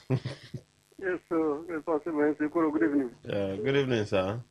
Yes, sir. Mary Queen, good evening. Good evening. Welcome. Thank you. My name is Sunday at the corner from Takoki. Welcome, Sunday. I want first of all ask the lady, because I'm not sure the lady where they talk of age where person go marry or person go marry. How many years they should be before she marry or she never marry? That's on one keep aside. Two, the chairman where we are INEC, that's from the that person INEC chairman that now, so maybe we no blame him. If we go we are that kind of thing, INEC chairman. So no court will go against that one. Thank you. Thank you very, very much. Thank you. Hello, good evening. I'm Sukura, good evening. Oh. Good evening. Oh. Mama Ejima. Mama Good evening. Oh. Good evening. Oh. Mama Ejima. We know you. Continue. I want to say hi to you. Hi. Hi. Bye-bye. You know which us Father's Day. Wow. Hello, good evening. Hello. Yeah, good evening. Yeah, good evening. This is Martoni calling from Najib. Okay. What's your voice? Right. I think we have overemphasized the issue of INEC. You know, what I see in this whole thing is that these people are bent to doing what they wanted to do. They believe that Nigerians can talk from now to 100 years, not their business. And for the case of Gumi, it's like we have overrated Gumi or whoever he is. Understand? Because I wonder why an individual would be, making some security risk statement in a country like this, and nobody cares. We keep on pampering Gumi and his statements, they do all this and that. I don't know. But nevertheless, whatever they want to do, no problem. Thank you. Thank you very much, sir. Thank you, sir. Hello, good evening. Hello, good evening. This is Dixon calling from Uniport. Okay, Mr. Dixon, put your voice. Yes, concerning a state election, you know, the mission of this current INEC chairman in Nigeria is just to kill, to steal, and to destroy Nigeria for no reason. There is no way people will do elections. I beg. That thing we talk, Oga. I beg, if they call radio, more mind the language of words what they use here. Hello, good evening. Yeah, good evening. Good evening. Good evening. I beg, Welcome. off your radio. There's a noise from the back. I beg, just try call us back. I beg. Hello, good evening. Hello, how are you? I'm Tekuro and Mary Queen. I'm very fine. Welcome. What's your name? Pastor Simon is my name. Where they call us from? I'm calling from South Road. Away from South Road. Welcome. What's your voice? Yes, concerning the... If you off your radio they on. Okay. Concerning the man where the INEC, this thing in the city, it's a criminal offense, so it should be prosecuted in the court. And then that woman says that the best is to marry is from 22 to 27. She might be right, partially. Because if you marry at old age, as a woman, you might not even give birth. So it's good. Acceleration is very good. Okay, thank you very much, sir. You're speaking like an elder. You get elder voice. That's an elder I mean. Now that's what you go take. Not only that, but really, he may come from the angle of childbirth, not be bad character or battered life. Hello, good evening. Yeah, again, this is Martoni from Ajib. I forgot to relate on the issue of the woman that give age bracket on account. There's nothing like that. For me, I prefer to marry a woman from 30 and above, understand? So because of the experience. That underage she's talking about, maybe from 20 to 27, it's really delicate and risky, understand? But most of these Gen Z girls, when you bring them into the house, they become problem. Somebody with the studio, they ask whether you go fit marry from 45. I can't marry for 5, but I can marry from 30. Okay. From 30 to 40. No, because 45 you don't get enough experience. Securo, the grandma one they go marry for. Don't call. No. We are they find green card. Una they marry. That one a green card. That one is for commercial. That one a hustle. Commercial purpose. Okay, that one is for commercial purpose. Jesus. Yeah. Okay, now, thank you very much, sir. We go take this one. No shut off here now messages. Hello, good evening. Good evening. Good evening. Welcome. This is John Africa from Opopo. Okay. All the way from Opopo. INEC, it's state election, and even the one where happened for River State here. River State, River no State. Today the parable, when some people put, like Rokon State, Makeda, Liman, they say, we just the knock stick to snake, the snake they go. The parable, we are just knocking a stick to snake, then the snake is going. As for INEC to change, my brother, we are just emphasizing it. The only God trying to help us. There's someone like me, I don't see myself, if you can't be there, you join them. Because that is where we find ourselves. Thank you. Thank you very much, sir. Thank you, sir. Thank you, sir. Molly, don't send the recharge. No, I say don't send the recharge. Don't send the number. Never seen number. Okay, no worry. Enter SMS. Never seen number. But maybe before we leave. All right, so we'll start from WhatsApp. Good evening to you, MC and Queen. I'm Martins from Port Harcourt. Please, Queen, I want to see you, please. Okay. Chai. You want to see Queen? For what purpose? Is it for experience or for... MC Kuro time no deal. We also enter market. Okay. Good evening, MC Kuro and MQ. I don't really see anything wrong with the APC chairman being an observer in election. Oga is a criminal offense. Google and you go see I'm there. I think anyone can become an election observer, but you no go boldly identify yourself to one particular party. Bandits and herdsmen are terrorists, period. I think once you are 18 years, you are due for marriage. Any other calculations are unnecessary. Stephen from Honest. Stephen, thank you so much. But that correction, a party person cannot be an observer, okay?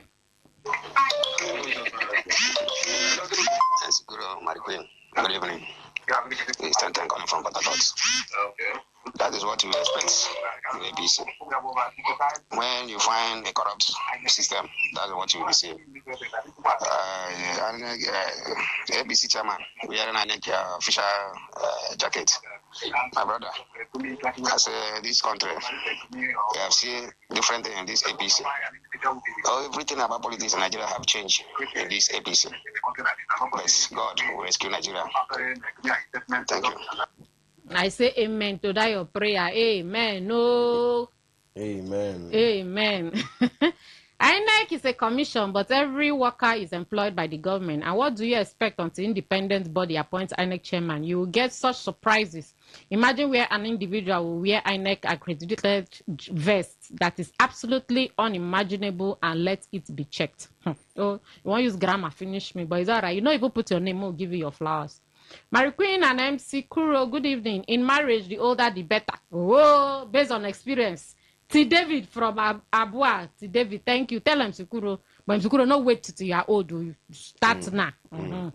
I still love. I beg, do quick. MC Kuro. I look for a woman when she know me 25 years. Because of experience. Now you call them experience now. You know if I green card. If I carry green card, I will go they talk to today. We're gonna do YouTube. Okay. We're gonna talk from that side. Sikura and Mary Q. Ekiti State APC Observer drama. What's surprising about it? They asked us question. Are we not aware most of the so-called party agents at the polling booths are moles from one party? Again and often, we accuse Nigerian police for compromise during elections. Then are we sure they are indeed our regular police personnel in some cases? Gumi is authority, law unto himself. From Kano. Kano, thank you so much. The mouthpiece of bandits has spoken. Say make we know they call bandits terrorists. If Gumi na Christian, then for arrest them. Why federal government no one arrest Gumi from thank God ability at Chigbu? I don't know. 9879, Abi? Name me the number. Confirm one number check. Don't come here. The number now 9927. Nah, this person want to play 419. It attack APC chairman. See your life. You see your bad life. Don't carry and come outside. Okay, so we enter Facebook. So for Facebook, when I don't drop on a comment, we'll take them from, I think from the very first, we'll take from down, they go up. Michael Hamlet, he talks, is Gumi above the law? Why can't he be arrested? Oh, I don't know. Stanley Love, they talk, allegedly, I see I'm saying Nigeria don't finally enter one chance. So Gumi now, they tell Nigerian government waiting to do with security money. Nigeria OT law. He never OT law. No go there. Because I need to shop my own. Mutu, you talk, say, good evening. Gumi, the ordinary person like me and you. Why federal government no arrest them? I don't know. Tafa, Jemmy, you talk, say, APC don't care about Nigeria constitution. The anyhowness is open. They don't hide it again. A state party chairman can be one observer. They don't care, but it won't continue forever. Is that right? And then Chairman Obianozie talks say INEC is our biggest problem in this country. How can APC chairman for Edo State be an INEC observer? Che is finished. The advice to men is correct. Women above 28 don't see now you talk up. So Msukuro. The highest way you don't date now which age? 62. Okay. We need to go. My darlings, Steph, thank you plenty. Say when I day with us. We have to go. See you tomorrow. Bye bye. Thank you.